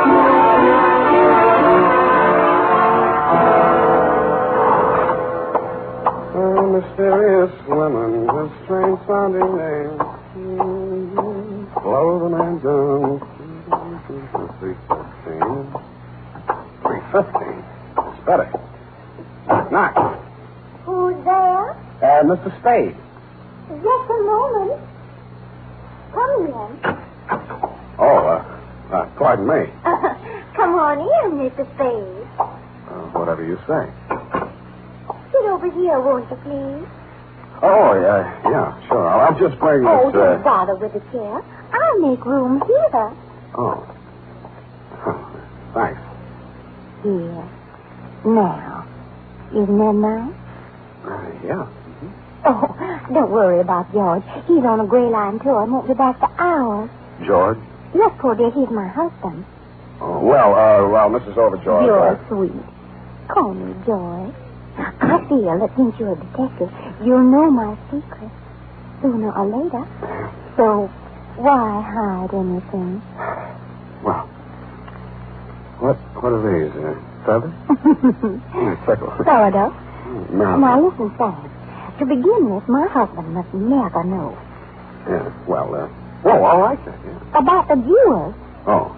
You see, he gave me the money for a floater policy on the necklace, and I was naughty. You were. I sank it in a wild mood. Sam, are you listening? Yeah. Mm-hmm. Sure, yeah. You sank somebody's mink. Tell me, what did you want to do with me right now? No, Sam. I sank the floater. So now it isn't insured and it's gone. Ran away, huh? Not the mink, Sam, the necklace. What shall I do?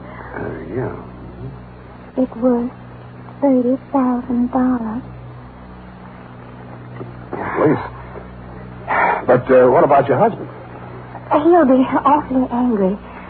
He's an absolute bog on insurance. And he'd be very upset if he knew I was not fully covered. What time did you say that gray line bus gets back? Sam, we just can't while away precious hours. We've got to find that necklace. My husband...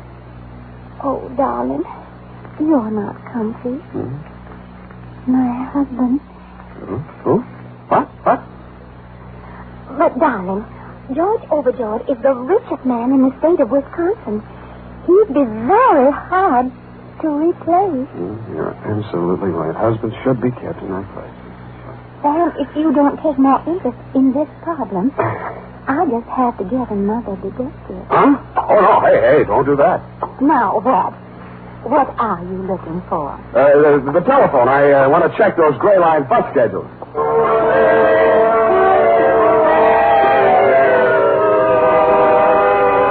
Around 5 in the p.m., after we phoned room service with some sandwiches and a pitcher of martinis, I got my assignment.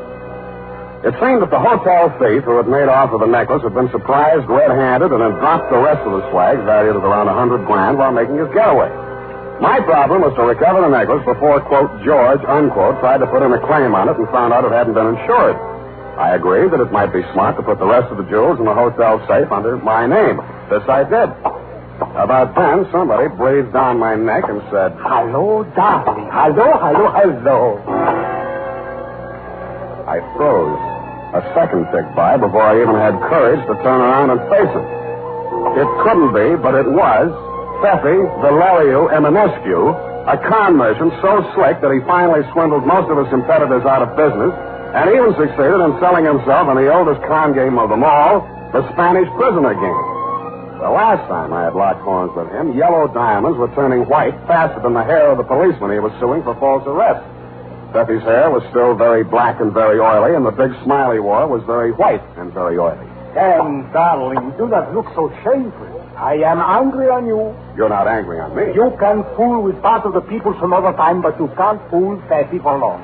You did a trick on me to lure me out from San Francisco. A gold mine, you promised me. A gold brick mine. But you see, I am humorous. I don't hate you. In fact, I am contrary. You are. And just to prove that I have no harbor of heart foolings with you, listen, what do you think of this one? Never mind. We buy a printing press. And what are we pressing? Your luck. No. Tickets. Vouchers and the Romanian National Lottery. Vouchers. With the Iron Curtain, darling, who could see through it? Pepe, darling, where are you staying? Temporarily. I am a guest on this hotel. I'm sure of that. May I inquire which room the management is losing money on this time? I think I changed. The neighbors have got noise. 317? Also the plumbing. 313? Stop beating around these bushes. What have you caught me doing? Come on, let's have a look at your room.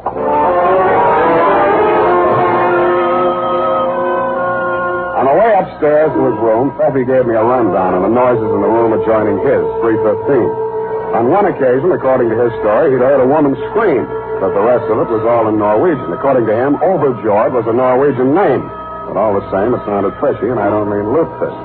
When I gave him a rundown on the missing Overjord necklace, he threw up his hands in anguish and said, "Oh, Sam, darling, I think we'd better have a couple of drinks and talk over this." "Sit down, Feffy." Aren't we thirsty? "No. Look, Feffy, how did those Jimmy marks get on that connecting door?" Jimmy, aha! Now I see it. Not only do those Norwegians have noses, they have dog habits. And this a client from you. Feffy, why would the Overjords break into their own room from this side of the connecting door? Don't interrupt me. I am thinking. Where does that door lead? To the bed. A bedroom? Don't speak on it. Don't go near it. What's in there? A morphine. Let's have a look. Sam, darling, I don't want you to get hurt. Feffy, are you threatening me? Worse. I am warning you. That makes it easier. Sam, darling, don't. Remember Pando? Oh, be quiet.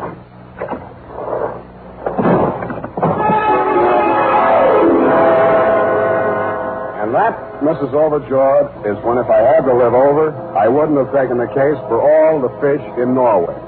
The Murphy bed that flew out at me as I opened the door was occupied.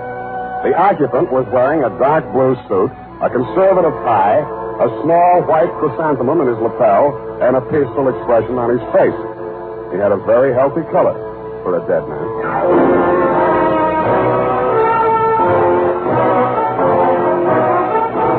The makers of Wild Root Cream Oil are presenting the weekly Sunday adventure of Dashiell Hammett's famous private detective, Sam Spade. Tonight, for the first time, Wild Root announces a big double bargain combination package to introduce amazing new Wild Root Liquid Green Shampoo. Here it is. You get a 60-cent bottle of exciting new Wild Root Liquid Green Shampoo, plus a 60-cent bottle of famous Wild Root Cream Oil Hair Tonic. A $1.20 value for only 59 cents. It's a wonderful chance to get acquainted with brand new Wild Root Liquid Green Shampoo. The shampoo that combines the best features of liquids and creams and soapless cleansing, plus soothing lanolin. A shampoo that leaves your hair beautifully clean, soft, radiant, easy to manage. Remember, this big double bargain combination package contains a 60-cent bottle of the popular new Wild Root Liquid Green Shampoo, plus a 60-cent bottle of Wild Root Cream Oil Hair Tonic. A $1.20 value for only 59 cents. But the offer is limited, so don't miss out. Go to your drug or toilet goods counter today or tomorrow, sure, and ask for Wild Root's big double bargain combination package.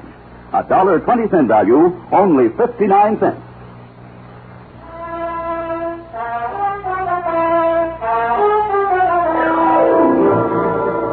And now, back to the Overjord Caper, or The Corpse in the Murphy Bed. Tonight's adventure with Sam Spade.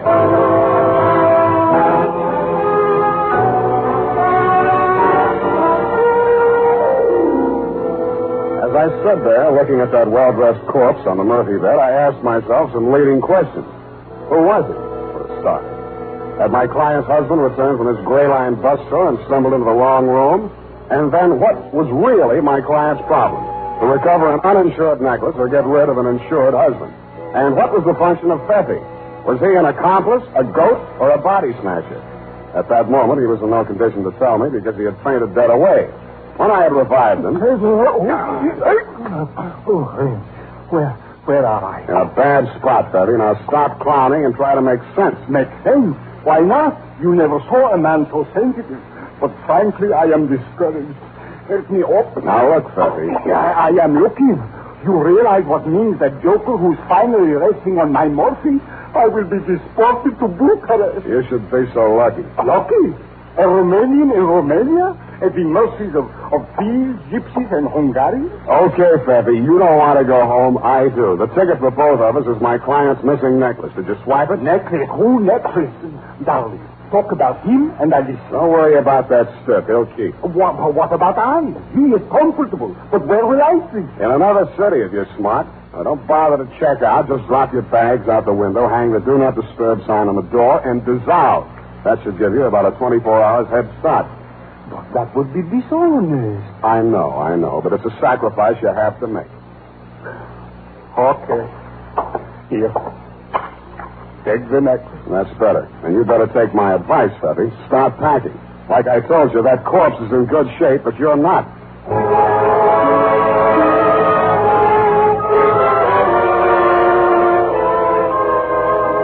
There was nobody home in room 315, so I glass-keyed my way in and had a look around. I turned up only items that were worth anything. A pair of passports issued respectively to one George Overjord and one Joy Overjord. Also, item and insurance policy with inventory attached on the Overjord jewels. What made that interesting was the fact that the necklace, which my client had told me was uninsured, was there in the inventory. After that, I wasn't at all surprised at what I found in the closet. Okay. Take it easy. I'll get you loose just as quick as I can. Here, I'll get these gags out first. Joy, are you all right? Yeah, yours. There you are. Here. Let me help you up. Oh, my back. 4 hours in that place. Those villains. Who did this to you? You don't know. They jumped on us when we are coming home backwards. What? Joy, look at the time. Our boat sails in an hour. If we don't hurry, we will miss it. Yeah, I can catch. You go now, young man. Thank you. Yeah, goodbye. Well, just a minute. I want to get a few things straight. You are Mr. and Mrs. Overjord? Yeah. But we don't worry. Insurance will take care of all. Goodbye. I'm sorry if I'm annoying you, but I'm just not quite ready to leave. Now, if what you had in mind was picking up a little ready cash from the insurance company, I'm afraid I'll accept your caper. Boris? Again? In other words, I'm a detective, and I have your jewels. Yeah, you're here. Yeah, that is good. Just leave them on the table. Yeah, good. Well, it's not quite as good as all that. Before I can hand them over to you, I've got to clear a few things up between you and my client and another guy with a dead man in his room. We don't know any dead man. Not in California. We are from old country. Wisconsin. Oh, well, that's different. Is that everything yours? Yeah, yours. Call the boat. Don't be in such a hurry. Well, why not? The ship don't rain. Now, look, this will only take a few seconds. I'll have to make a report on this, you see. So I have to know exactly how it happened. Now, you say you just come into that room. Now, you must have been standing about here, Mr. Overjord? Not so close to the closet. Well, that's near enough. Now, you just stay where you are. Will you step over this way, Mrs. Overjord? Oh, yeah. Hurry, please. Just a little to the left. There.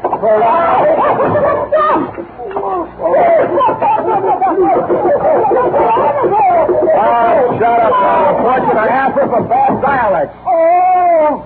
I thought that would do it. Good. And now to meet the floor. Just a moment. Oh, it's you, Sam.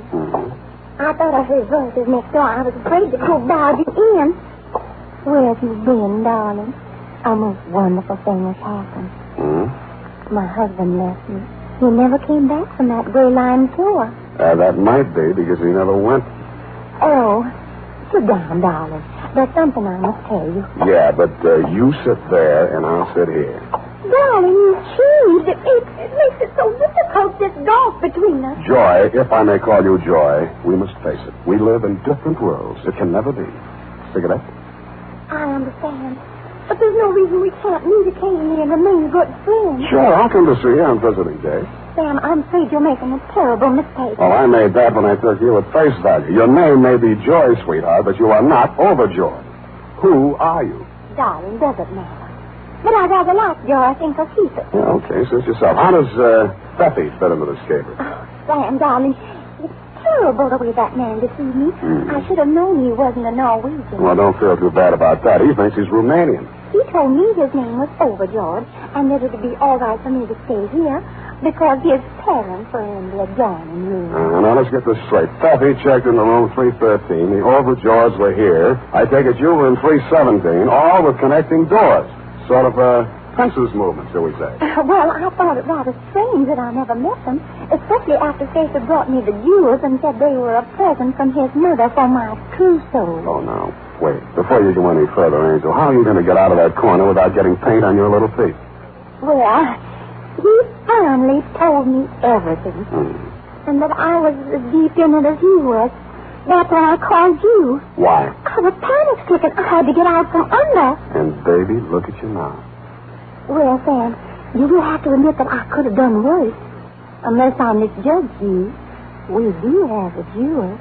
Yeah, that part of it's all right, but what about that corpse? Oh, that was in case Steffi got rid of that necklace before he was caught with it. The police would have something else to hold him on so you and I could get out of the country with the jewels. How'd you get him up here? Piggyback? The bellboy helped me. I told him it was my husband that he was stiff. Yeah, how stiff can you get? You don't believe me? Nope. Oh, I love you. Stop that.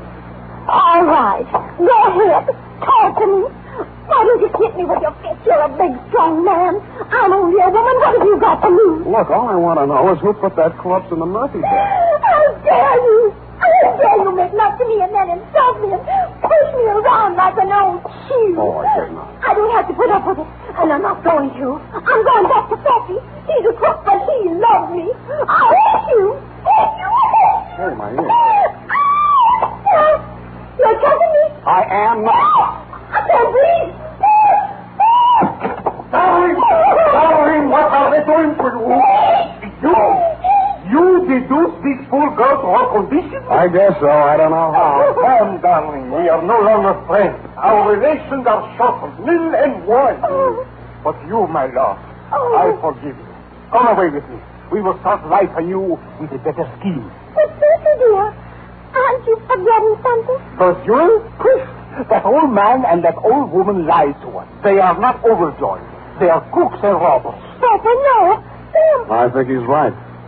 But how did you... I found them in there and untied them. Instead of phoning the police, they started packing. So you see, darling, we couldn't take the jewels anywhere. But why not? The M&S2 motto inscribed on our family crest. Honor among thieves, except for gypsies and Hungarians. But, Steffi, dear, I tried to steal them from you. That was another horse call, my darling. Between you and I is a technical difference. This is known as a double cross. That is expected from a woman. But from you, Sam, darling, I am a gust. I am a darling. You have behaved without charm. I don't hate you, but it is all I can do to forgive you.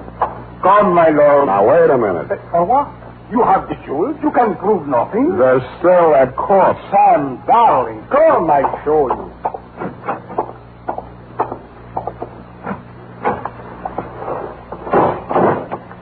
You see?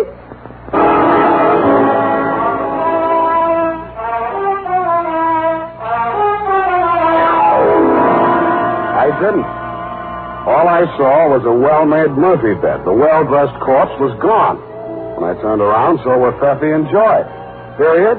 End of report. Next week, Sweetie's dialect. But Sam! Yes, Eddie? Oh, I hardly know where to start. Oh, P.S. I have turned you jewels over to the robbery detail of the San Francisco police, together with Sven and Martha Lagerson, who was still in the closet when the police arrived. But, Sam, don't you... Oh, yes. Add this. The Lagersons told the cops here that they had worked as household servants in your home in Wisconsin and had hit on their bright idea of making off with your jewels while you were away on a month-long canoe trip through the Chain Lakes, which gave them ample time to make their getaway. They switched passport pictures and used your name to justify their possession of the jewels in case they were questioned. That, plus the insurance policy, complete with inventory, was good enough to fool even the nefarious Effie. But, Sam... One question, Effie, no more. But if it's about that corpse, save your day. Hello? Go type that up, Angel. I'm still working on it.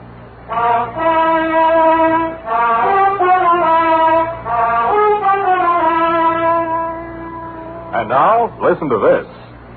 Don't delay. Get your Wildroot Cream Oil now, the nation's leading hair tonic, with Wildroot's big bargain combination package. For a limited time, you can get a 60-cent bottle of Wildroot Cream Oil hair tonic, plus a 60-cent bottle of Wildroot's sensational new liquid cream shampoo, $1.20 value, both for only 59 cents. Get it today for the whole family.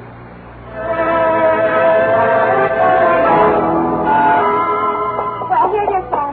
Did you get any place? Well, there's a couple of fingers left in there. Will you join me? Oh, thank you. No, I meant a different kind of stiff. Oh, the one in the Murphy bed. Well, I'm expecting a break on that any day now. Well, you have a walkout bed in your apartment, Sam. Similar proximity will inspire you to greater mental thought. Please, I won't sleep a wink. That's just what Mr. Eckridge said. But I told him you were busy on this big jewel robbery. What was his problem? The man from Nashua, you know. That vulture. He is a razor blade in the parachute pack of optimism. He is a sandbar in the river Styx. Well, as I said, Sam, it's his living. but I promised to give you the message. It seems he wants to find this woman. Now, she did a very strange thing. Yeah. I mean, she came into the Dardanelle mortuary and said her name was O'Rourke. And her husband was there, and that his parents had arrived from Ireland right when he dropped dead. And the Irish relatives were mad because she sent him out for embalming before they got out of wake. And she wanted to know if Mr. Etheridge could sneak him into the hotel before they found out. Why didn't you tell me this before? Well, Sam, I didn't want to clutter up your mind when you were busy on a big jewel caper. And besides, he learned that she was a practical joker and got his body... Sam. Yes, Ed. Sam, could it... the one in the movie bed, I mean... Isn't the short arm a coincidence, Sam? Yeah, probably is. You know, everything that happens in hotels doesn't get in the papers. Hardly a day goes by that some joker doesn't plant an embalmed body in a Murphy bed. If it isn't that, it's frogs or salamanders, or sometimes it used to be crackers when so many of them were on the American plan, you know. Crackers? Oh, really? Good night, Sam. Good night, sweetheart.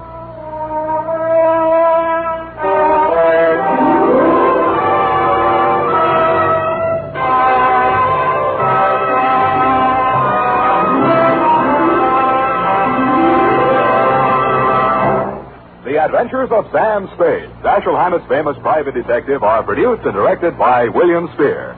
Sam Spade is played by Howard Duff. Lorene Tuttle is Effie. The Adventures of Sam Spade are written for radio by Bob Tallman and Gil Dowd.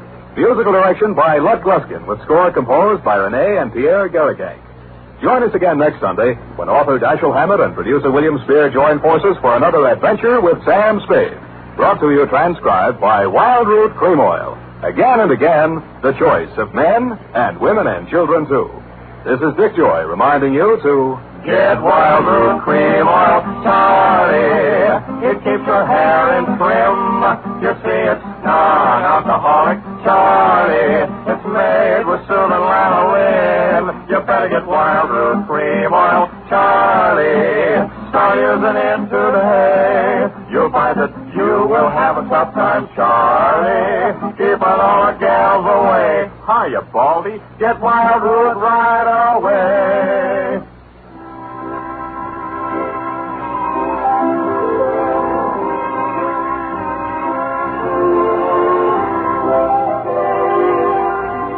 This is CBS, the Columbia Broadcasting.